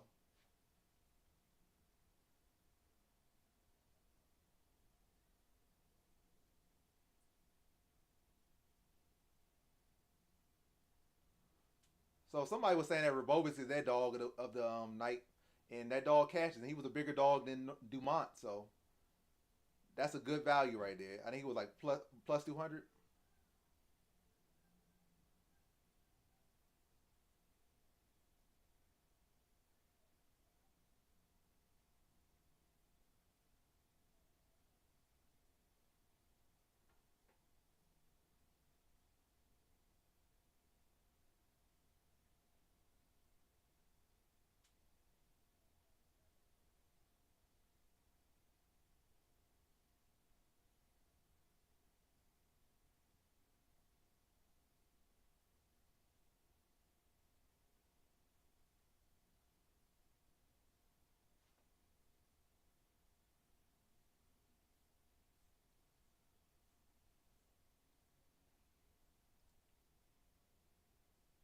But yeah, somebody was talking about Trey Ogden beating Zel Huber. I think Trey Ogden would beat what's the name? Rabovic. Rabovic's grappling not that good. So Rabovic could get taken down by Trey Ogden right now. Price up.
This card went fast. It started slow. I mean, it started late, but we already like 3 fights left. I feel like this is one of the faster cards I've I've fight companion. This is one of the fastest cards I fight companion. I mean, it's less fights, but I think it's the fact that they're actually exciting. I feel like some of the other fights have been putting me to sleep, like on other cards, so it dragged.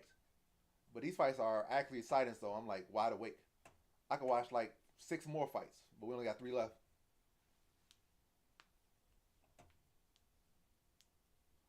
We only got 3 left.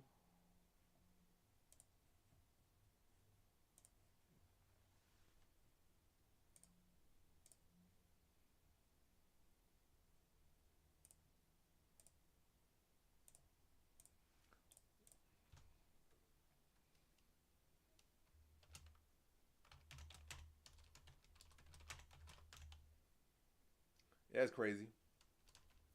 I guess they say we got 2 title fights, so we're gonna have just 10 fights.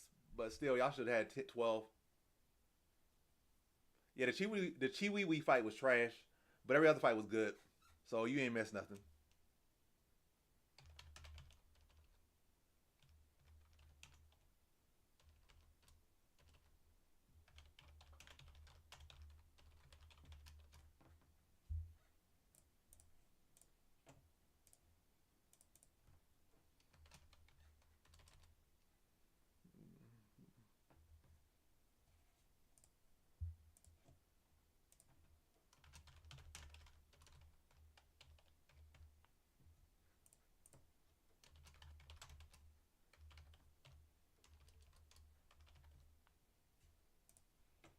All right, next polls up.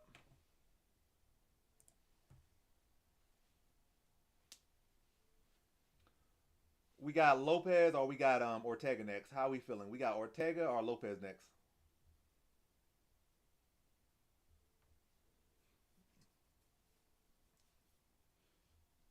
All right, I'll be right back.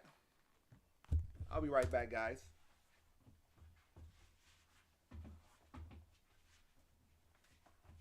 That's you playing game.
Yeah, Bahamondes versus Riovic would be a good fight.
what's going on? Is he fighting or not? Is Ortega a fighter or was that an clip open? Not that was just the promo. They about to fight right now. Right now, Lopes is entering the cage. He's still what's it called? Yeah, he's in the cage now. Lopes is. Now we waiting on Ortega to come out. But they about to fight though. I don't think they're gonna be able to escape it now. They got to fight now. Unless Ortega slips on a banana peel, walking to the cage, they about to fight.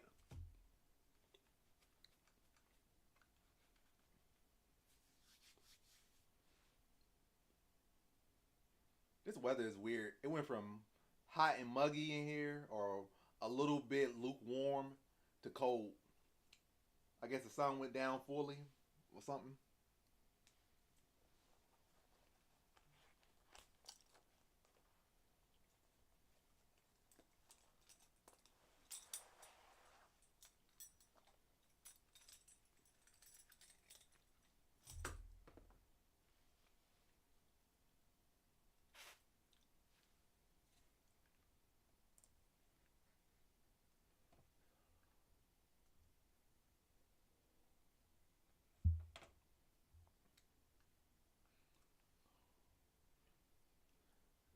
My chat on here, I had to look on my computer. My chat on my phone was mad slow. Like I'm just now seeing all these texts. Like I was like, why am I saying degenerate gamblers text on my computer but not on my phone? So I've probably been missing people talking to me for probably like 5-10 minutes. Yeah, some good fights. Lopes better scrap. Ortega easy KO for Lopes. I don't know about that. Ortega hasn't been an easy out for no one yet, but we'll see. Hopefully, well, I'm not gonna say hopefully nothing. This is a side fight. I don't really have a favorite to win this one. I mean, I don't have a I want this guy to win more than that guy. I would say I want Lopes to win more because I picked him. I ain't bet on Lopes, but I would want him to win so it make me look good so I can have a good pick percentage. But other than that, I really don't care about either guy winning. I just want an exciting fight. Hopefully, you let EJ hang with him on short notes on that.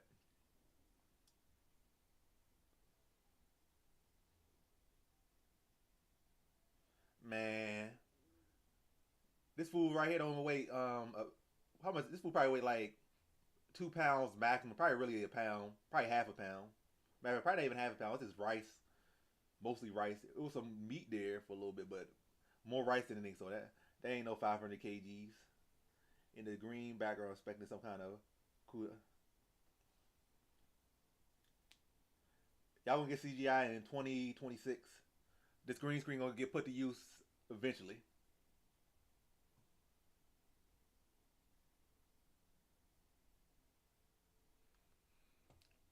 They probably if Mobzar gets past yeah, if Mobzar gets past Sterling, he getting a title shot. So the winner of Sterling versus Mobzar is a title eliminator. So neither of them going to fight. Well, not neither of them, but the winner of that fight's not fighting Diego Lopes. Diego Lopes might have to wait for someone else to get a title shot off of. Unless he come out here and just destroys Ortega, he not jumping over the winner of Aljo versus Evloyev.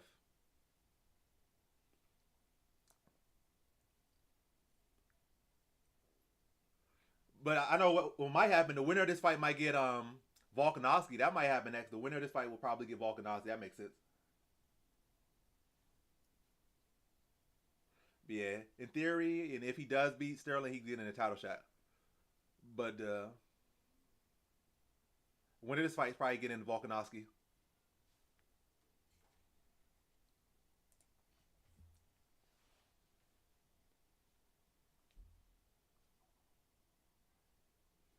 All right, this fight's about to start. Fighter introductions going on.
Alright, we about to get underway.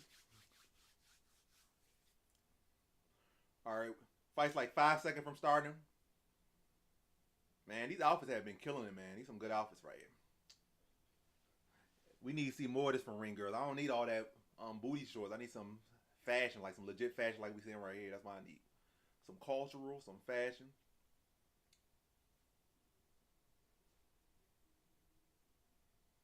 Alright, fight's on the way. Will Lopes come out fast, or are he going to be a little bit more measured here? I say it would serve him better to be fast. Well, fast and measured, but yeah.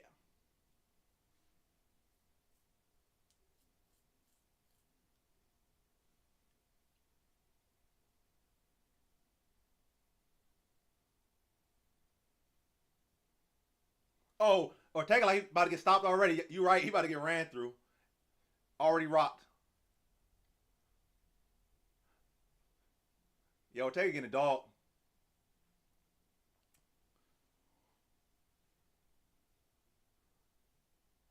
Like Lopes is going for a sub. Now you kind of grappling with him. That's not the smartest move.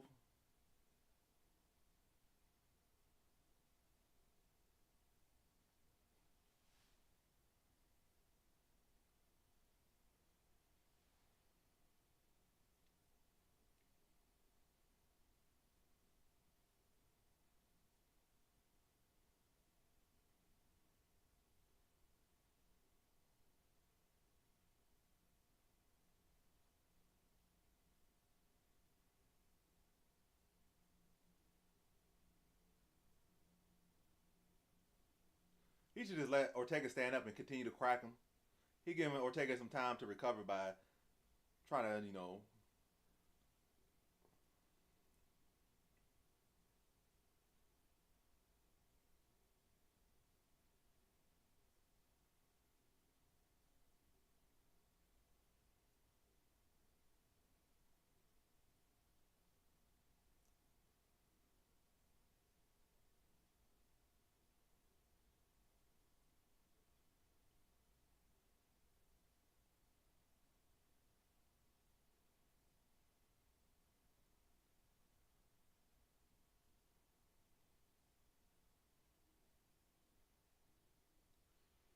yeah, I understand why Lopes just not allowing him to stand up.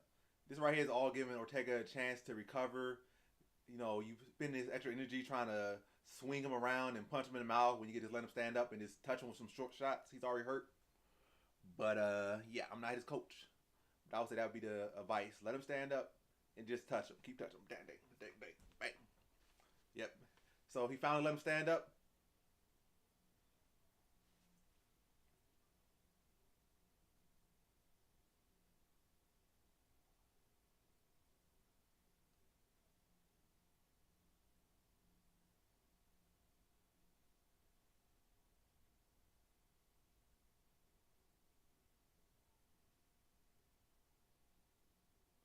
Was that 2 consecutive dick kicks, but he didn't say nothing?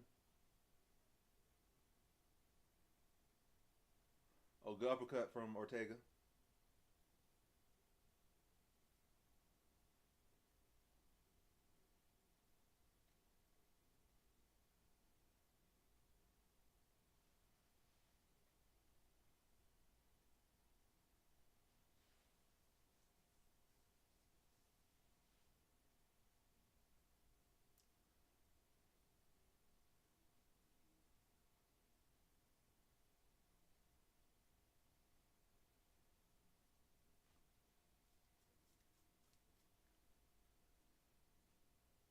Another good overhand from Lopes.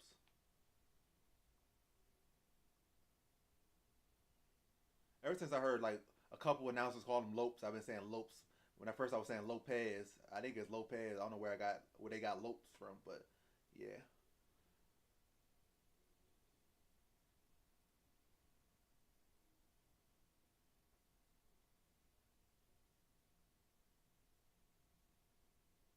Another good combination from Lopez.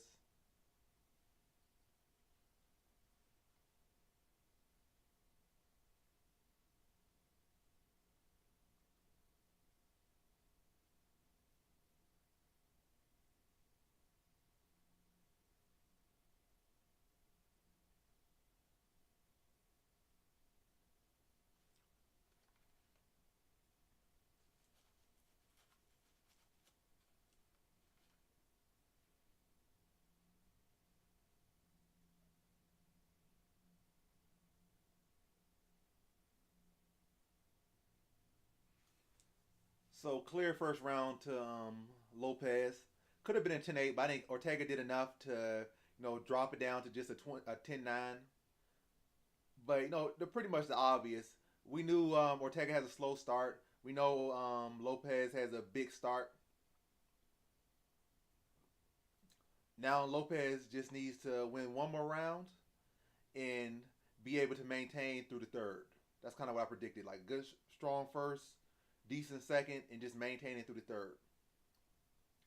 But this is definitely where the fight gets harder because Ortega gets stronger as the fight goes on, and Lopes so far has shown that he may have get slower as the fight goes on. That's not a good tendency.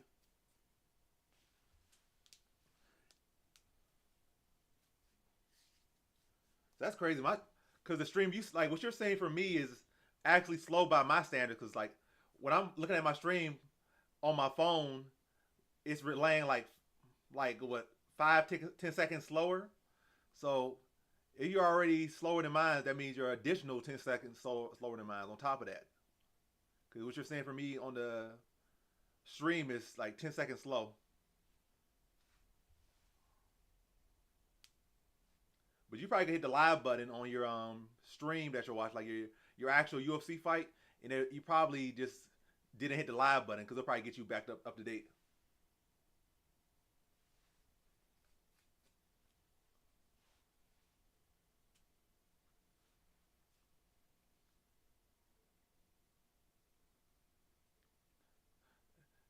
Nigga Ortega eating some shots.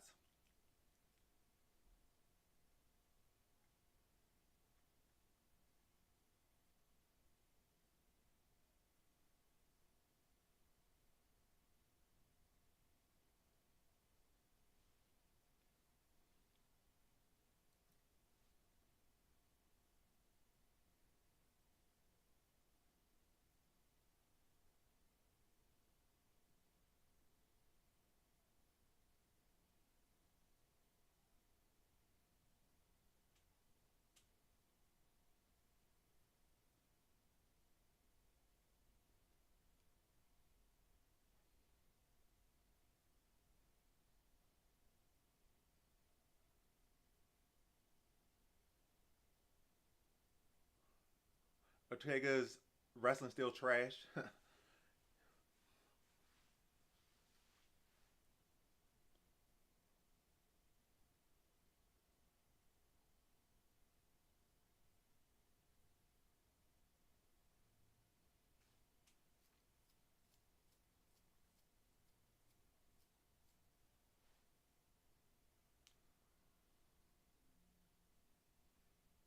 All I need is one more good round from Lopes. That's all I need.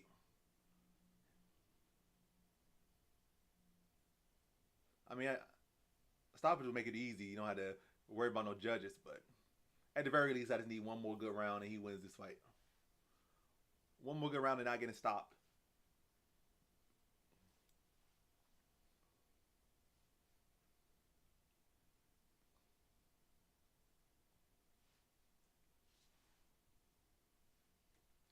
So how the audio sound like through my mic? It sound good. I'm not really on my mic. My mic like over in this direction, but does it sound all right? I know at the very least y'all hear me. I know last time I did a live stream for like the first 30 minutes, like the audio was trash.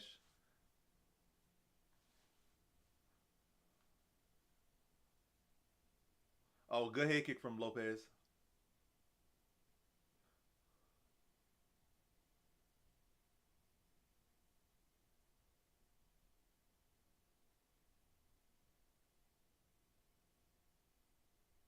Oh, good combination from Lopes.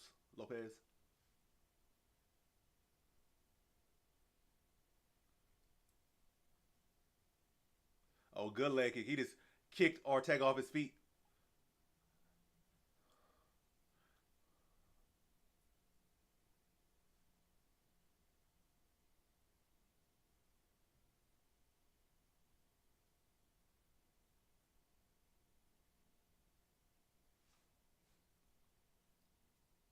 Another good leg kick.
Much better round for Ortega, but still a very clear round for Lopes.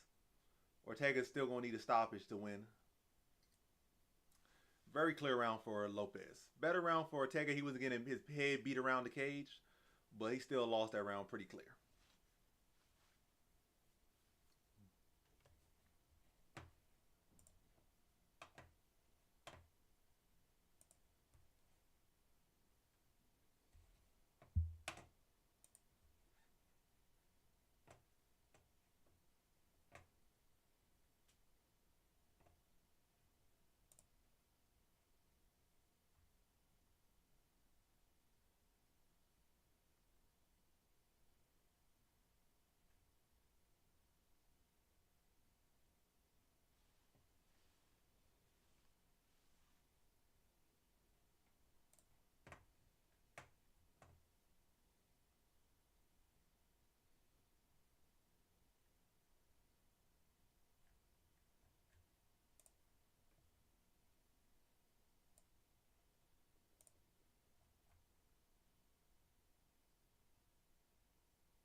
All right, I said the 5 round. The final round's underway.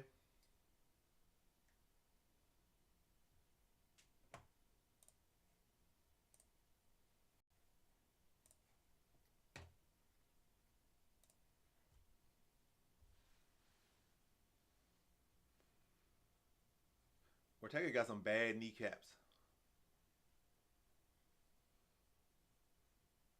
Another good leg kick from Lopes.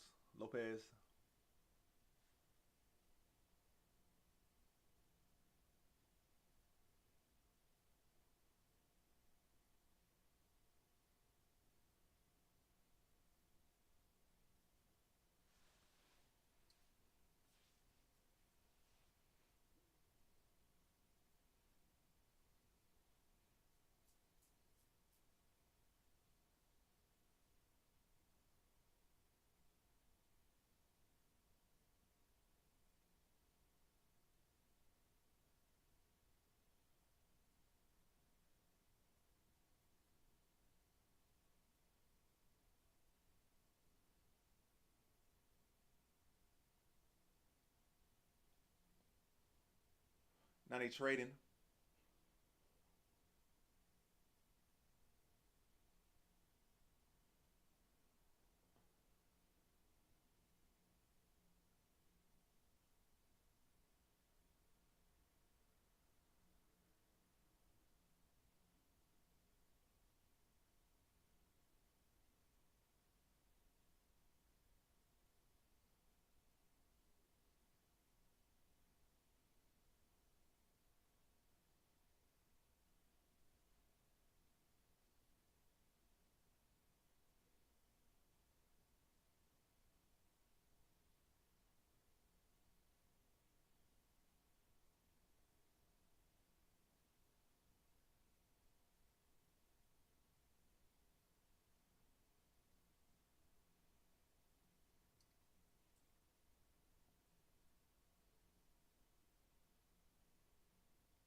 Decent takedown attempt from Ortega, but his wrestling still trash, so he couldn't get it.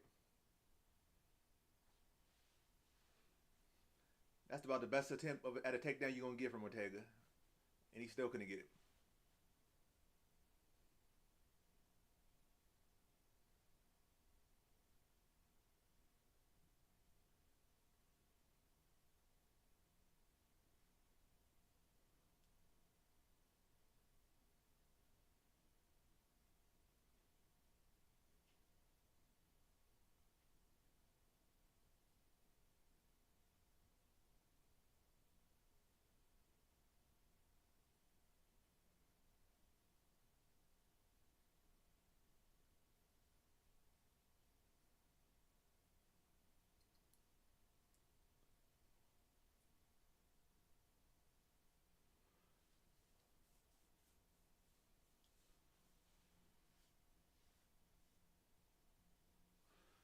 think Lopes is in the right place. He don't need to go to the Fighting Nerds. They already got enough talent there before it starts getting watered down.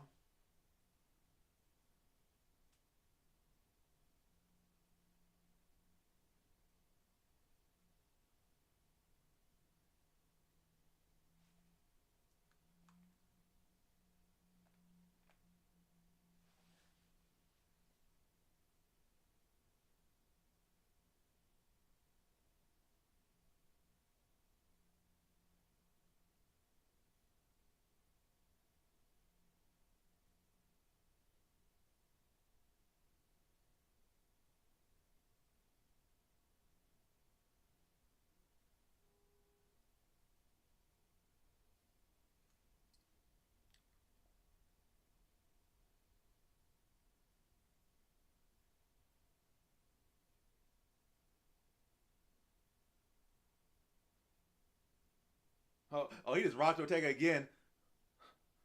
He might get a stoppage with 20 seconds left.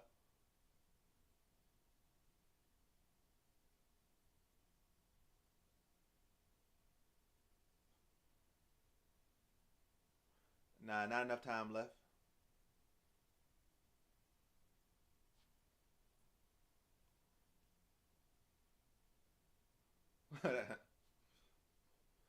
But yeah, clearly a Lopes fight. I think he shut him out.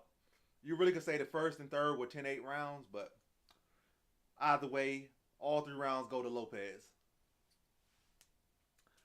Fun, exciting fight, mostly one-sided, but Ortega showed heart throughout. But there was a clear winner throughout every single.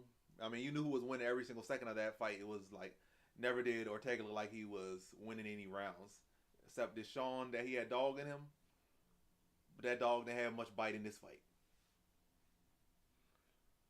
30-27 unanimous decision for Lopes is what I'm saying in the scorecard. Could even be 30-26 or 30-25, but we'll see what the judges say.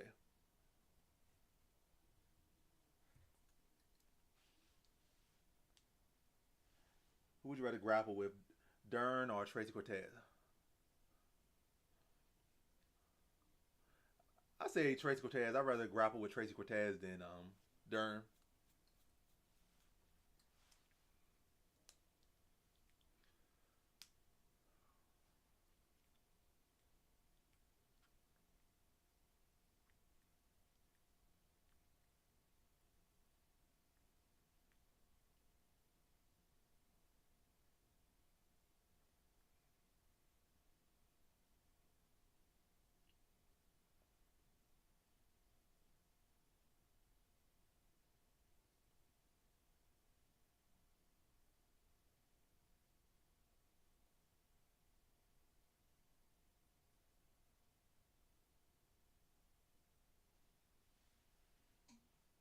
Who would you rather grapple? Would you?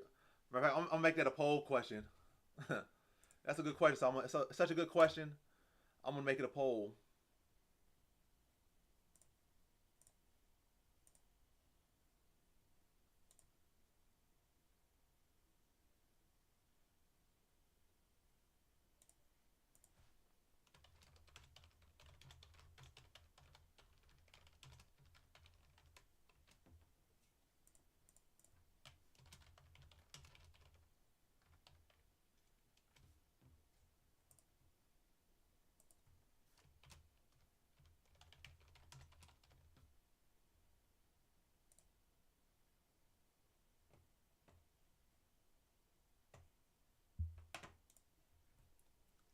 Diego Lopes with the decision victory.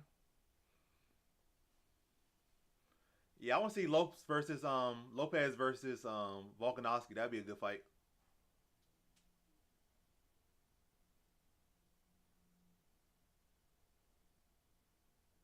And I think Lopes beats Evloev in the rematch.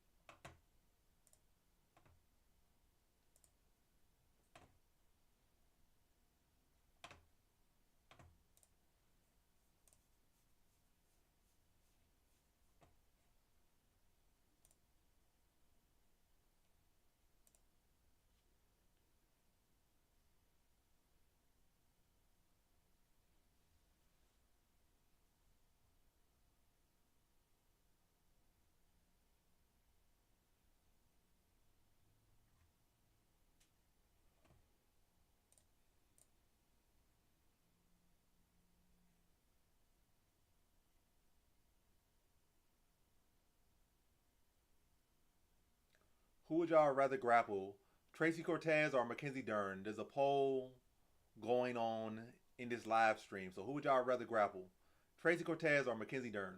Let's get some polling in here. Let's get some polling.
All right, we got a title fight coming up next.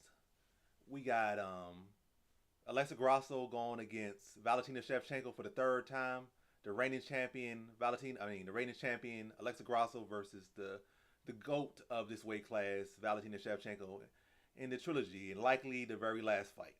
But there could be a fourth one if it goes to another close fight and Valentina somehow gets it. But we'll see. Who made the better adjustments?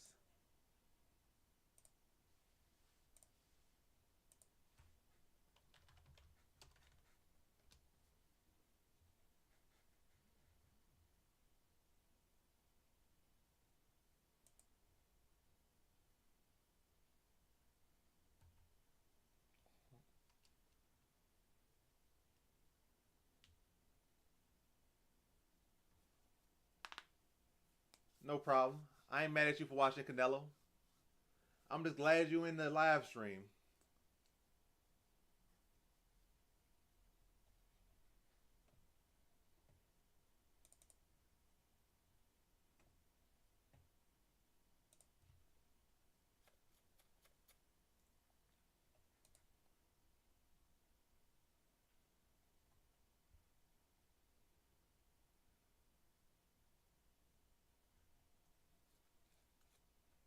That's what I'm trying to do.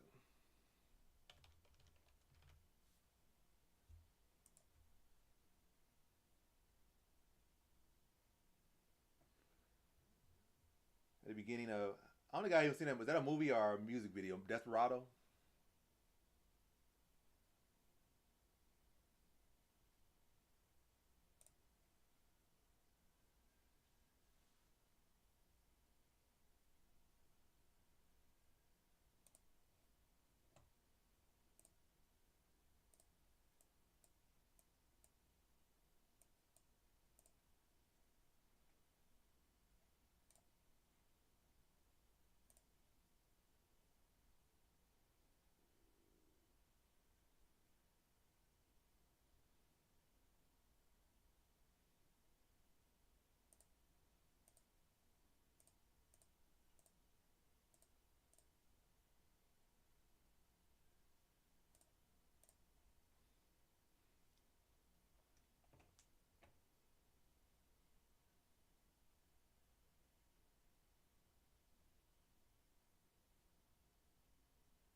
I actually have never really seen Scarface from the beginning to the end. I what's that? That's a what weird fact, a strange fact, hard to believe fact about me. I have never seen Scarface from beginning to end. I've seen like bits here, bits there. Basically know how it ends, how it begins, but never piece it all together.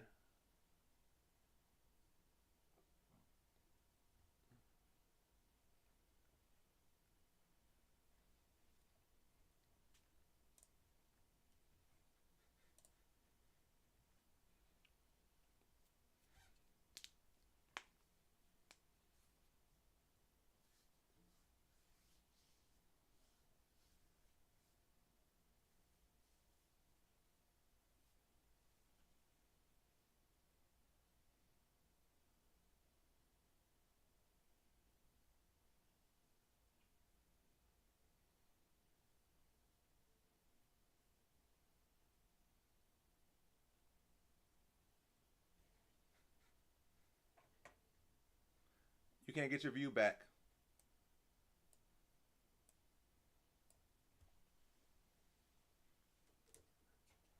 Your view and your subs already locked in. You stuck here for good.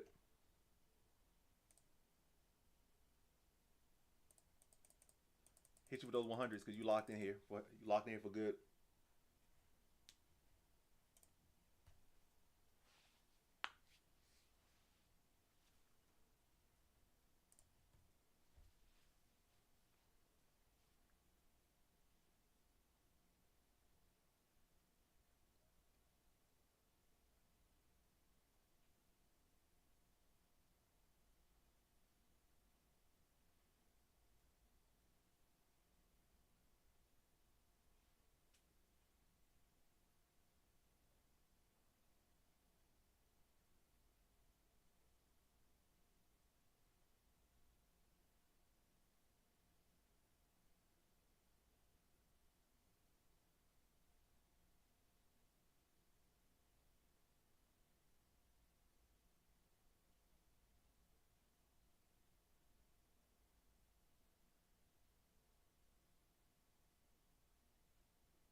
I wouldn't even say that. I feel like they would do well. A lot of these other channels, they just went with the majority, but a lot of them just be coin flipping. They like minus no plus 800 dog.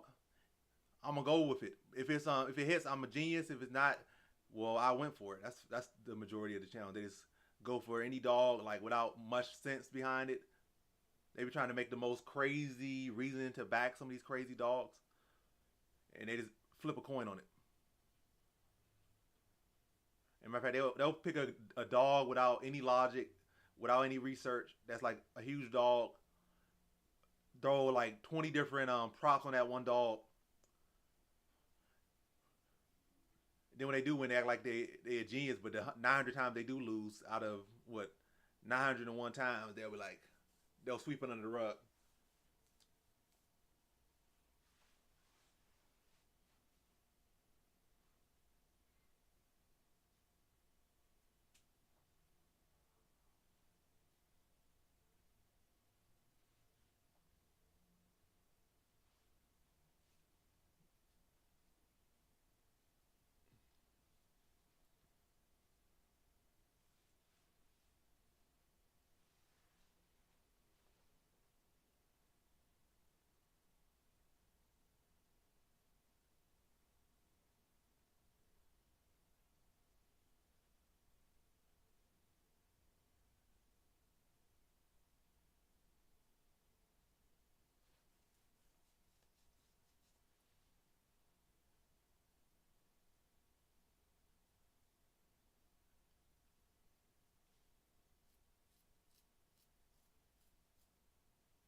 Oh yeah, that was real dumb. That was extremely dumb that people had. I forgot the guy's name already. They picked the guy just cause everyone else picked him. That was really a dumb pick, extremely dumb pick on a lot of people's part. It made no sense for that guy to have that value. I parlayed a tennis Lopes to win in Dvalishvili by decision, 133 to win 874. Well, it's good value at least. I never liked crossing sports, and I don't think Dvalishvili gonna win. But hey, you could turn 133 to 874, so that's a good bet. Well, I mean, it's a good value, so you're not betting more to win less or betting to get what you bet back. You betting to multiply by multiples. Good multiples too. Not was he Australian? He wasn't British. He was Australian.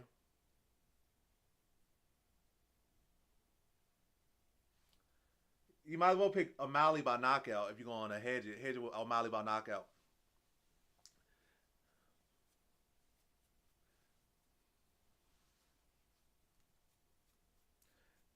Because it's pretty much like Dvalishvili by decision or O'Malley by knockout.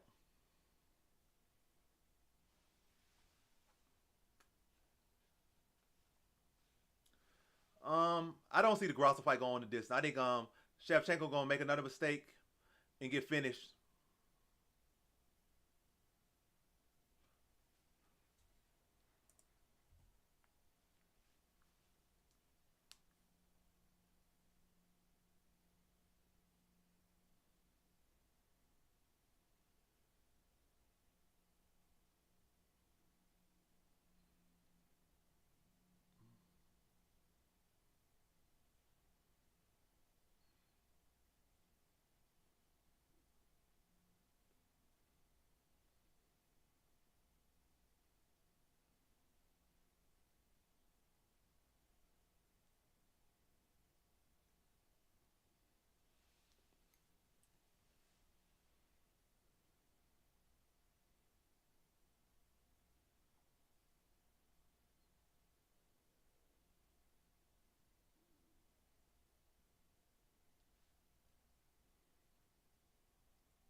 So most of y'all would rather grapple with Mackenzie Dern. I guess you got better jiu-jitsu. That's a funner grapple. But imagine wrestling Trace Cortez. That seems like a much funner experience. And Trace Cortez looks better. But everyone got their preferences.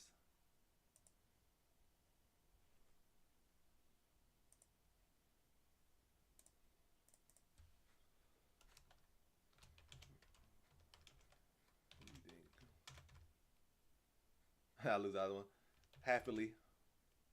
I think what is this?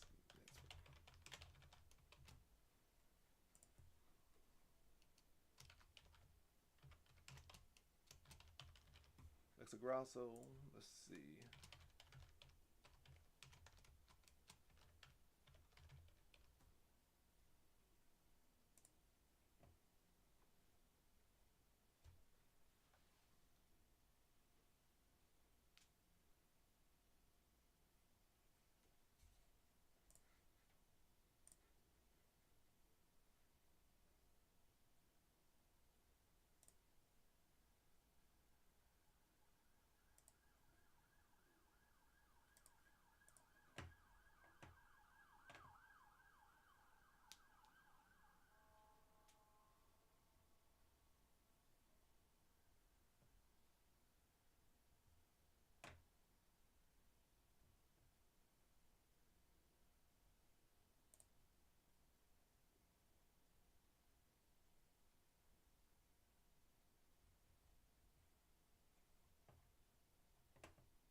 Ricky Simone has some good moments in the UFC, so Ricky Simone's no surprise. Frankie Saenz has great wrestling defense, so and that was Merab's like debut, but nonetheless, Merab has gotten a lot better, so he wouldn't lose to either of those guys ever again. Prime for prime at their best, at this, at that. Merab would never lose to either of those guys.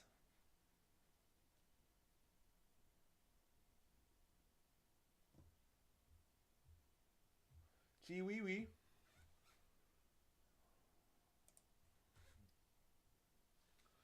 All right, co-main event's about to start. Bruce Buffer got some huge bags underneath his eyes. Fatigue and age. He got to retire like his brother. What's 5.5? With 5 more significant strikes? I don't think that's a bad. I think that's a good play. Her landing 5 more significant strikes, 5.5 more significant strikes. Well, I don't know what you mean by that. How does that play in? Spread.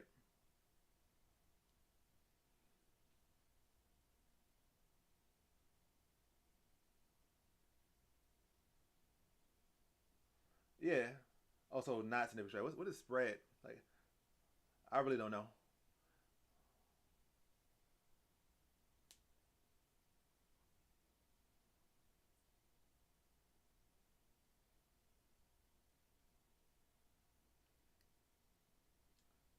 So you're saying you are saying decision for Shevchenko? I'm not picking Shevchenko to win a decision.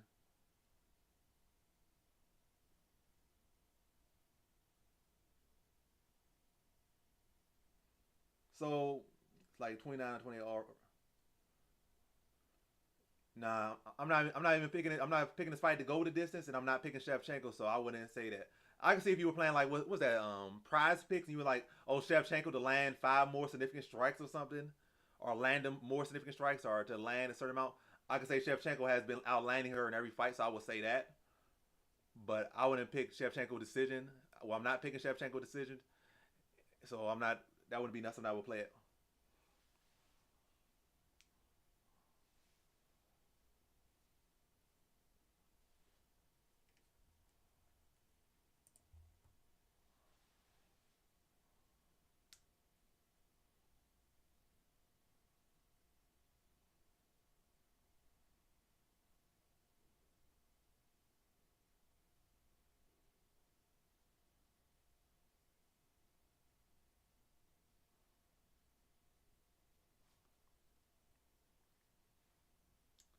All right, this fight's about to go underway. They're facing off in the center now.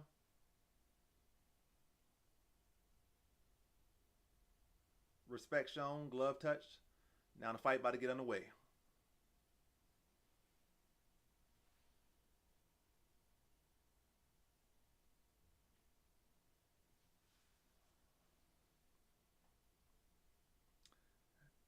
It's like a fashion show more than anything. Like they got a new outfit every single time a new fight come on there. All right, fight's underway.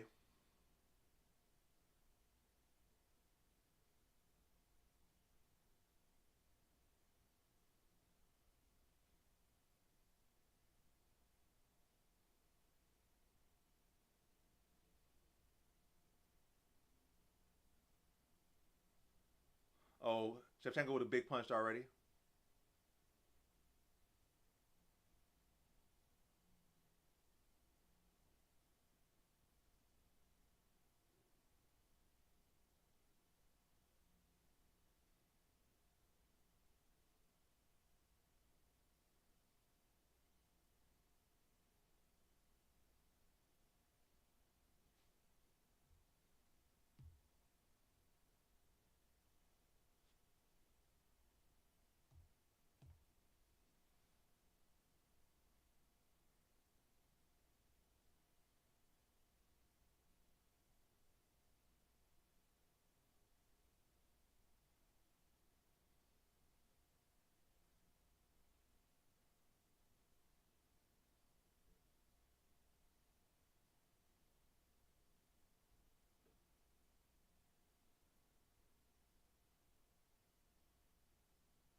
Shevchenko already with a takedown.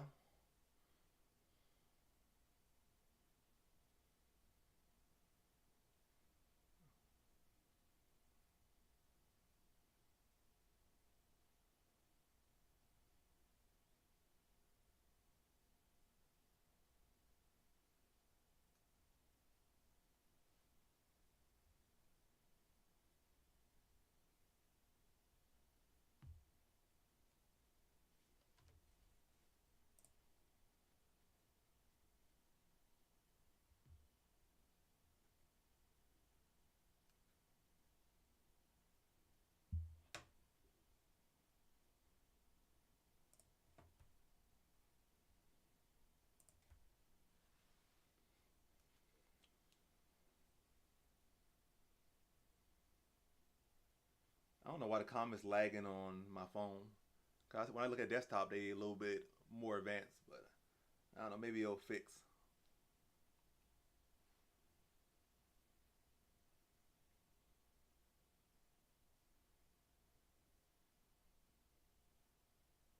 Triangle attempt from Grasso. Oh, armbar attempt.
So Shevchenko takes the first round with her grappling. Pretty lackluster first round. Shakur, well, let's see. Gervonta Davis or Shakur. I think over time I think it's gonna lean more to Shakur. I feel like right now Gervonta Davis will win right now, but I think over time Shakur's chance is gonna go up, and eventually he's gonna be the one to win. But so I feel like if Davis wants to beat him, I feel like this is now the time to beat him because he only gonna get better, bigger, stronger. I feel like Davis, pretty much already reached his physical peak. So Davis ain't gonna get any bigger. I don't think he's gonna get that much better. He's already solid. He's already good. But Shakur's gonna get bigger. He's gonna get better. So this is time to fight him if he wants to beat him.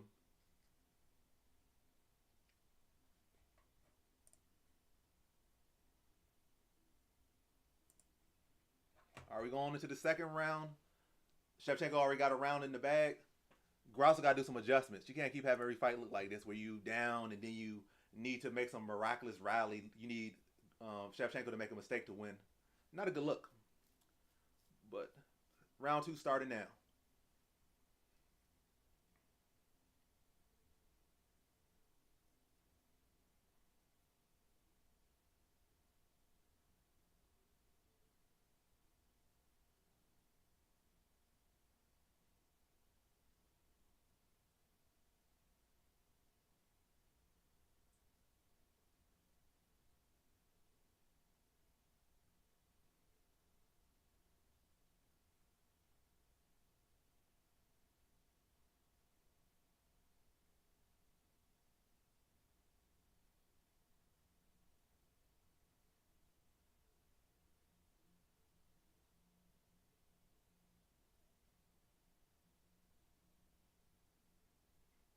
And she can take it down so easily. Shevchenko already with another takedown. Grasso working on the rubber guard. Or omoplata.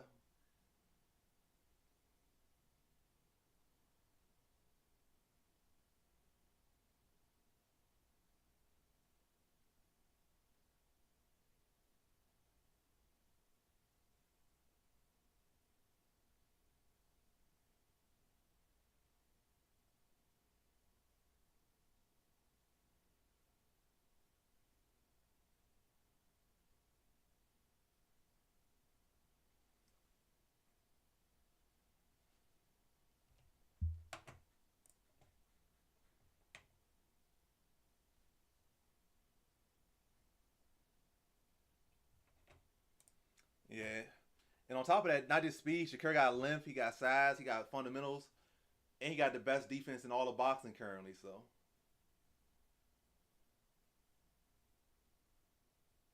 and he got good IQ.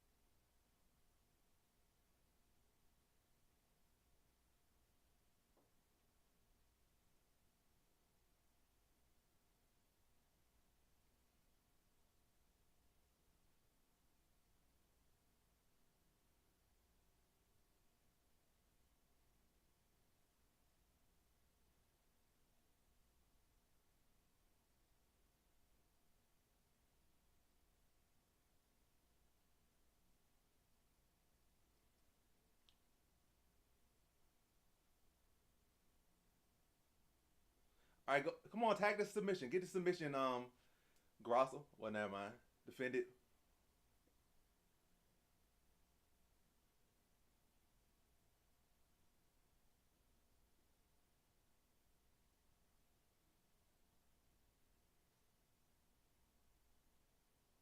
We giving train all around the world.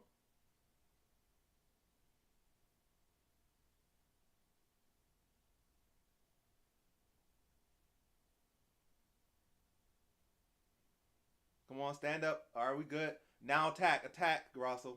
You back on your feet.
So another round to Shevchenko. Grasso's doing okay, work off her back, but you're not getting the submission. You're not dominating off your back. You're not winning the fight. So she already down 2 rounds to Shevchenko.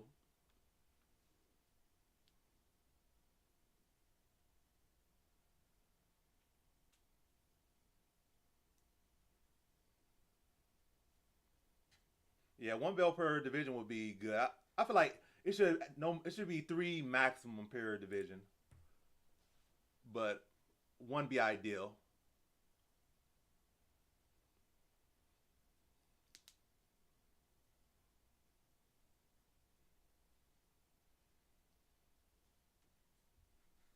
But yeah, Grasso down 2-0, pretty much similar to all the other fights. She's down.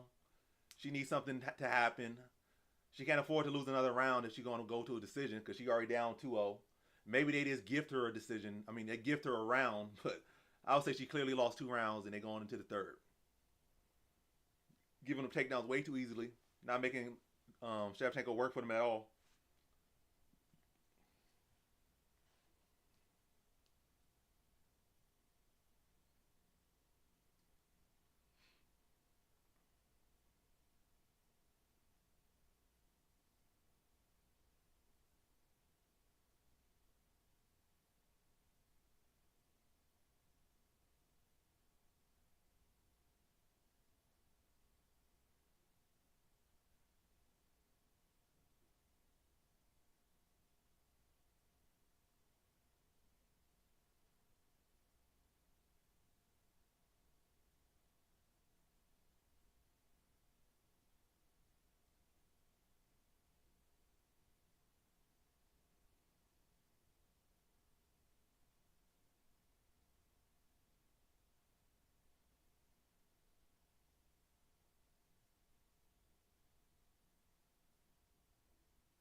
What are you doing?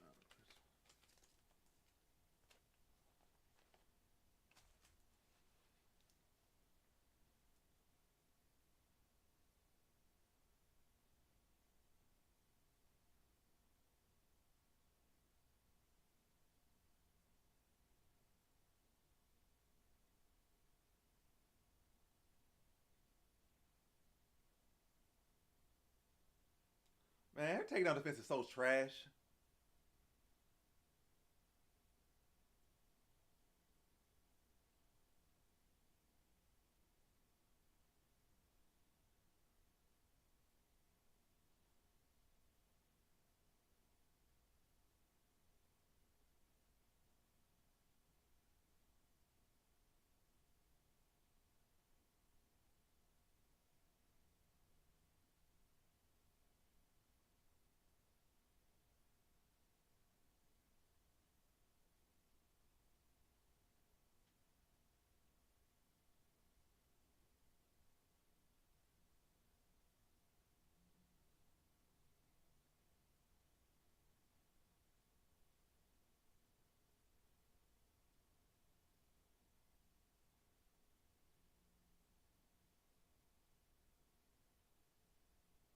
Now she mounted,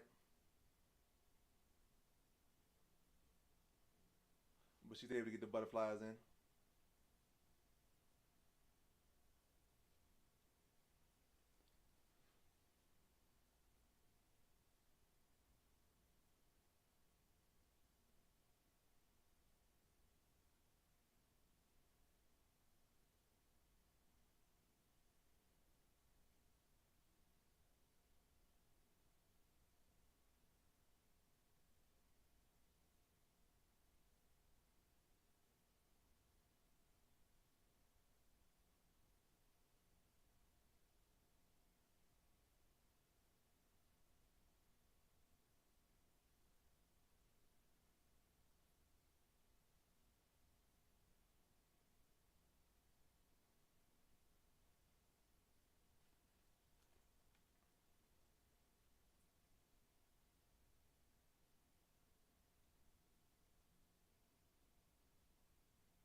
So 3 rounds down.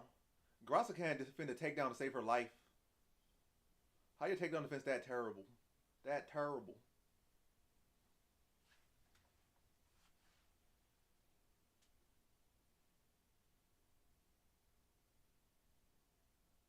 So she down 3-0 going into the 4th round.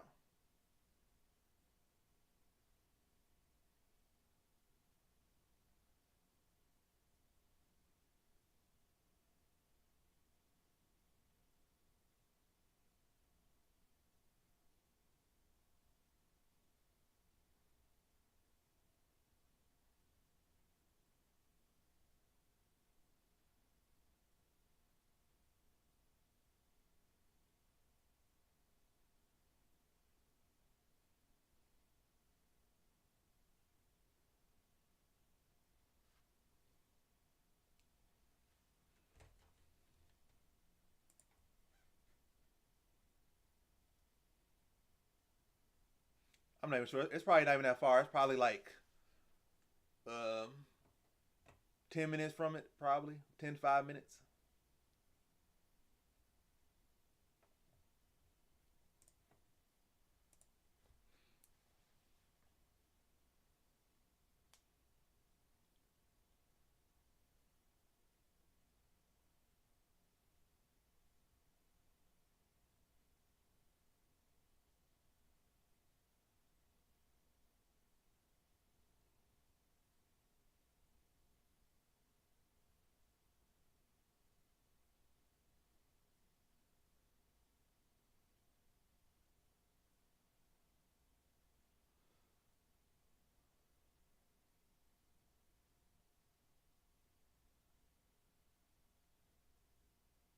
Nah, she ain't got that.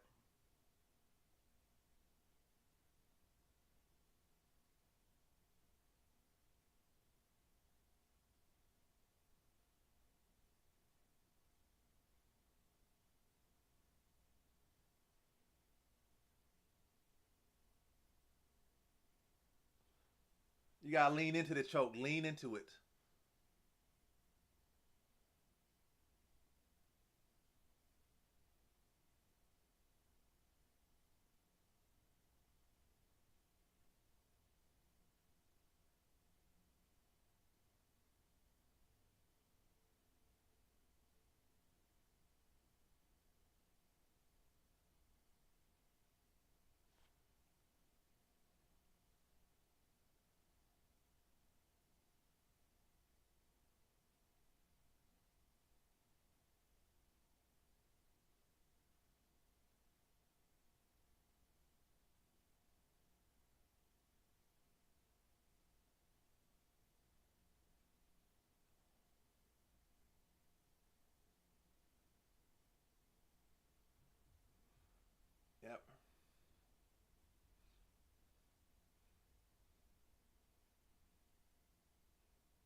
Grasso has not got better. She a younger fighter and she ain't got better in 2 fights.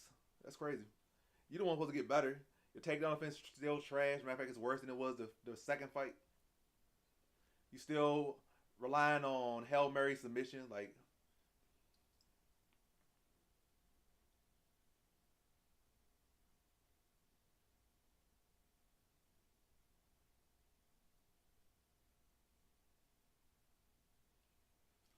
now she down 4-0 going into the 5th round.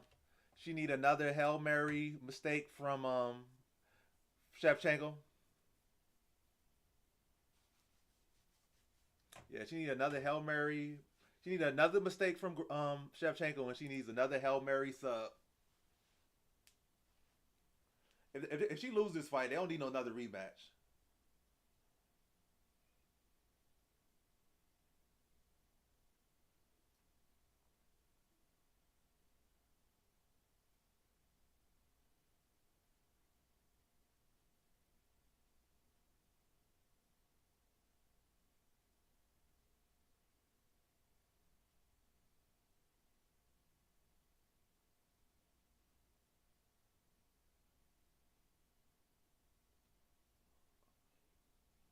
Her coach not even good.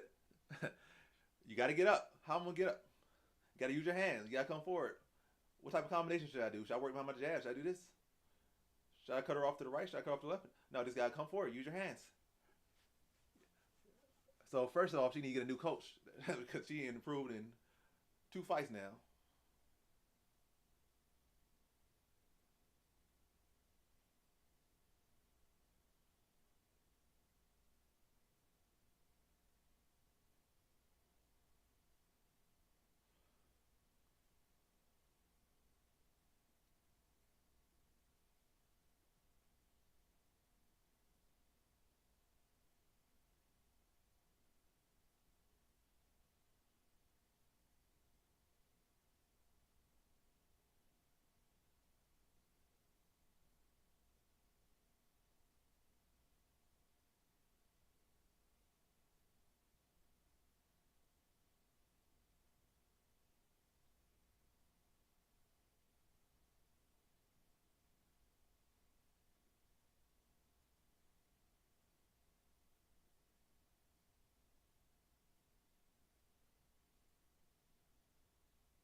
This is a very embarrassing performance by Alexa Grasso. She looks so weak and pathetic, like she don't even belong out there.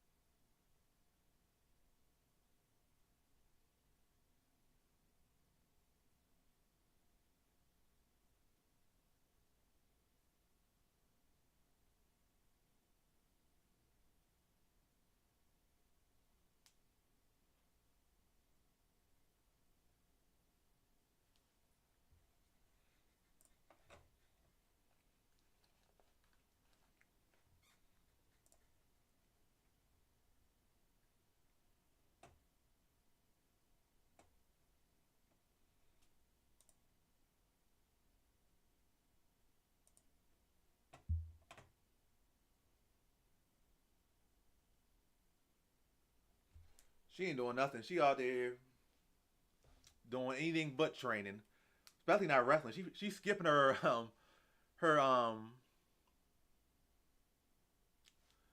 yeah, she's skipping her wrestling classes to go to Pilates and drink smoothies and whatever case, go to Starbucks, because her wrestling is trash. It has not improved at all in her whole career, really.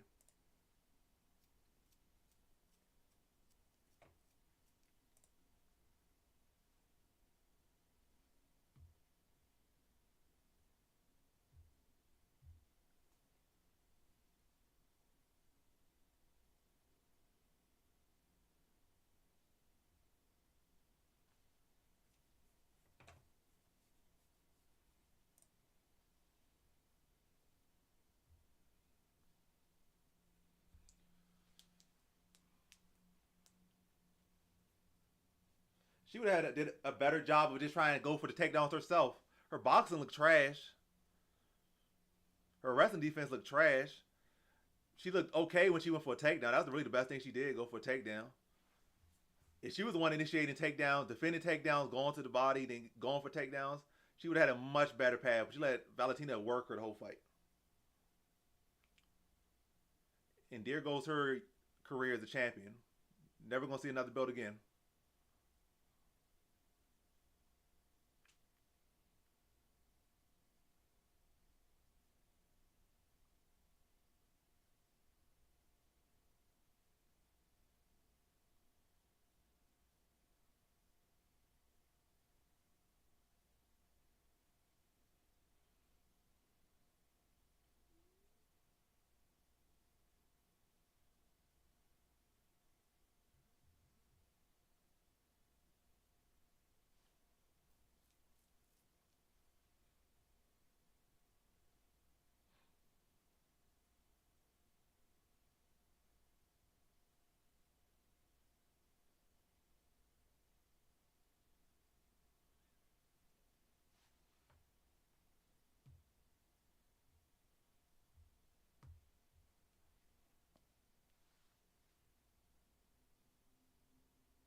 Nah, Leon did way better than Grasso. Don't try to say Leon did a worse performance.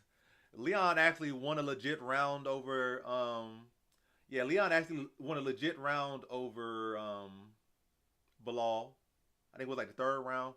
And then at the end of the fifth round, I mean, in fact, I think in every round he was able to reverse position like at the end of the round, but he was spending a lot of time on bottom. Then he would reverse at the end of every round, and then the same thing happened in the fifth round. He was able to reverse it, and I think he got it was in Bilal's guard and broke his nose or something. So he did much better than Grasso. Grasso just flat out was on her back the whole fight. Couldn't defend a single takedown. The takedowns weren't even good. She would just fall over to literally any takedown. It was not good takedown, not good technique. Just poor technique or lack thereof any takedown defense. Getting falling on her back every single round.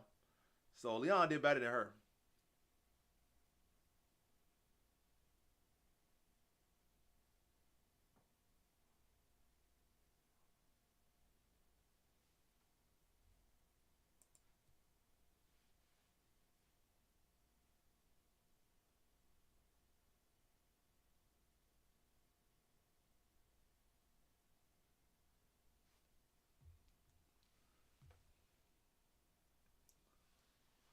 This is not what we wanted to see from any martial arts. We did not want to see a boring lay fest.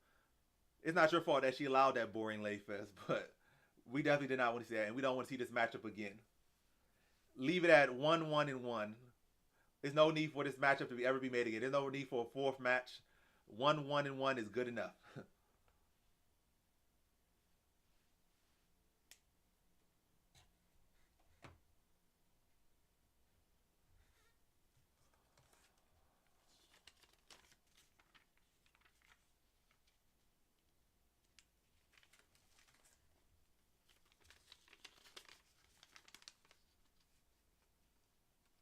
That was a terrible performance. That performance makes me never want to see her fight again.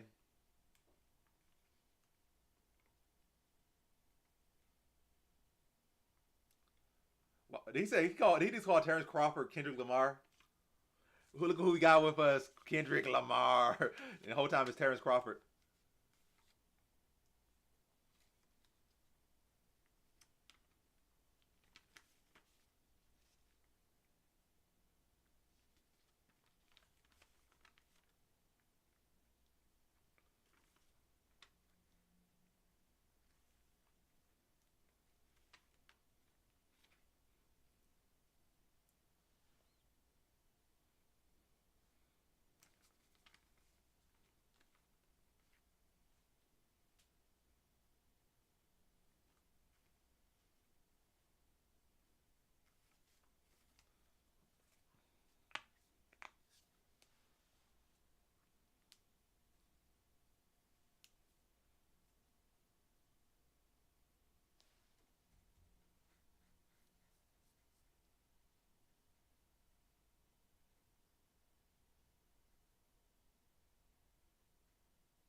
All right, now we get to our main event. Should have parlayed all. You should. Well, all of them didn't lose, so that parlay would have failed if you parlayed all of them to lose. Because Bahamondes came through. Rosa Jr. came through. The rest of them failed miserably.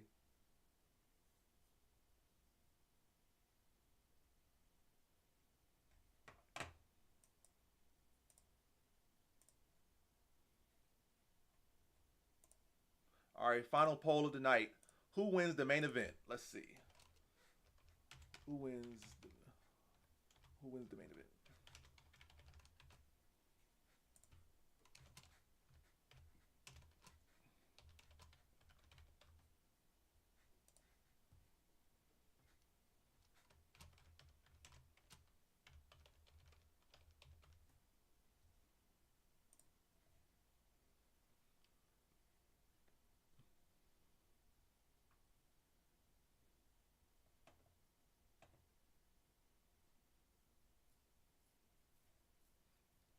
I didn't even watch Carla Esparza versus Rosa Jr. 2, and I'm glad I didn't watch it. I heard enough about what y'all saw from it, so I didn't have to watch it myself. I'm glad I missed that fight.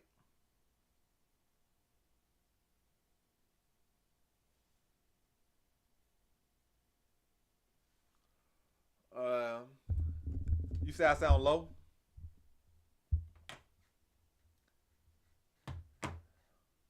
I haven't changed anything, so.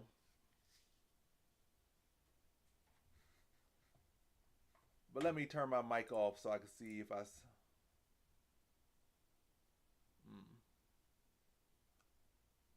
Would that help?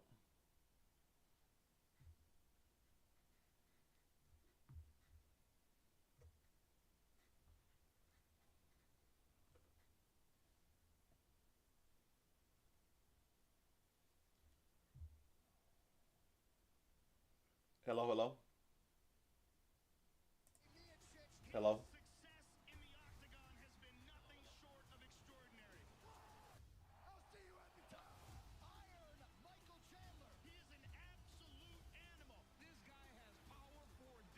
Beyond blessed to not see that fight.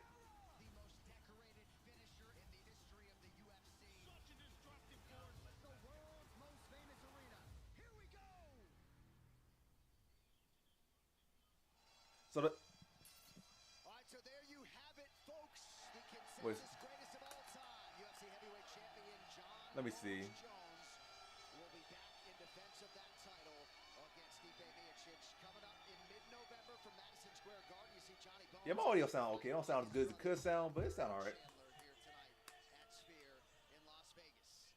November 16th, Madison Square Garden. You gentlemen will be there. We got a main event. It's John Jones and Stipe, and hopefully on that date it will be done. Hopefully that fight has been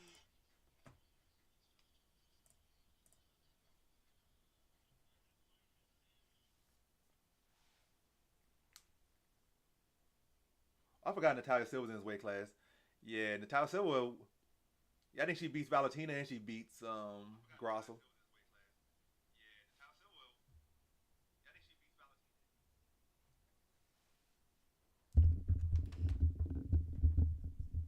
I move my chair up a little bit. That's nothing. I move a little bit. What even falling?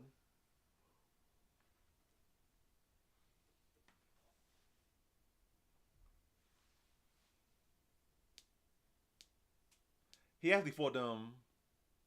How many times did he fight John Jones? He fought John Jones twice. John Jones twice, Stipe 3 times. So he did fight them 5 times.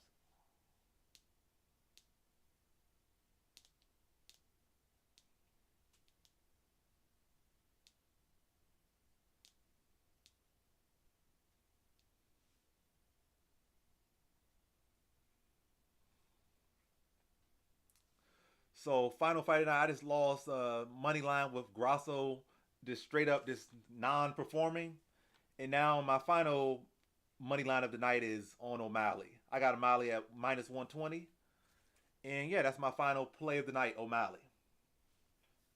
And pretty much, it's a small loss or small win, depending on if O'Malley wins. If you lose, it's a small loss. If he wins, it's a small win for me.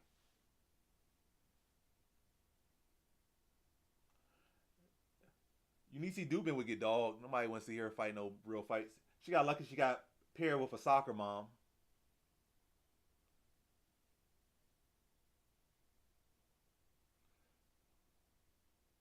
There's actually somebody that's right around the corner. What's that other chick? The other blonde chick that's pretty good.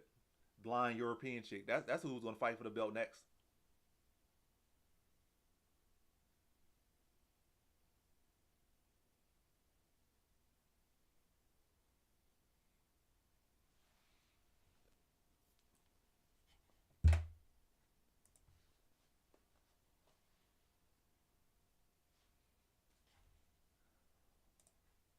Let me pull her up.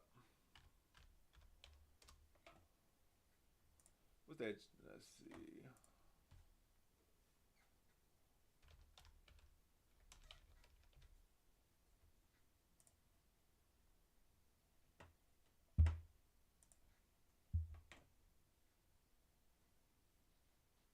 Sounds like fake news right there. Yeah, Manny Fiorot. That's who's next. Manny Fiorot.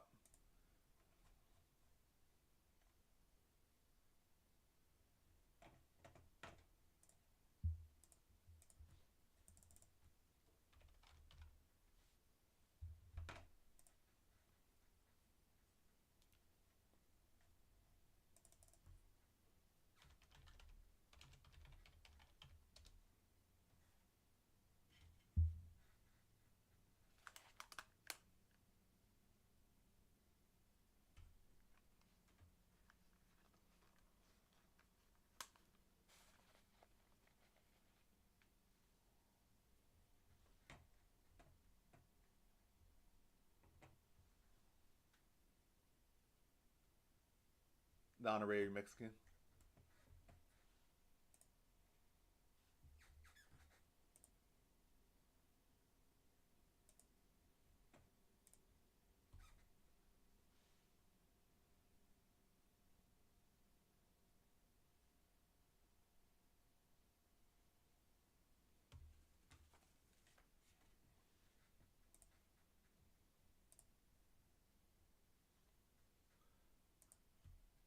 Ferguson versus McGregor. That'd be easy money for McGregor. Why not just give McGregor Ferguson so he can say he beat another champion or a former champion and get back on a win. And they could pay Ferguson some money so he could retire. It'd be funny if Ferguson does a calf kick and McGregor's leg gives out and Ferguson pulls off a victory.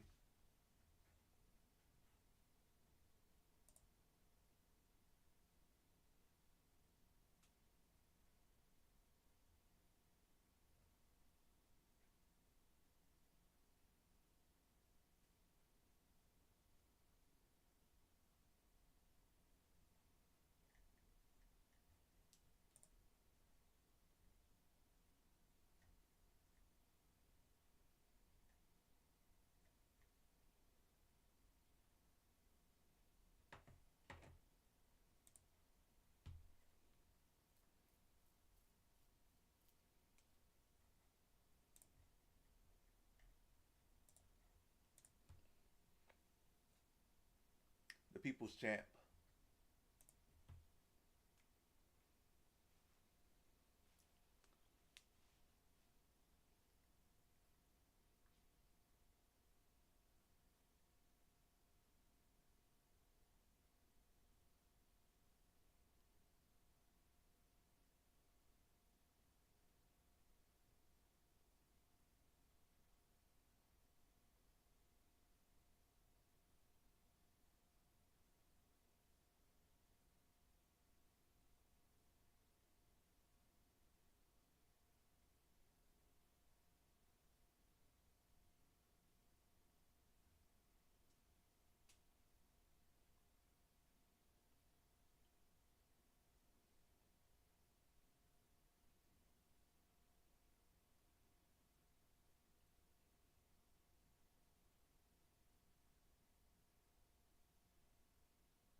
I already drunk my drink.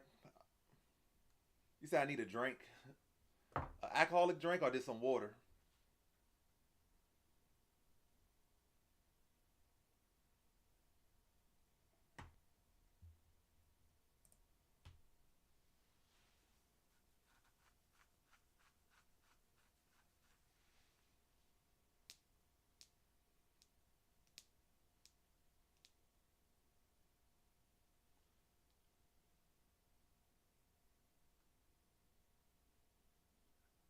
Water is the best thing. I take water.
Yeah, that's why I need O'Malley to like snipe. I need O'Malley to get him done in the first round. I don't need no drag out, laying on your back, getting punched in the mouth type fight. I need pull counter, drop him, and put him out.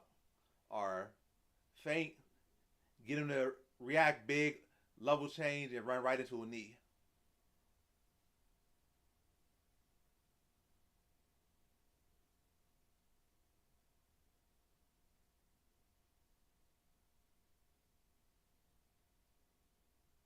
Sean O'Malley actually is the biggest American MMA star right now. Is he? Is he bigger than Holloway? I don't think so. They're trying to make him. I feel like Holloway's more popular than O'Malley, and with way less effort. John Jones still around. I feel like he's bigger than O'Malley, even despite he's old and not inactive. I feel like John Jones fighting warrants way more attention than O'Malley. But hey, say what you gotta say to sell some tickets. And but he's a star. Don't know if he's the biggest as far as in America. I was going to post my Paris predictions, but then my phone started overheating. So I was like, I'm not going to post them today. I'll post them soon, but it ain't with the Paris card. It's 2 weeks from now. Well, 2 weeks from yesterday. So I'll be super ahead of time with the posts. So I have to kind of drag those predictions out, maybe post them Wednesday because the fight's not even until 2 weeks from now. So there's no real need to post them so early. I'll post Contender Series tomorrow because that's Tuesday. Then on Wednesday I'll probably post Paris predictions. Yeah, that's not a bad parlay. At first I was thinking Money Moicano, but the more I looked at it, like, is Moicano really a great counter striker? Not to say that Benoit Saint-Denis needs a great counter striker to counter him, but it's not like Moicano consistently has heavy hands or power. It's not like he consistently is a good counter puncher. And he's a guy that typically fades. And this is the same guy that's not too long ago got beat up by a 40-year-old RDA from pillar to post. And RDA just brings a lot of forward pressure, heavy kicks, and that's what Benoit Saint-Denis does. Good BJJ, forward pressure, good heavy kicks. So Benoit could definitely replicate what RDA did, especially a 40-year-old RDA. It's not 30-year-old, 31, 32, 33-year-old RDA. This was like 41-year-old RDA put a whooping on Moicano not too long ago. So, yeah. And also think with Benoit Saint-Denis, he went against a guy with a good left hook, like probably one of the best left hooks in MMA history from Poirier, who has history of countering so many people with that left hook time and time again. It's not like Moicano has some great counterpunch that he has, he's well known for. He's one of the best in history at doing it. So it can't be so easy that Moicano's going to be able to replicate that. And Moicano's not a guy that pushes the pace for, around. Like, he could push the pace. He's a known pace pusher. He's not.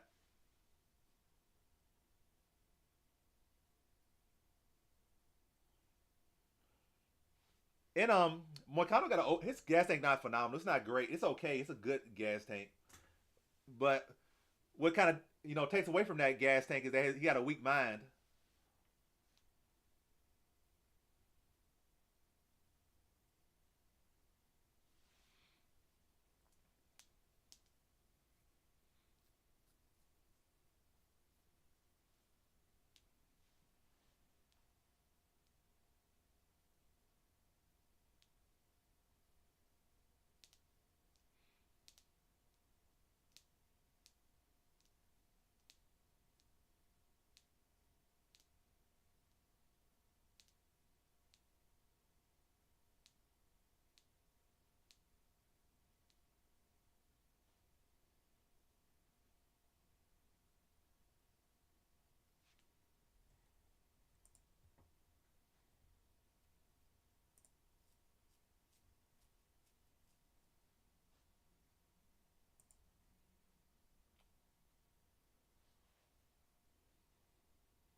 All right, main event about to start.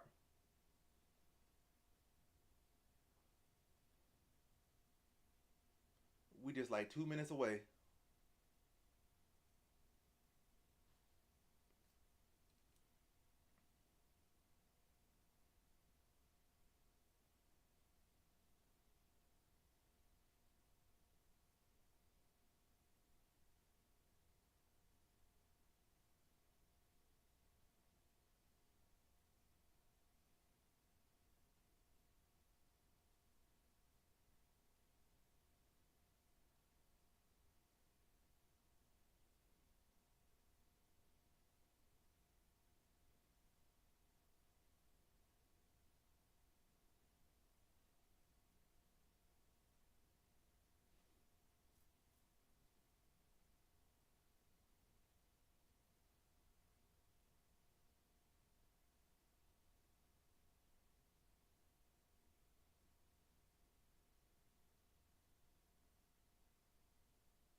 All right, the gloves have been touched. Now we're literally like 10 seconds from the fight starting. 10 seconds. 9. Man, all these outfits that these ringers have worn have been amazing. Every single one amazing.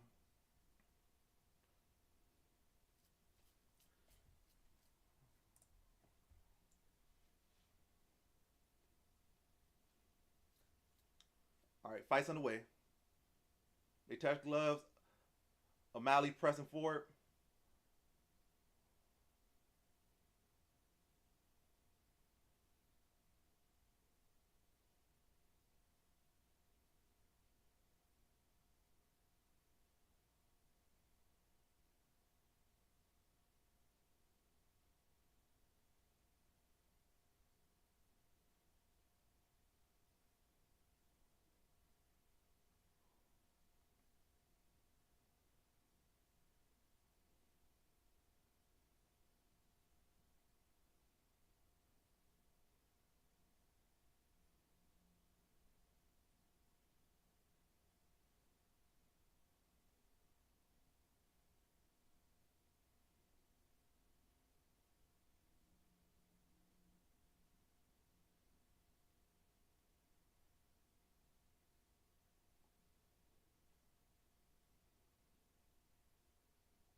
Rob gets his first takedown.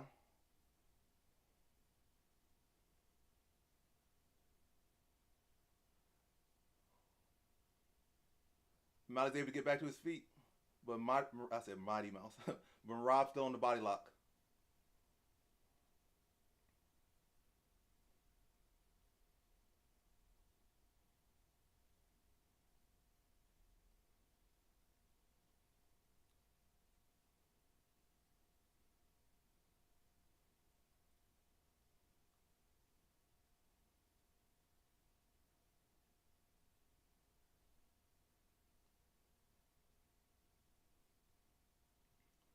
Sean's free now.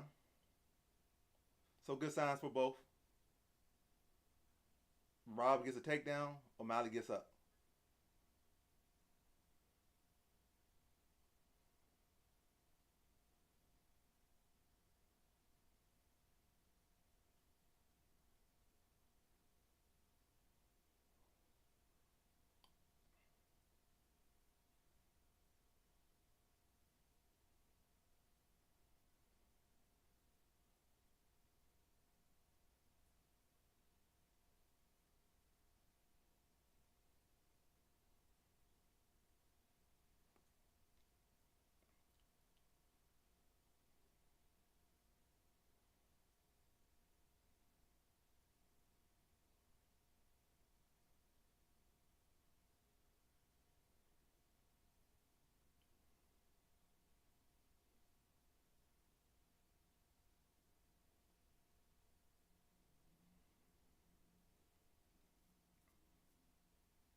Rob makes it out the first round.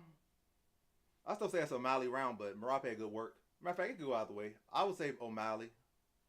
But Merab got like, what, 2 takedowns? A couple good shots.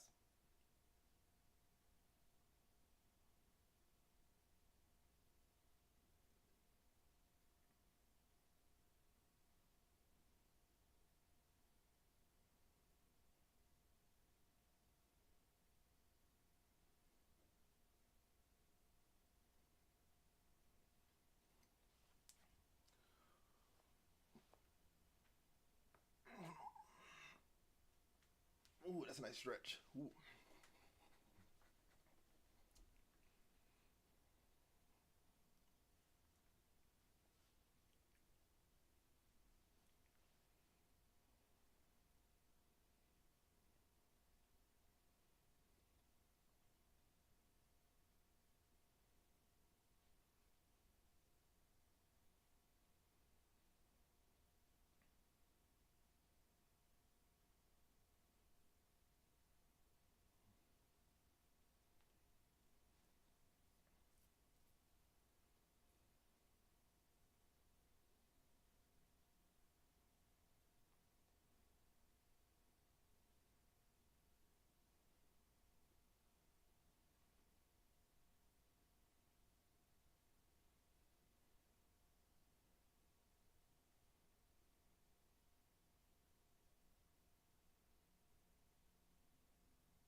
he's about to come here.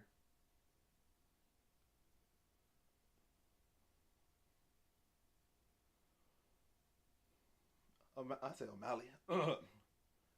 Rob timed that well, got the takedown.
Yeah, very strong round two for Dvalishvili. The round not over.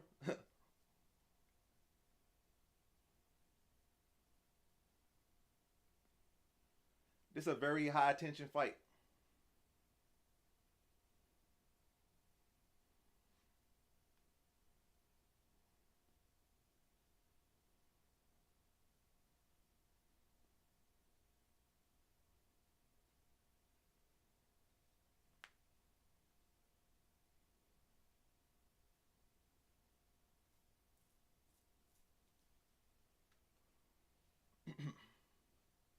I would say it's 1-1 going into the third. A lot of people say it's what 2-0 Marab. I say 1-1. Marab definitely won that round. Dominant second round for Marab, and they going into the third.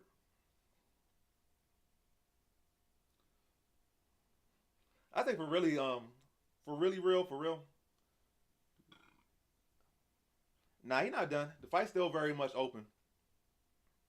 But I say he should just forward pressure. He shouldn't be circling. He should just press Marab and work by the jab more.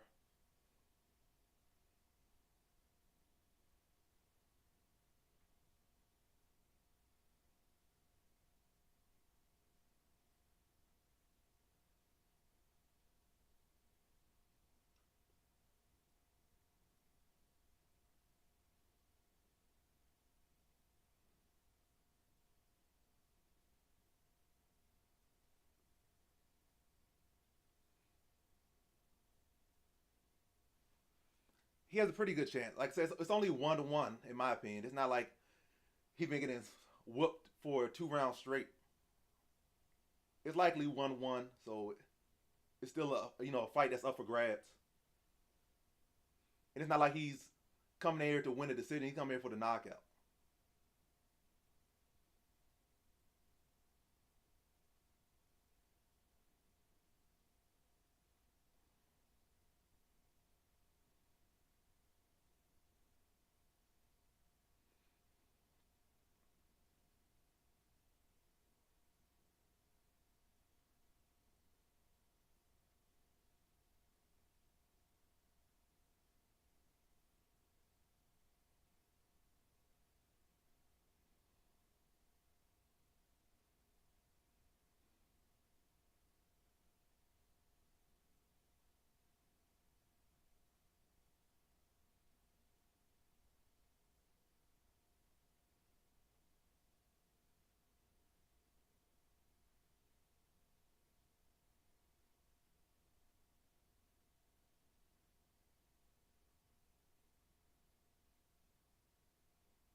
I mean, I can't go out there and fight for O'Malley, so I can't give you no good news that's not happening.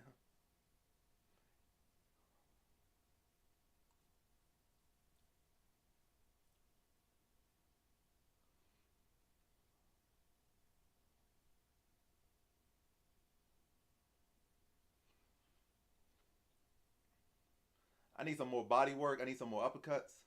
That will do well to work against a wrestler. Jabs to the face, jabs to the body, hooks and uppercuts to the body, then bring that uppercut up to the chin. So that will work well against a wrestler. They could duck under the straight, they could duck under the crosses, but the uppercut's gonna meet him.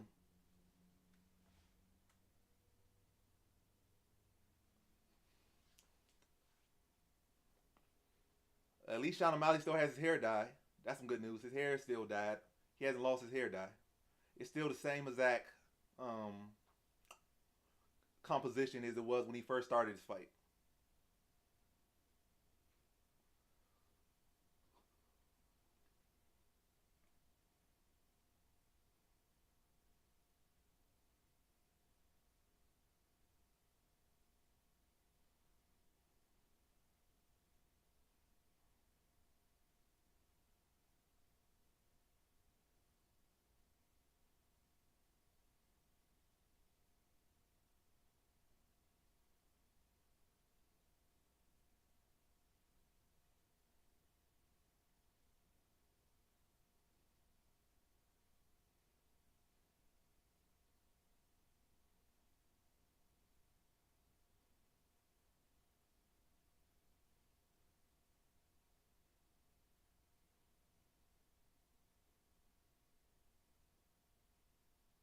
Oh, good shot. Good combination from O'Malley right there.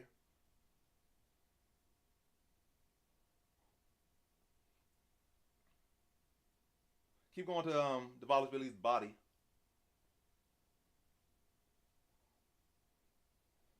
Good defense. Defended like his last 3 takedowns. Just short. Oh, good shot from O'Malley. Good shot.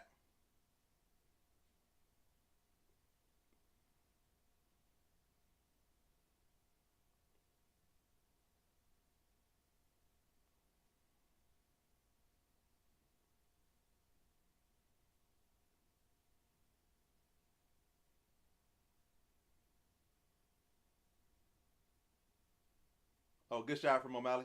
Good knee from O'Malley. In my opinion, I would say it's 2-1 O'Malley. In my opinion, I feel like Merab dominated the second round. I feel like O'Malley did enough in the first. The stats might say Merab 3-0, but I feel like O'Malley did more significant damage in the first round, and I feel like he did more significant damage in the third round. Merab did control. He landed strikes from those control, but he didn't really land like no great damage in the third round, in my opinion. I feel like Merab, and I feel like O'Malley landed the more effective shots, the more flush shots, and he ended the round strong. So I would say 2-1 O'Malley. I know a lot of people could say the other way. like 2-1 Marab, but I would say 2-1 O'Malley.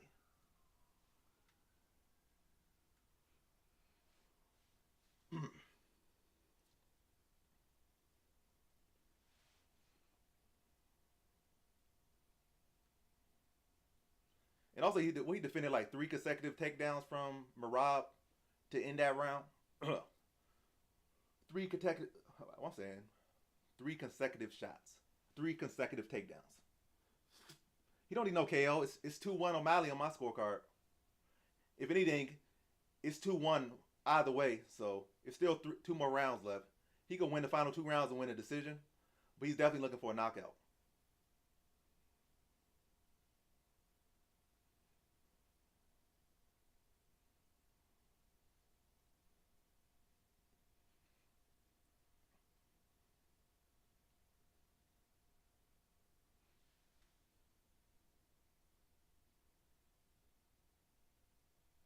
Yeah, I know a lot of people put money on O'Malley, but a lot of people also put money on Marab.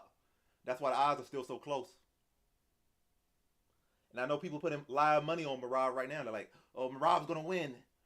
On my scorecard, he's up 3-0. I know a lot of people are putting money on Marab right now, and this fight is still very much up for grabs, with this round and 1 more round to go.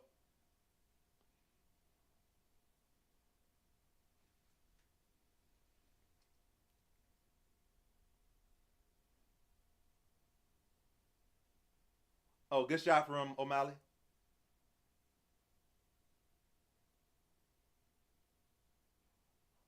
Rob got in on good takedown.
On my scorecard, it's 2-2 going into the main event. I mean, main event. It's 2-2 going into the fifth. I mean, yeah. It's 2-2 going into the final round on my scorecard. But Merab has definitely had the clear rounds. He had the second dominant, and he had the fourth dominant. But I say the first and third were close, and I give those to O'Malley. But the second and fourth, you cannot argue that's Merab rounds. Yep. See you in 2 weeks.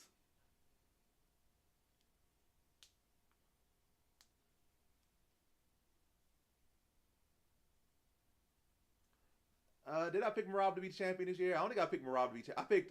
I picked Umar to be champion this year. I didn't pick Merab to be champion this year.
The most basic takedown setup: overhand to double leg.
Come on, tee off on him.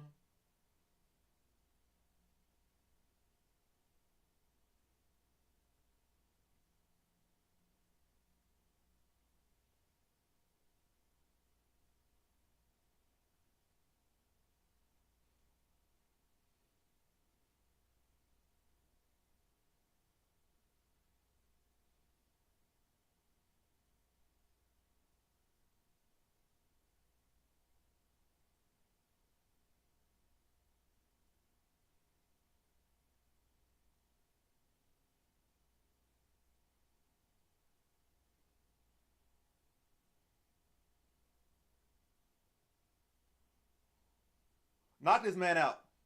Knock this man out. Another teep to the body.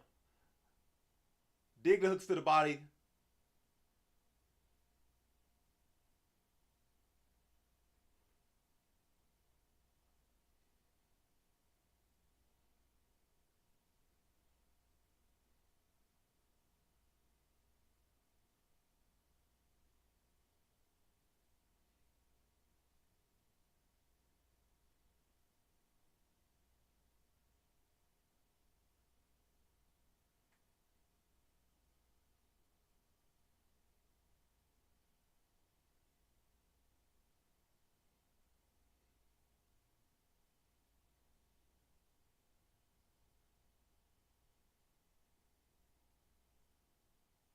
He's not a 4-0, you retard. It's 2-2, you dumbass.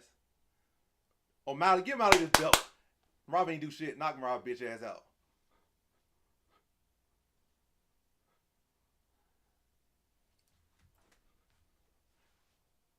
Nah, 3-2 O'Malley. 3-2 O'Malley. Rob ain't do shit. 3-2 O'Malley.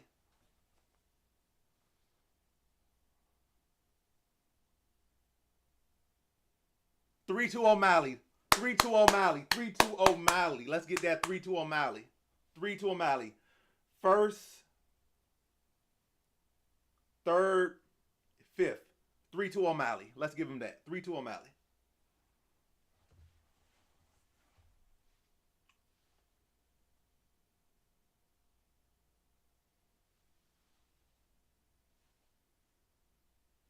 Now, that's 3-2 O'Malley. That's what it is. 3-2. Merab got the second. Merab got the fourth. He got hurt in the fifth. Didn't do much in the fifth, so he lost the fifth. First, he didn't really get no takedowns like that in the first. And then third, was it? Yeah, third, he couldn't get no takedowns.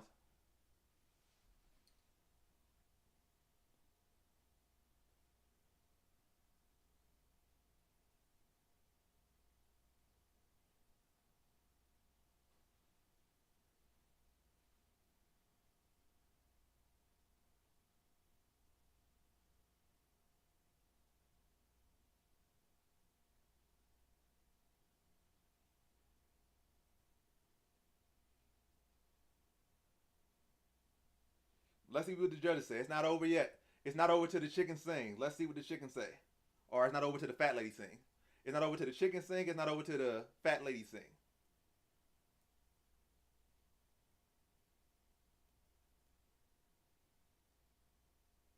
Man, y'all stop talking like this fight's over. The judges haven't even said nothing yet.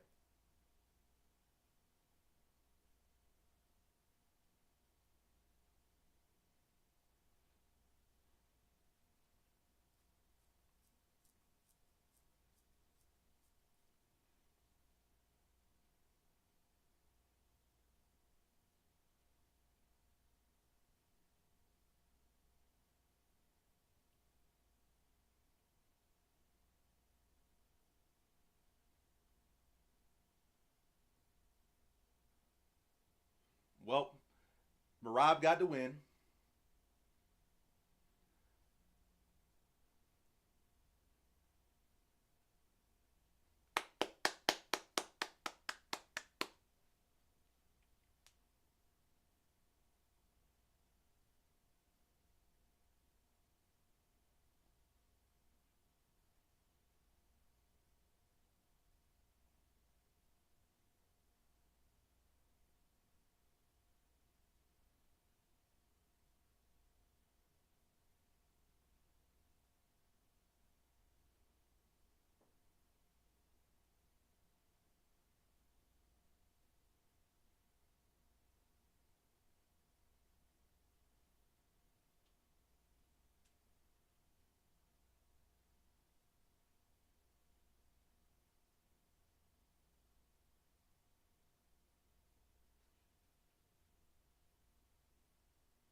That's not no big shocker.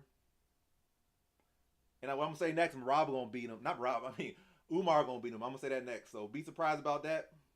You got money on Marab. Put money on Marab when he go against Umar. He gonna lose to Umar.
All right.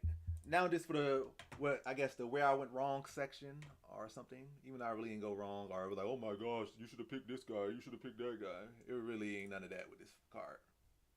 It really ain't. It's not. That's not the picks to be like, oh, you went so wrong.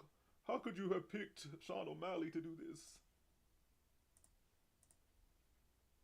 But let me see. Let me pull up the. Let's see. So I don't recap what I won. I recap what I lost. So what could I have done differently? Yarui. It's not. She was the better overall fighter. Her having a bad chin and getting dropped is definitely something to be concerned about. I was concerned about her that issue for her in another fight she had. But yeah. But that's definitely something to watch out. You gotta watch out for Yarui versus power hitters. Well, I say that first time, this second time, that's definitely then you gotta pick up on more. The first time, it kind of got swept on the rug, like she's gonna fix that up. But that's still reared its head again, so it might just be a pattern that's gonna persist. So going forward, so far with the Yarui and this one right here, I ain't gonna act like, oh, it's such a big miss. It's not. It's more so gonna be something like it was a concern, something I knew of, but I'm not gonna like it's such a big miss like that. I, got bid a little bit on the Yarui getting knocked, clubbed and subbed. But now that's 2 times that this has happened for her, or 2 times she got clubbed, clubbed and clubbed, or clubbed and subbed. So this is the 2nd time in her UFC career. She's been dropped other times in UFC. That's something you gotta watch out for. So Yarui's a risk, probably Yarui going in with anyone with power and the willingness to throw that power, you got to put Yarui like at low confidence or a fade, or probably try to cast that underdog money against her. So that's what I take from that fight. That's I think what I had 4 L's. I went 6-4 on this card. So that's that L, first L. Want some more. Second L was Riovic versus Zel Huber. My confidence probably shouldn't have been that high. I feel like it was in Mexico. I feel like it was going to a close decision, and they probably won't give it to the Mexican regardless. But and it was leading that way, so I can't act like this is such a bad L, or like L I could take so much from it. I could continue to grow respect for Riovic, but I feel like Zel Huber was on his way to winning the decision. Then he got caught with a big shot, and that shifted the whole narrative of that third round. But like he was winning that third round pretty well. Riovic was able to land a big shot, and that big shot shifted the whole round, and that was enough to take it for Riovic. But it's not like that guy was the clear pick. Nah. Only thing is I took my confidence probably from like a low to an average because of where they were. But I feel like when I look at it, you put the basics there, it's justified for having that confidence in Zel Huber, or like, average for Zel Huber, which is nothing too crazy. Pretty even matchup, the more technical fighter overall, fighting on a Mexico themed card. It seemed like at worst it'd be a close fight and it goes with Zel Huber, but him getting rocked in third in a close fight just took that narrative away. So again, nothing to feel too bad about. So what was that? First L, second L, then the final day I lost 2 in a row. And I could really just combine both of these final L's together, the last 2, to make 4. But in the Grasso fight, I feel like it's even more clear than the main event, because Grasso really got taken down and manhandled in both prior fights with Shevchenko. She was just able to find moments, like she dropped her, she got her back. Shevchenko did a spinning back kick and got caught in a bad position. It was never so much like Grasso really did anything so effective. Like she was the one really getting takedowns. She was on really having so much success on the field. It was more so Shevchenko making mistakes. But it's just very uncommon for the older fighter who's already down the loss in the trilogy to come back and win the final match. And I really just put that up to Grasso, just not making any improvements in this. Just really putting a piss poor performance and a piss poor effort and just a piss poor package together as far as who she was in this fight. So yeah, typically fighters, even the unmiraculous fighters, when they come in with like a great fighter who they already got a win over and they're like pushing 40 and you're like in your prime, they typically are able to put it together and win that third fight and get them out of the way. But I feel like Grasso didn't really have any evolution on the fight. I feel like he still was looking for the same exact thing. She was hoping on a mistake and hoping to capitalize. And all Shevchenko did was not make mistakes, and that's all she had to do. And Grasso didn't make any real improvements. She just got more and more dependent on her opponent making a mistake. So that was a very dumb, very low quality, low tier, this terrible approach to a fight. Yeah. And then on to the main event. But let me say another thing. I think Grasso not touching the belt ever again in her career. She's not going up to 35 winning belt. She's not going down to 115 winning belt. She could be a fan favorite. She could fight on Mexico cards. She could, get people to tune in, sign some autographs. She'll be a fun fighter, but she's not touching never touching the belt again. Might fight for a belt again, but she never touching the belt again. Who you got burned on? How you down 3 units if you bet on Marab? Who burned you? And what burned you? And I'm just down for this card, I'm down 1.15 units, so not much. And then earlier this week I had 1 unit on Contender Series, so I really only lost this week $15. So I ain't really mad. Then on the fact that I do YouTube, so I'm already making money regardless. So did I really take a L? Nah. Small L to take a big L. I mean, I said small L to take a big L. That's not the right wording. That's not the wording. But yes, small L to take another big W. Small L is just part of the process to take the big W's. Not all the time, but enough of the times. So I ain't mad about no $15 loss for the week. Also, you say I pay for the pay-per-view, so maybe I'm down 95. You count the pay-per-view. The winning this was supposed to pay for the pay-per-view, but hey. I don't think we overrated or underrated. Both. It's obviously a fight between two good fighters. I think O'Malley had his moments. I think Merab obviously had way more moments in the fight, way more minutes. But it's not overrated anymore. We already knew Dvalishvili was a beast, and if Sean O'Malley was going to beat Merab, it was going to be early. So it's not like we just slept on Merab. Nobody slept on Merab. Nobody said max bet Sean O'Malley to beat Merab. We knew it was a close competitive fight, but the value was pretty good on O'Malley. Like to get O'Malley at plus money at points in this fight and still close his minus 130. So we like, but I think everybody for the most part that just weren't like ridiculous knew that it was this is how the fight could play out. It was either gonna be Sean O'Malley early or Merab Dvalishvili late. I mean, this Merab Dvalishvili over the course.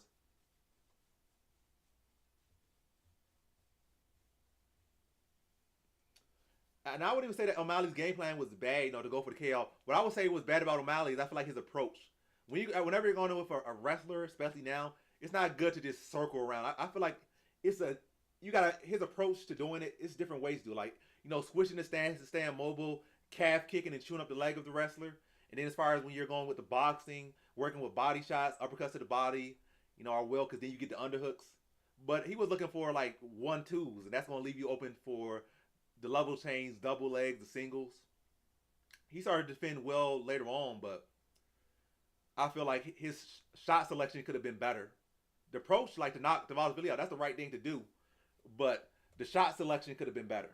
So if you go on a wrestler, switch stances up, chew the legs up with calf kicks, work the jab to the face, fire the 2 to the body, hooks to the body, uppercuts to the body, especially, because then you beat it for the other uppercuts. I mean, and also that will wear off on the gas tank of the wrestler.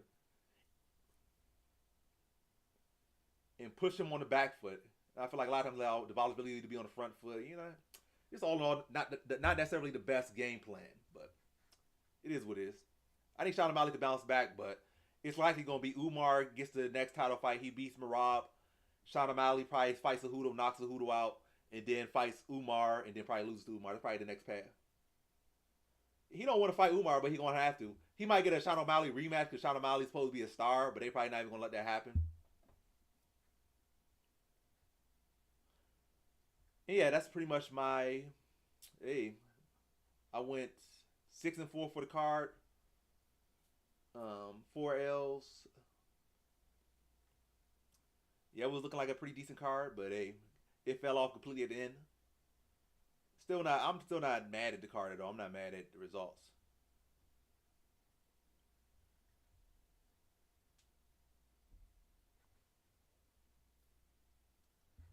Yan versus O'Malley could be a good. That could be a good rematch. But what has Yan really done to warrant getting a shot against O'Malley?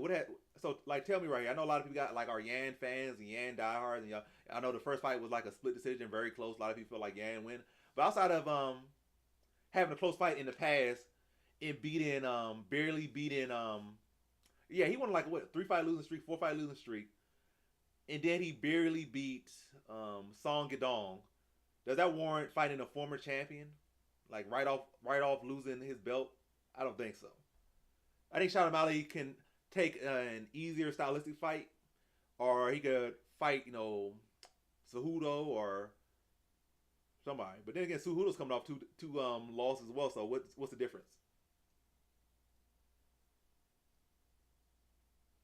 Matter of fact, I would probably want to see Sean O'Malley versus Corey Sandhagen. That'd be another interesting fight. It's a fight we feel like could have happened, should have happened, but it never happened. But yeah, I really don't know what else more to say. I feel like the videos, the live stream's pretty much wrapped up. The fight's already over. I've already recapped the losses and what I could take from them. And I'm pretty much going to say the same thing on my Figgy versus O'Malley. That'd be a good fight. That's a good fight. So have Umar versus Merab. Sean O'Malley versus Figueiredo, and both of them have the same last win. They both beat Marlon Vera last, so it makes sense for them to fight each other. But yeah, O'Malley got options. He could fight Yan. He could fight Figueiredo. He could fight Cejudo. So Yan, Cejudo, Figueiredo. That's his 3 options, and he can even fight Sandhagen. So he got Yan. He got Cejudo. He got Figueiredo, He got Sandhagen. He got like 4 different options. Are you saying Cody Garbrandt? Cody Garbrandt versus Sean O'Malley will be embarrassing. Sean O'Malley will knock Garbrandt out. Now his output got slowed down because he was so worried about the wrestling.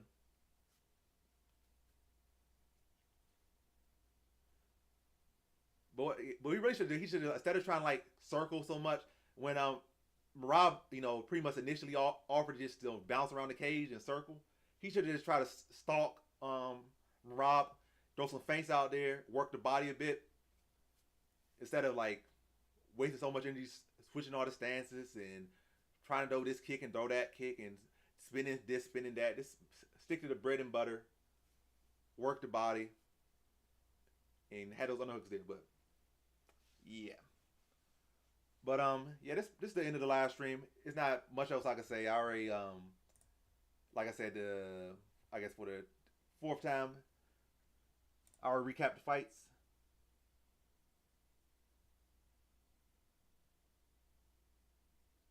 For sure.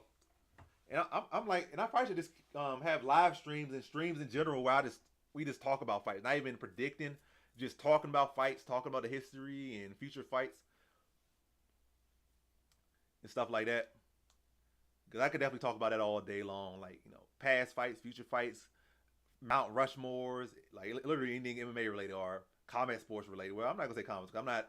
I can't say nothing about Muay Thai. I can't say nothing about kickboxing. I can say a good bit about boxing and a whole lot about MMA. I'm probably about to drop another short right now.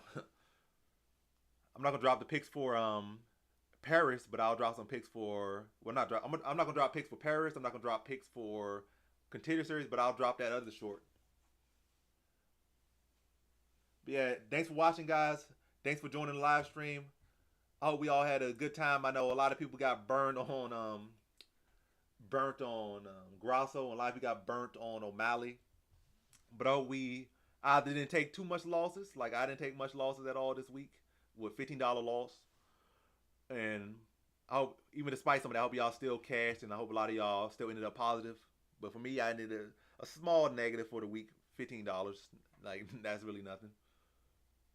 I think with the last week I won like 600 or something, 700. So yeah, not much hurt in there, but yeah. Let's hope a small loss, and we bounce back. Contender Series, we bounce back.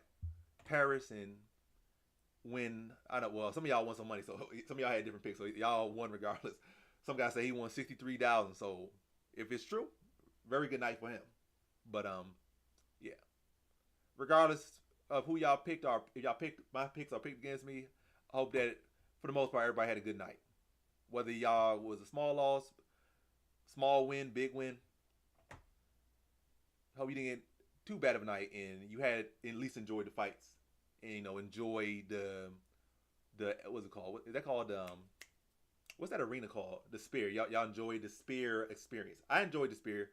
I think even more than the Spear itself, I enjoyed the ring card girls. They were like not a freaky, perverted way, but it's because of how creative their outfits were. Like the outfits were very creative. We so used to the booty shorts and the sports bra that we don't get to see more creative ring girl attire. And I like the ring girl attire. It was creative, festive, cultural. And every single match had a new outfit, and that was very creative. I would like to see that more. Again, that was even more entertaining and memorable than the Spear itself. Yeah, O'Malley definitely made some mistakes there, and I think he bounced back. But can he be the champion? Nah, because I feel like Umar gonna take it. Because Umar got the striking, he got the wrestling. You had that much issue with Merab. Now you got to deal with a guy who has much cleaner striking than Merab. Much better submission grappling than Merab. Maybe don't got the cardio and the pace of Merab, but just a much more diverse, much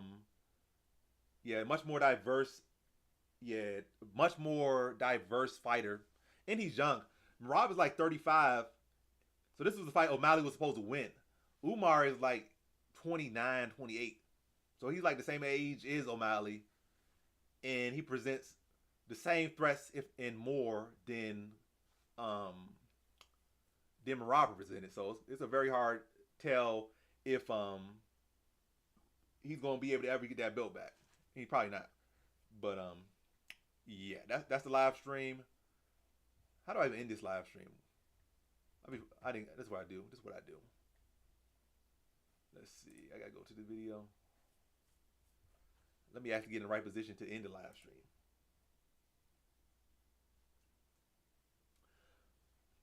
I just think Merab just didn't want Umar to potentially overjump him for a title shot. Because it was seeming like at one point they might just leap over Merab and give it to Umar. So that's probably what's turned. I don't think he's so worried about fighting Umar. But I do think if they do fight, I think Umar gonna beat him. That's my opinion.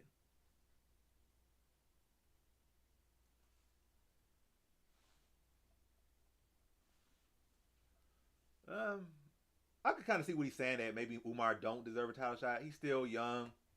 It's not like he really had a true #1 contender fight. It's not like, is Corey Sang truly a #1 contender fight? I guess. Because he didn't have to give Umar. But then again, it was a #1 contender fight for Corey Sang because he had already established himself before Umar. That was a gift, a good opportunity gifted to him that he capitalized on. So maybe he could have one more fight. Maybe he fights Figgy. And maybe O'Malley fights Cejudo, but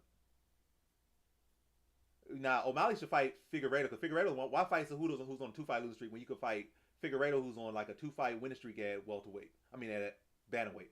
That makes a lot more sense. So O'Malley's next fight should be Figueiredo. Yan just got back on the winning side. He don't deserve no big fight. Cejudo's on a 2-fight losing streak. He don't deserve no big fight. If anything, Yan should fight Cejudo. That makes more sense. Yan fights Cejudo. Yan versus Cejudo and O'Malley versus Figueiredo. That makes a lot more sense. And just give Umar the title shot.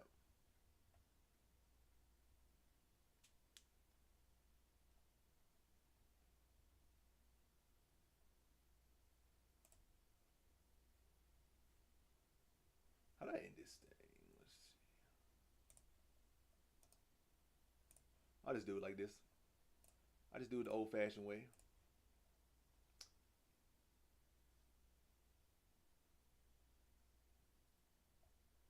I would say that's pretty bad, because then you gotta wait for them to schedule the fight. You gotta wait for it to fight in versus Umar, who has no fight right now. He's in a perfect position to have the next fight. So while Umar,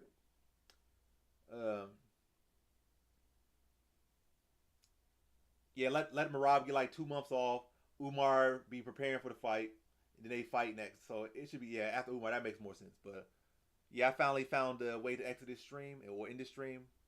But yeah, thanks for tuning in, guys. I appreciate all the support. I appreciate everybody who's been in here since the first hour to the end. We already like another 30 minutes after the event. But yeah, thanks for tuning in from the start to the finish.